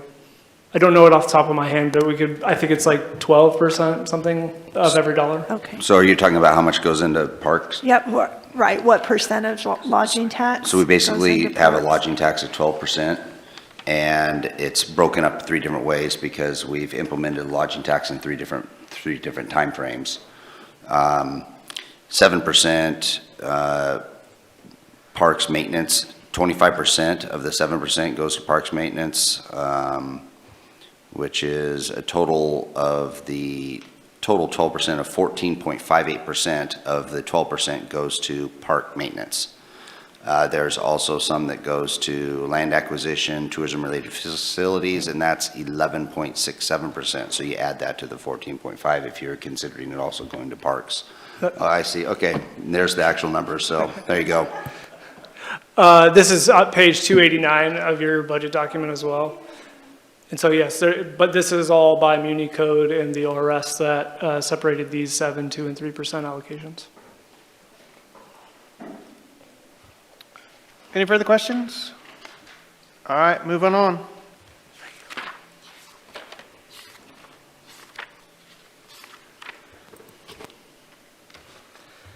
LB 6441, special events.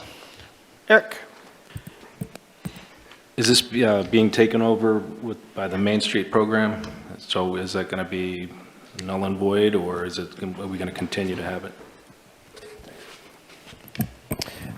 Councilor, I guess at this point, the short answer is no. I mean, the city is still intending through, as you can see, as shown here, to fund these projects as it's proposed. So there's a lot of discussion. I think maybe the city manager can add more to that. I think that we're planning lots of ongoing community conversations about to transition some of these. There has been not conversation about Art Along the Road, but the 4th of July and the tree event, yes, there have been some conversations about how to transition those. We actually do plan to transition the 4th of July this year, but the procurement of the fireworks themselves is by far the largest percentage of the budget. That's I think around $18,000 to give you 15 minutes of fireworks. So at this point, because this and of course this is sort of because 4th of July happens right at the fiscal year timing. You're working with monies that were already allocated. So yeah, and to further clarify that, we've got the 3 signature events that we do. Art Along the Road really hasn't been discussed as someone really taking over, but that's not out of the discussion point. The 4th of July and the Christmas tree, There's been discussions of of groups taking those over, but the question is, and some of the comments have been, we'll take over the organization and the running as long as the city still contributes the cost associated with it. So that's a discussion point in the future. If a group came and said, we would like to do the Christmas tree, great, but we would also like the city to continue to contribute what they're contributing to the Christmas tree now. We'll just run it. What that would do is it'd have some savings on staff time internally, but potentially not from a budget perspective on an LB project. But that would be for future council discussion. Rick? So in the colored column for proposed fiscal year 27, it shows resources. So the $20,000 for the 4th of July fireworks, is that coming out of tourism, or where does that, what's the resource? That's the general fund.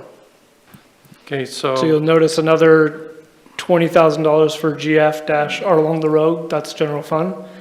And then GF dash tree, that's the $10,000 general fund. So a total of $50,000 annually has been contributed from the general fund to this project.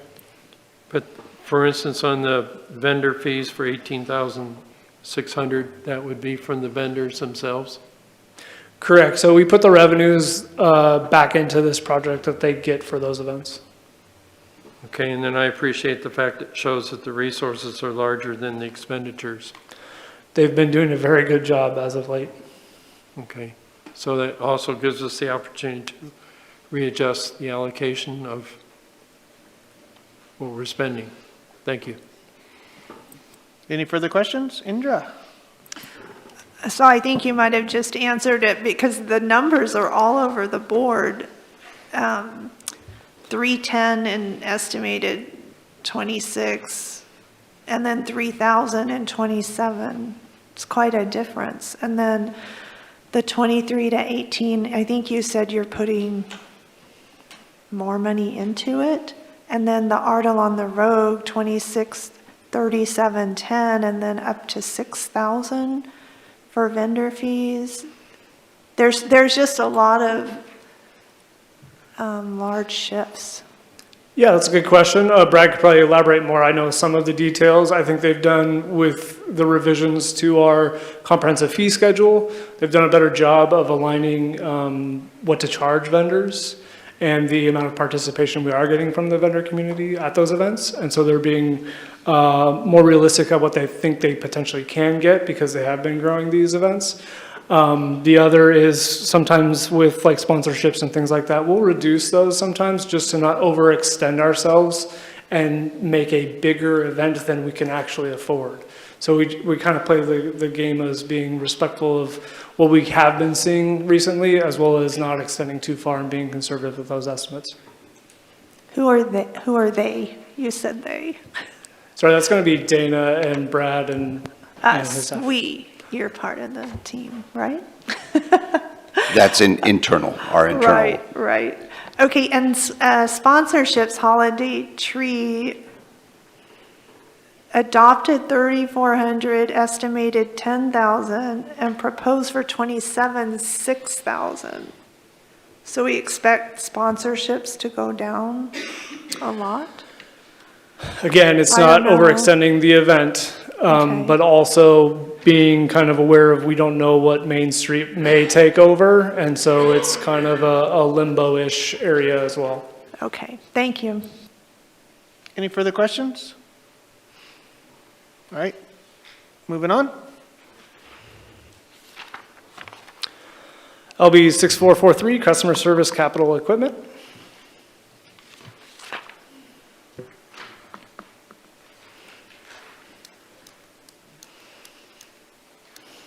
Seeing no questions, moving on.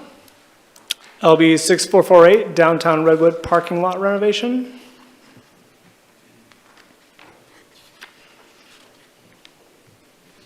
Seeing no questions, moving on. LB 6450. Sorry, hold on, sorry. Oh, You have a I'm question? sorry, I'm You gave me a the little go-ahead. slow. No, you're- So we have estimated for 26 and then nothing, 30,000. So are we expecting to do 30,000 worth of work there and then we're done? No. Yeah, no, this is strictly the engineering money to have our engineer design and look at options for that parking lot. That would be, you know, a complete removal of the existing asphalt and going all the way down, or we just, you know, but it is, if you, you know, we know that there's a lot of need, a lot of buckling, you know, some actual pedestrian hazards that are kind of forming out there, so we really needed to be taken care of.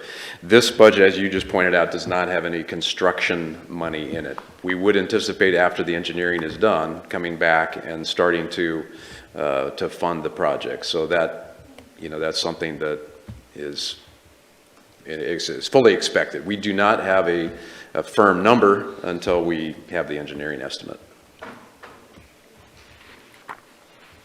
Any further questions? All right, moving on. LB 6450, Northwest Washington Boulevard lots.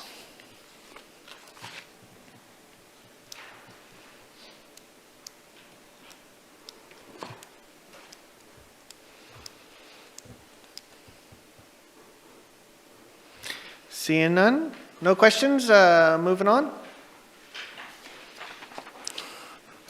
LB 6453, Dollar Mountain Radio Tower. Rick? So we allocated to proceed forward with this last fiscal year. What is the status on the tower at this point? Hey, Counselor, that's a great question. We ran into some issues with a change in ownership.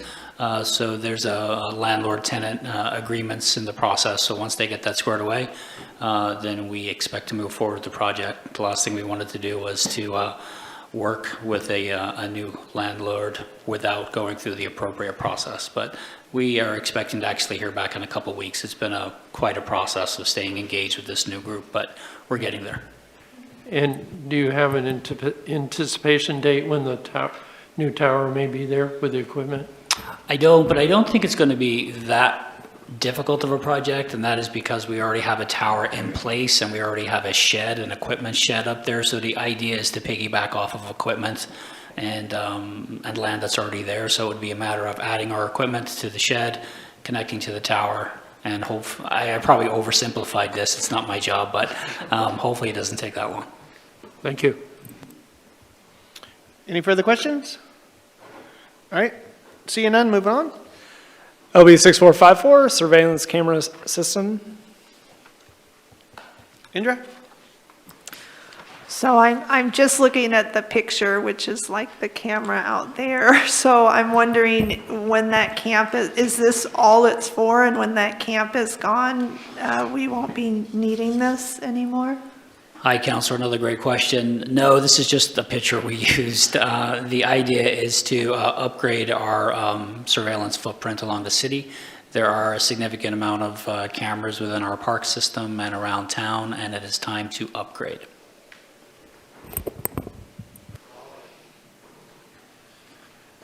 Any further questions? All right, moving on. LB 6455, River Vista House demolition.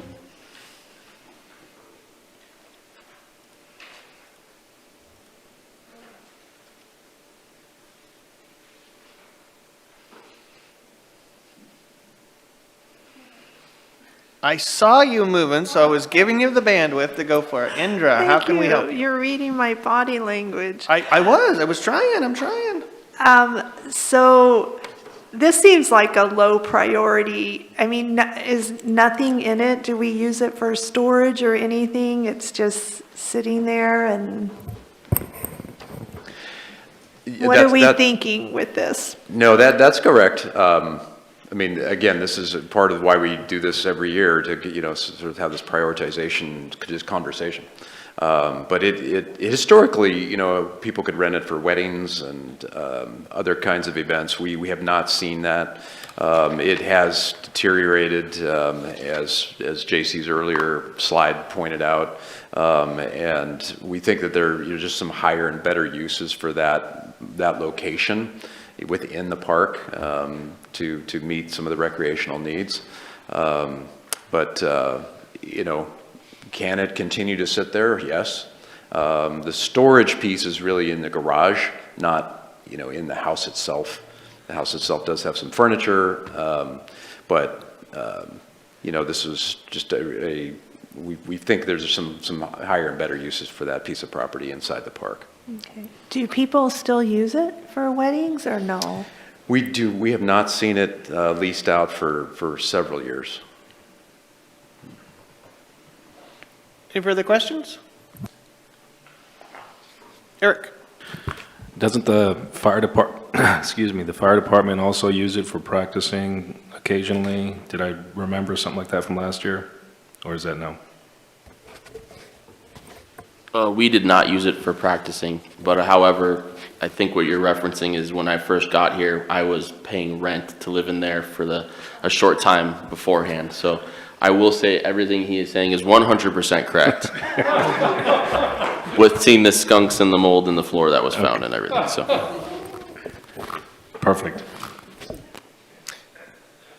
Thank you for your dedication and your patience to hang on and wait for a better situation. We appreciate you being here. That's all I wanted to say. Any other questions? Oh, moving on. LB 6457, council directives.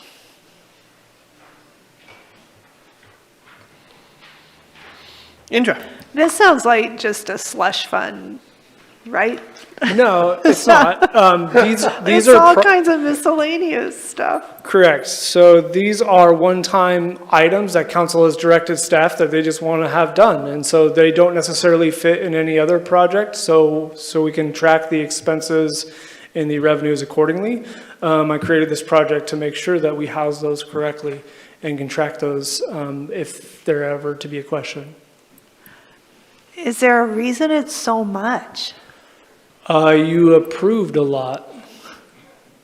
So we just put it in there as we approve it? I mean, or it goes, oh, So as soon as you sign that or approve that resolution, we move the money into this project and allow for those expenditures to draw down on it. oh, we need to stop approving stuff. I would employ you to read the project needs in its entirety. Because basically that's one reason why that money was moved is there's a couple of good statements in there that shows where it's going. Any further questions on this? Okay, moving on, we're almost to the end. LB 8580, ban shell. Rick? Is that on schedule for dedication this June? Yes, it is. Thank you.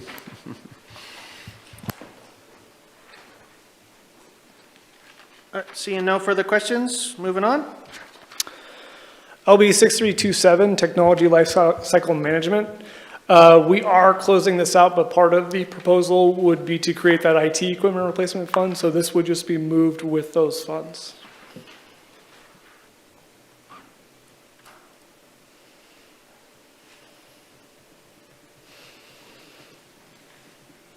Seeing no questions, moving on.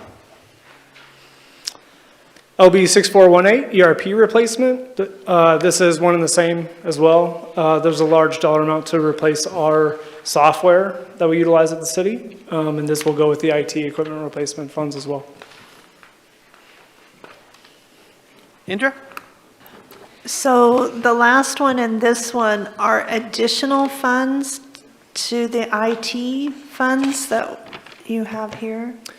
No, they've just traditionally been held in the LB projects because there was no other good spot to put them. And so now upon the proposal of creating an IT equipment-centric base program, these two projects are IT in nature, and so it makes sense to better house those with the other IT stuff. So this $1 million from both will be housed together with IT, a new fund, That's correct. potentially. Any further questions? All right, seeing none, we'll move on. LB 6442, City Hall renovations, similar kind of ish deal with this project as well. We do have a facilities replacement fund that all the tenants in this area pay towards.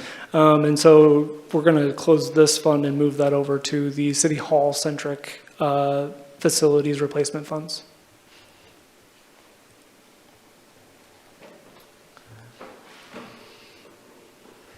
Any questions? Okay, so that looks like that's our last fund. Any generalized questions that came to your mind in going through this that you need to go back for one last call? Okay, thank you very much. Counselor, or sorry, excuse me, Mayor, sorry. You're going to get a demerit for that one, right? No, just kidding. Go ahead.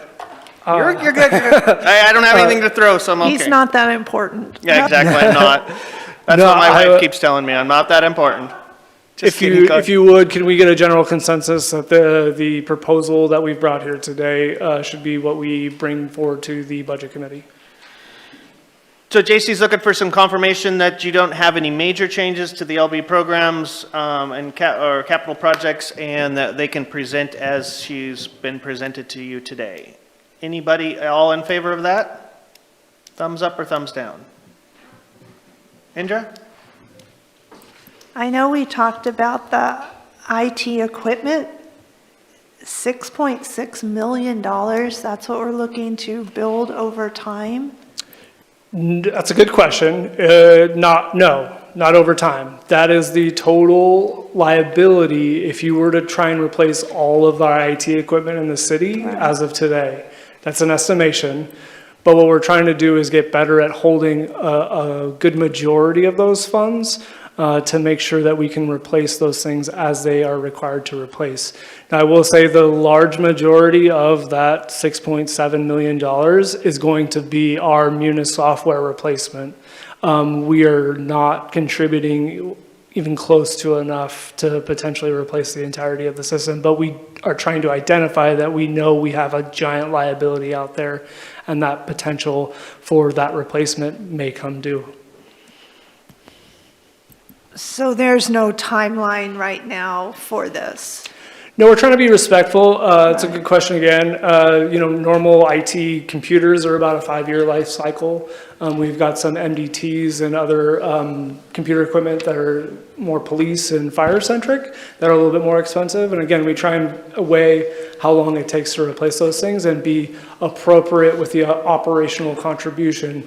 And so just as an example, IT gives us a list of all the computers to replace, and so we have a list of what it takes to replace all of Patrol's computers. And what we see is in maybe 27, they only need $30,000 worth of replacement, and then in 28, that number is going to spike up to $70,000 based on how they've kind of staggered their replacement. So rather than making a 30 and then 70, we're going to try and smooth that out to a $50,000 contribution each year, so that way that operational draw on the general fund is more even and balanced from year to year. So what's the 357? Is that to a start this year, or because you mentioned 50,000 then every year? So is the 357 up front, so to speak? Yeah, that's the overall starting place for the entirety of the city for the first year to make that contribution and remove that out of the operating budgets. And so what it does is it really helps the general fund out and meeting that 18.5 or 25% fund balance, however you want to look at it. And so moving forward, though, those contributions will come out of the operating areas that are associated with them, much like we do any vehicle replacement. Thank you. Rick? Continuation of that, I know Windows 11 has caused some computers to be obsolete. Has it affected finance and IT, or is everything on schedule? And I realize there was an extension until the end of this calendar year to be able to still use Windows 10.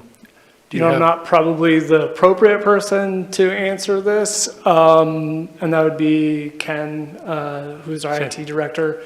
But he'd probably tell you, yeah, it's probably come faster to replace some of those things sooner than we thought. And we're going to have to, just like any other thing that comes our way, we're gonna have to pivot and do what's best for us as far as operations and financially. Okay, thank you. All right.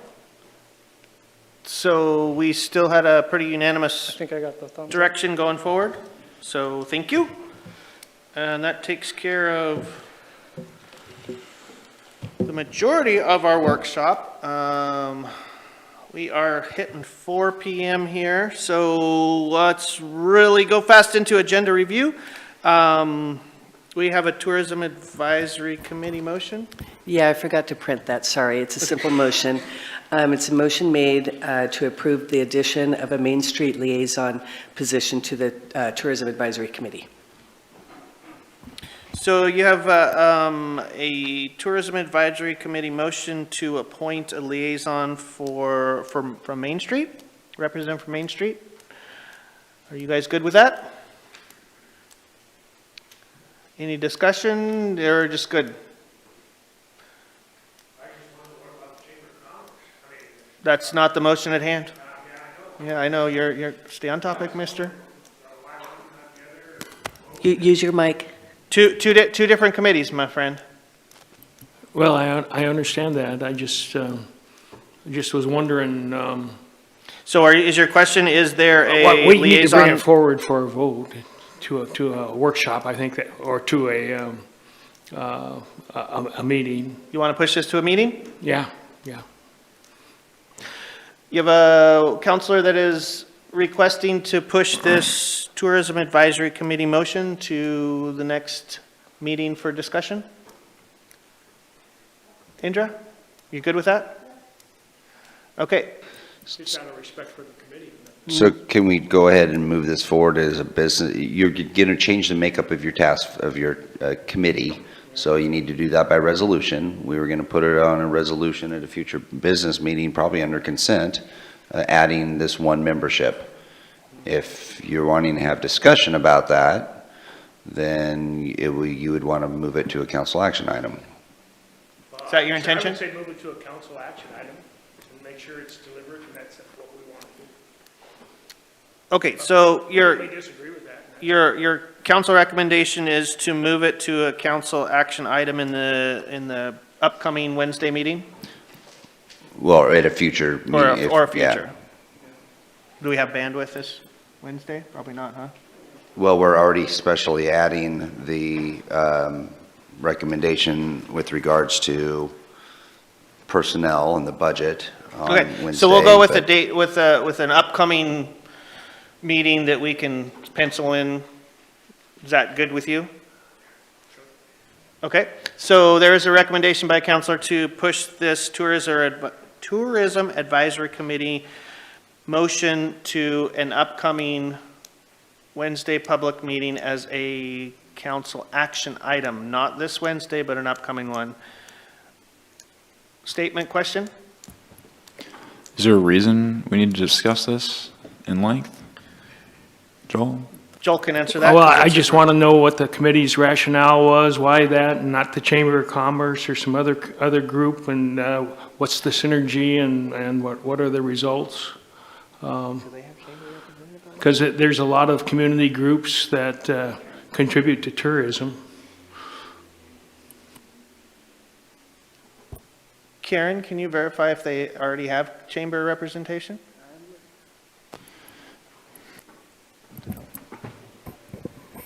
Go ahead, Indra. I just think if a counselor's concerned, I mean, it's worth a discussion. I don't think it would hurt to have a discussion over it. Yep. No, we're in full conversation about having a discussion with it, yeah.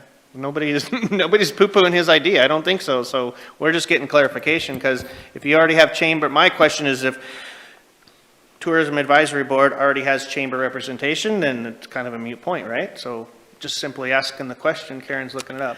So the committee will include preferably 2 members representing lodging properties within the city of Grants Pass, others representing river guides, area attractions, realtors, restaurants, the media, marketing, and citizens at large. So I didn't hear a definition of chamber representation there, so. But Terry Hopkins is the vice chair. Oh, but Terry Hopkins is the vice chair of the committee.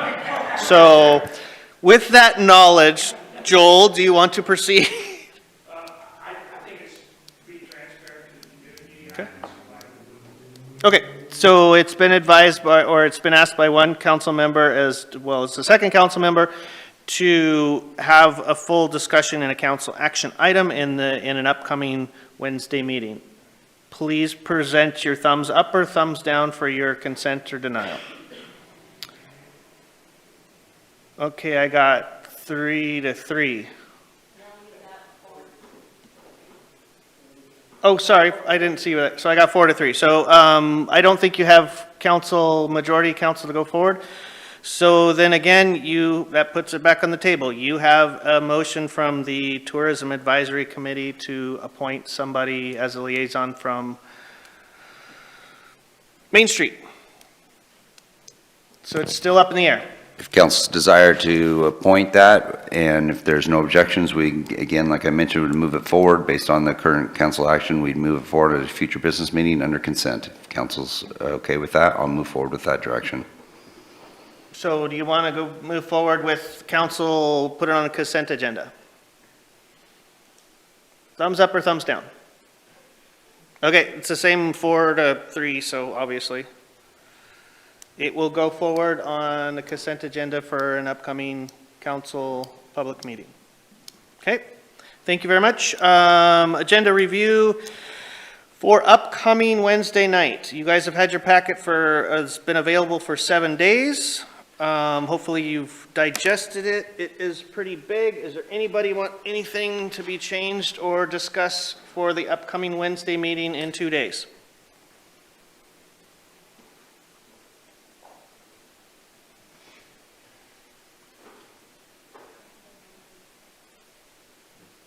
Does it pertain to the Wednesday meeting? That's what I'm just asking. Like, I'm just trying to head off the people contacting me when the meeting starts and wants to change things, so staff has full ability to change things in the next 2 days for the next meeting. So we're really trying to push that you guys engage yourself, because these are published 7 days ahead of time, and so I'm kind of really asking you guys to do your homework and come to this workshop. If you have changes, then we can give staff ample time to change it before we go into meeting. I don't see anybody jumping up and down, so anything for the upcoming calendar? Joel. So on the back, based on the discussion we had today, we need to have for council action monitoring of the general fund on a quarterly basis. So to bring it to a workshop to discuss how that works? Just to look at the expenditures and where we're at, and is our balance at the year end going to be below 25%, or is it going to be 18%? And then we can monitor that as we move along. Okay, and I think JC would like to get clarification or weigh in on that? No, I just want to say that even in your packet that is for Wednesday, there is a quarterly report. We publish those, which has a definite snapshot of the general fund as well as some other information regarding. Right, so there won't be any more additional work required on your part, but I want to highlight it as an independent item just for council's awareness, because it is important. There is a percentage now that is reflected next to the financial statements as to where that fund balance sits in regards to the 25%. Right. And, you know, I've been looking at it, but I'm not sure all of us have, and we certainly haven't had a discussion. And if it does cross the 25% threshold, we need to look at it and take other action. So I want to be very clear, in our September quarterly report, we could be below 25% because property taxes haven't come in, but I wouldn't constitute that as an emergency. Yeah, I wouldn't either.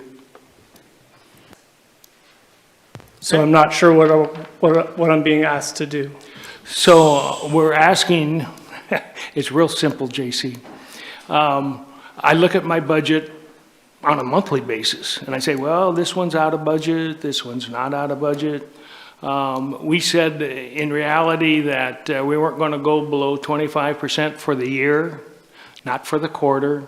There might be circumstances where within the quarter, you're gonna be below 25%, and that's fine if we got a rationale as to why it's gonna go there, and we'll be okay, because we haven't had the full savings for the year. But we have that discussion, because as you said, in 4 years or 5 years, if we're down to 16%, we need to find that out way ahead of time and take appropriate action. So based on Councilor King's comments, I think what he's asking for is an agenda item during a workshop for quarterly reports. So quarterly, we would provide a report on where we are with the contingency fund and our percentage.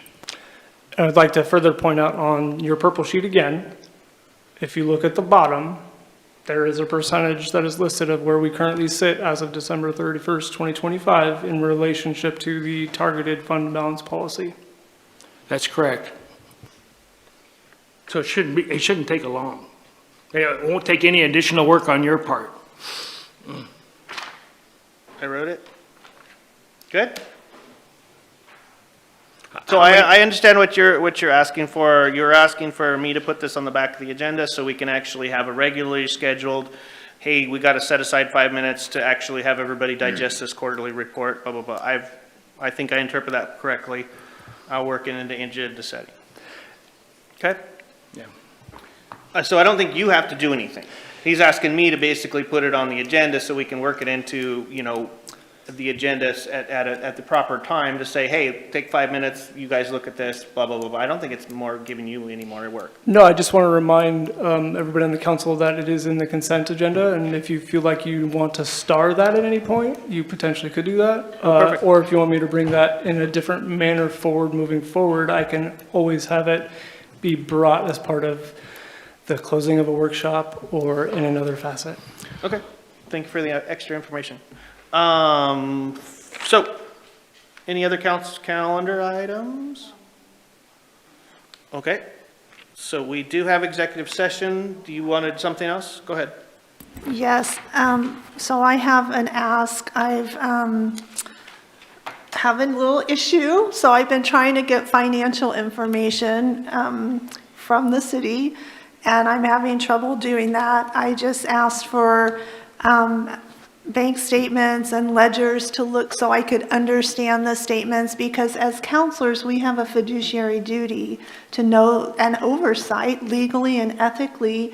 We represent our constituents out there, and it's our duty to make sure that everything's good. I met with JC and Aaron, making clear I'm not looking for gotcha things. I just want to understand it more. And I asked for there was a misunderstanding. They thought it was lots of months, but I asked for 1 month of bank statement and corresponding information so you can understand it and read it. And so you all got that too. You got one bank statement.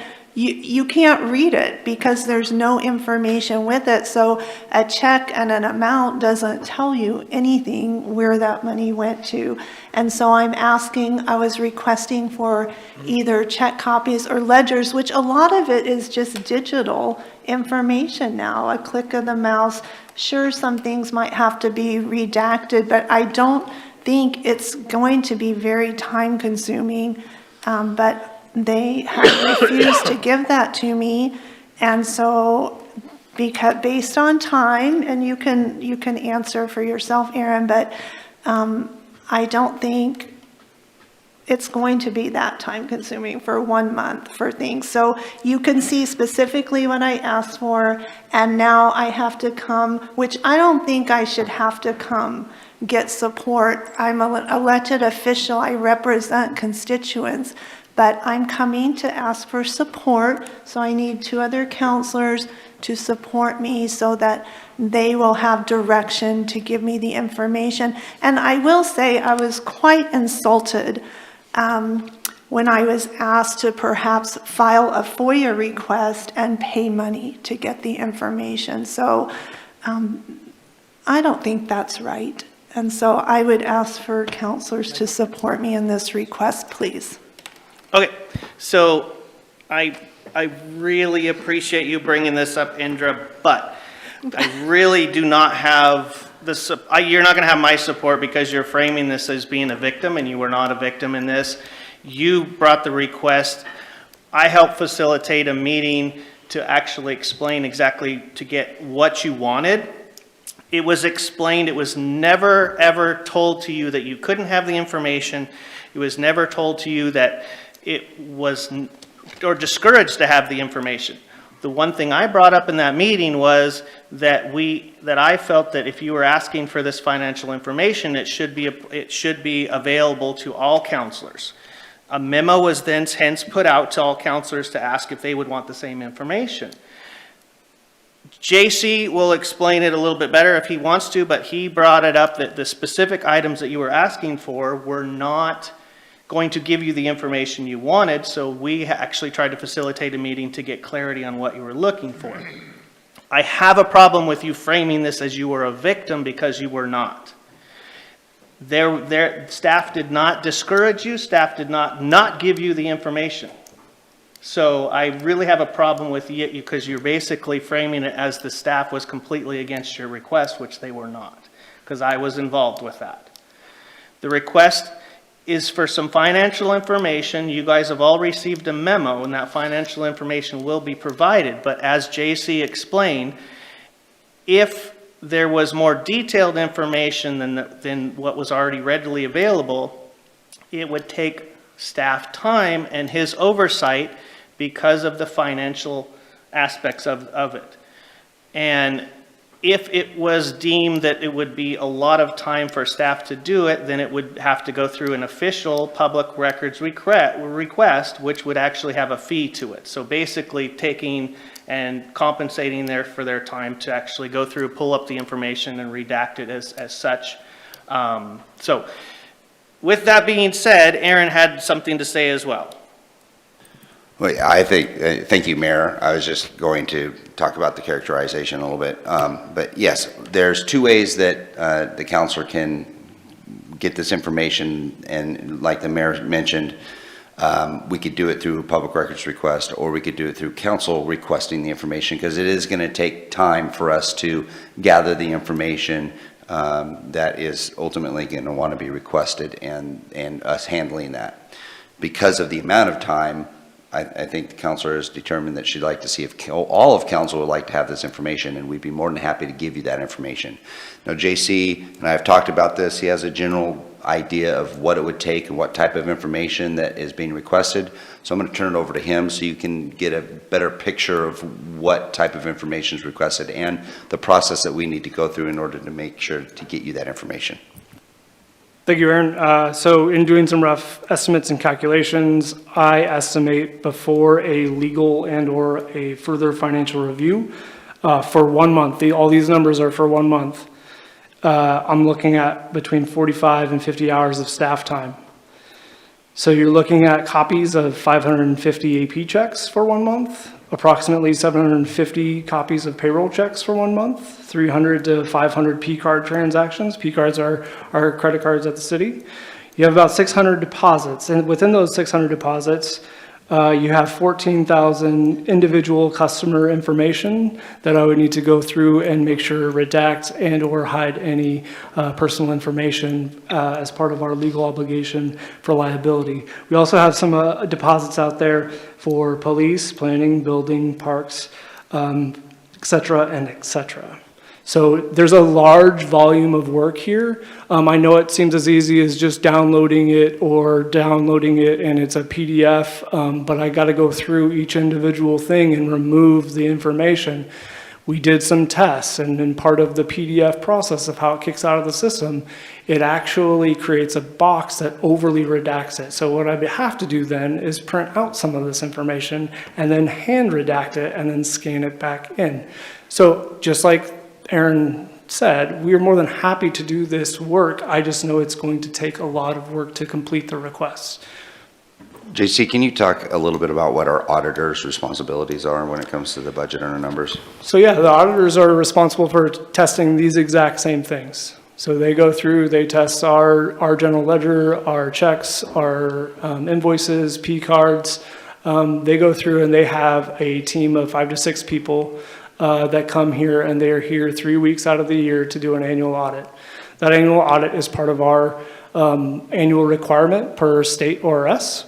And so we have met those standards and have exceeded those, as we have not had any reports as far as our audit findings. And so again, I forwarded other copies of those letters from the auditors to the council and the board, as well as some of the other information that is within our annual comprehensive financial report, which shows the series of things that they test and monitor, whether it's internal controls, policies, and or overall federal reporting. So again, we're more than happy to supply the information. I just know it would be a large ask of staff time to do that. Indra? So I would just like to address you, Clint. I am not acting as a victim, but I do have an opinion. I respect your opinion of how the meeting went down, and I don't think I attacked you with it, but I have an opinion of how the meeting went down as well. And I did feel very discouraged from getting the information that I talked about. I'm glad to have JC's information. I'm stunned, actually, that it would take that long. I don't know, accounting-wise, why there wouldn't be a ledger that could just be printed out. I don't need 1,000 pages of copies of things. And so maybe we could pare it down. So I did feel discouraged from getting the information, and I don't know why. And I guess if it's just a matter of work time. So anyway, that's what I'm asking for council. I'm happy to try to pare it down. I don't want 2,000 copies of pages of things, but I would just like basic information so that I can actually read the bank statement and understand what it's saying. And I don't understand why that would take 2,000 copies of pages. Rick? JC, I was wondering, would it be possible for Indra to talk directly with the auditors and possibly gain that information through her conversation? And that would be an easier way to address the subject she's concerned about. That's a very good suggestion, Counselor. Actually, I would almost suggest, because they're under contract, that they could come and address the board in a public meeting, whether it be a workshop or at a Wednesday night business meeting. I understand what auditors do.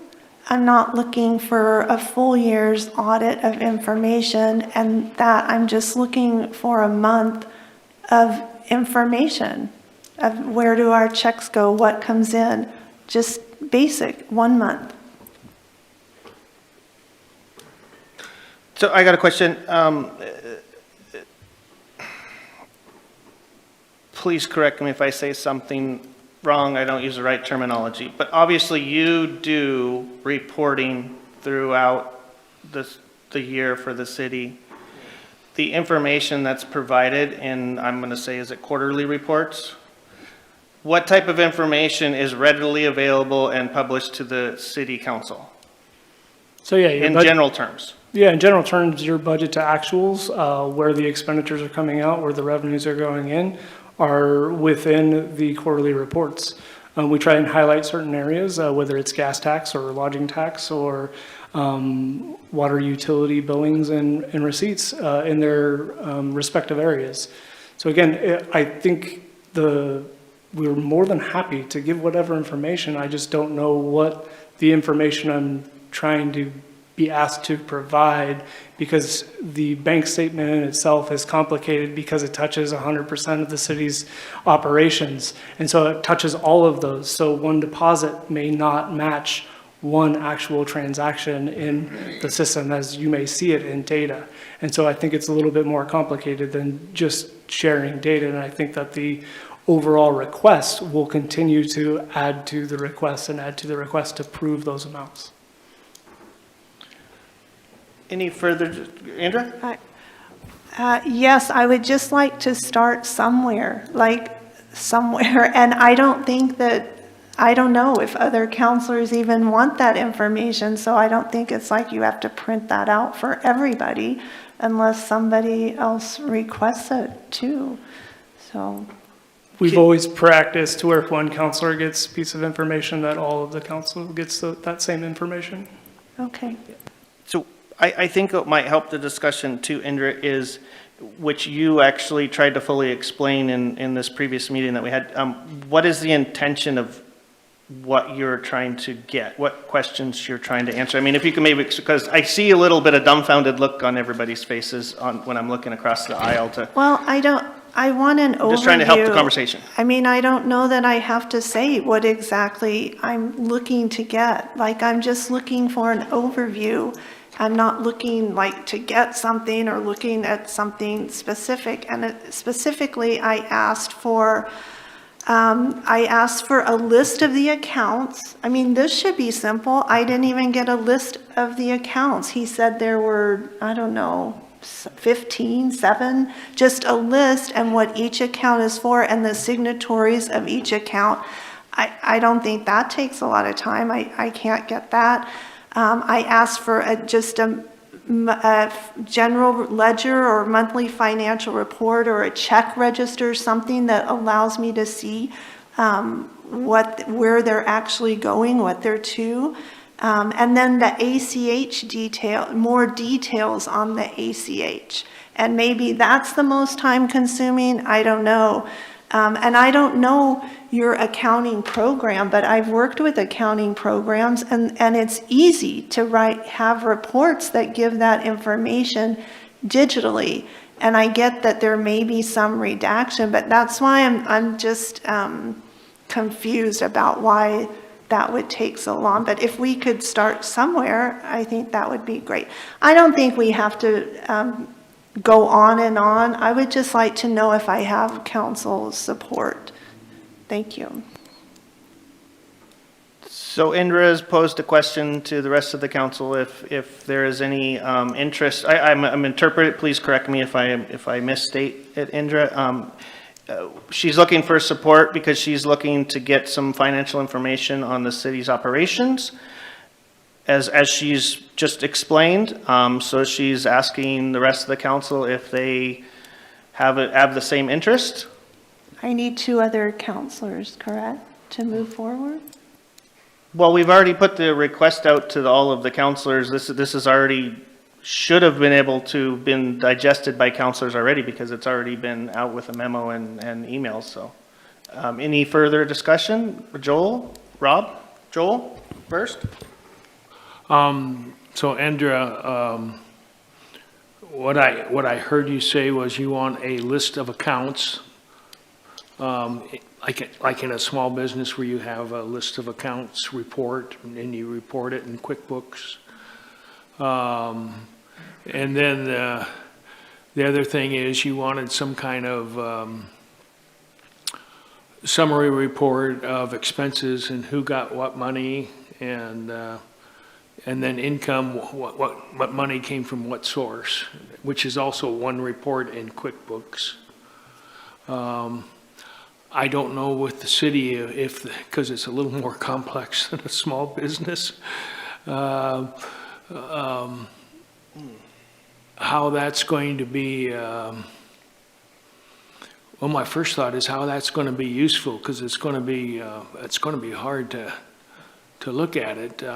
One of the things I was thinking is it would be nice when I would guess there's an exit interview by the accountant, who does the audit, and I would guess he or the city has access to those 3 reports, and we could have a designated council rep that would sit in on the exit interview and ask questions and get a copy of the report. I would say probably not to keep it, but just to monitor what the accountant said, what the results of the audit were. And I would like you to be part of that. Independently, I don't know if those 3 QuickBook reports that I relate to, that you requested, even exist with the complexity of the city budget. I don't know. And if I did get it, I'm not sure what I'd be looking at.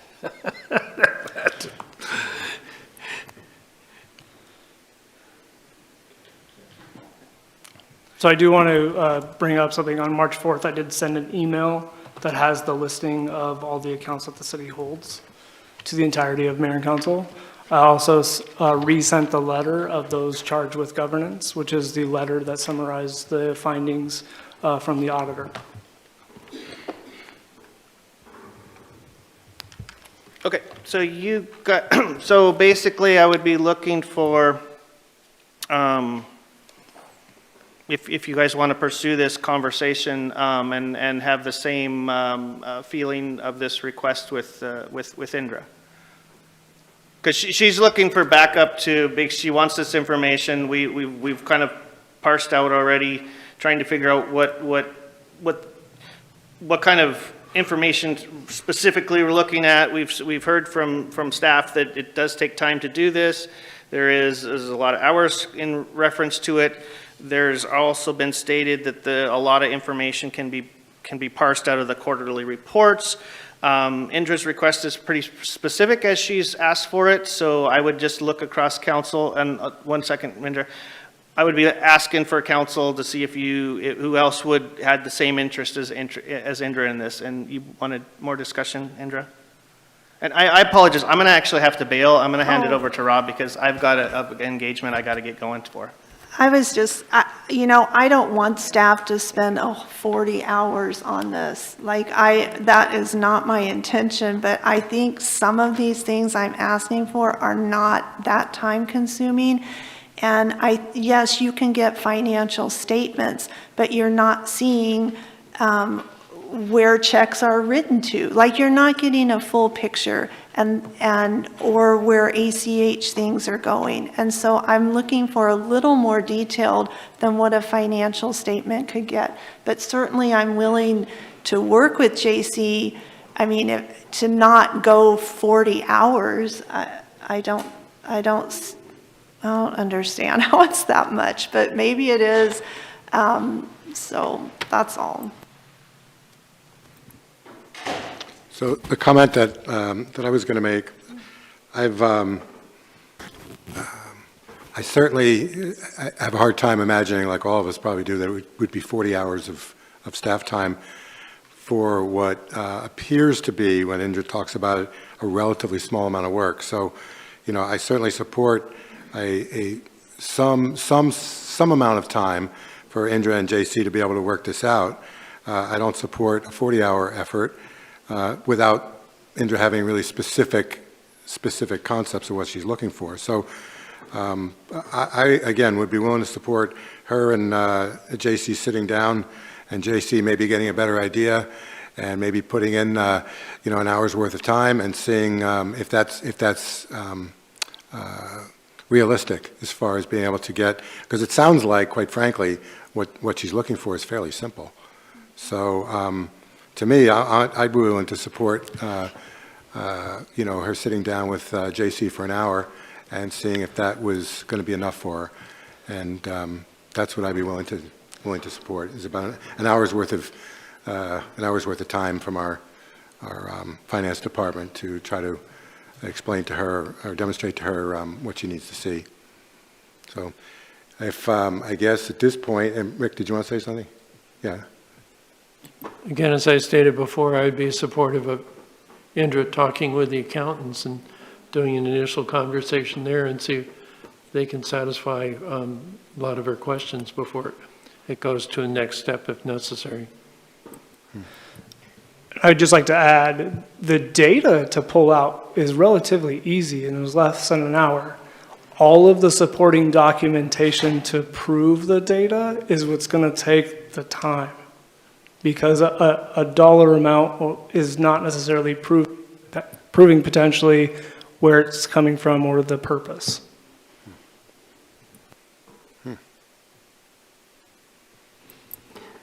Do you not have ledgers that when you write checks that have, I don't know, we'll talk. No, yeah, I just, general ledger is a little bit slightly different. We have over 10,000 lines throughout the city, and so there's a numerous places that we track all these things. If you're talking about just like a check register report, that's easy for us to supply. But if you want to go further and ask for the copies of the checks and the invoices and the supporting documentation for all that stuff, that's where the time starts really building up. I asked for copies of checks or check register.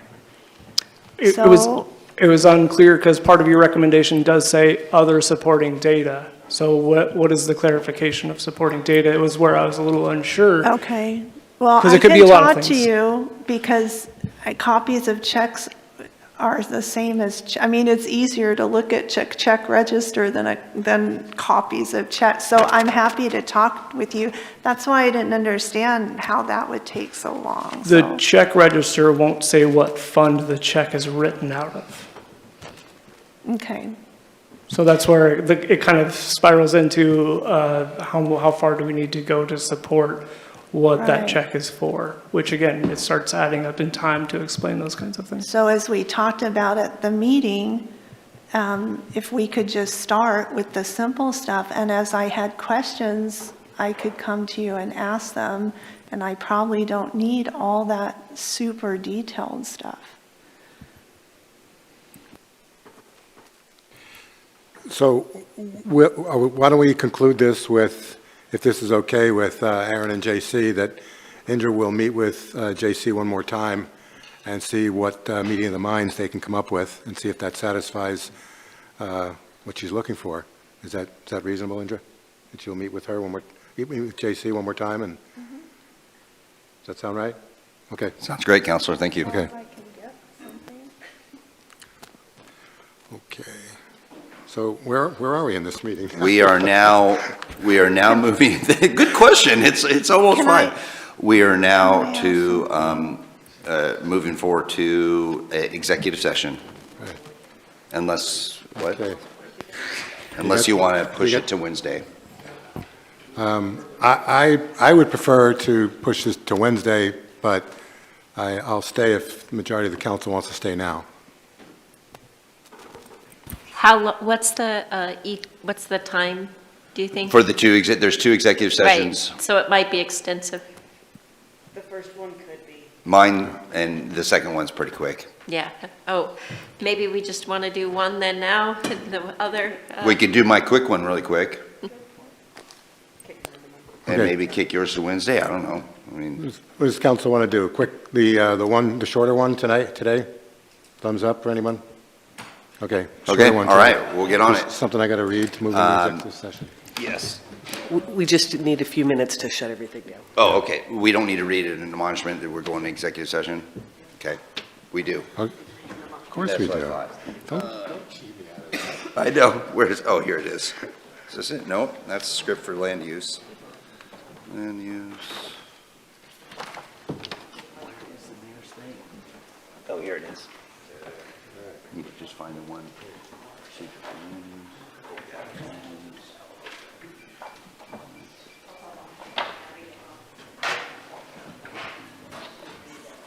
There you go.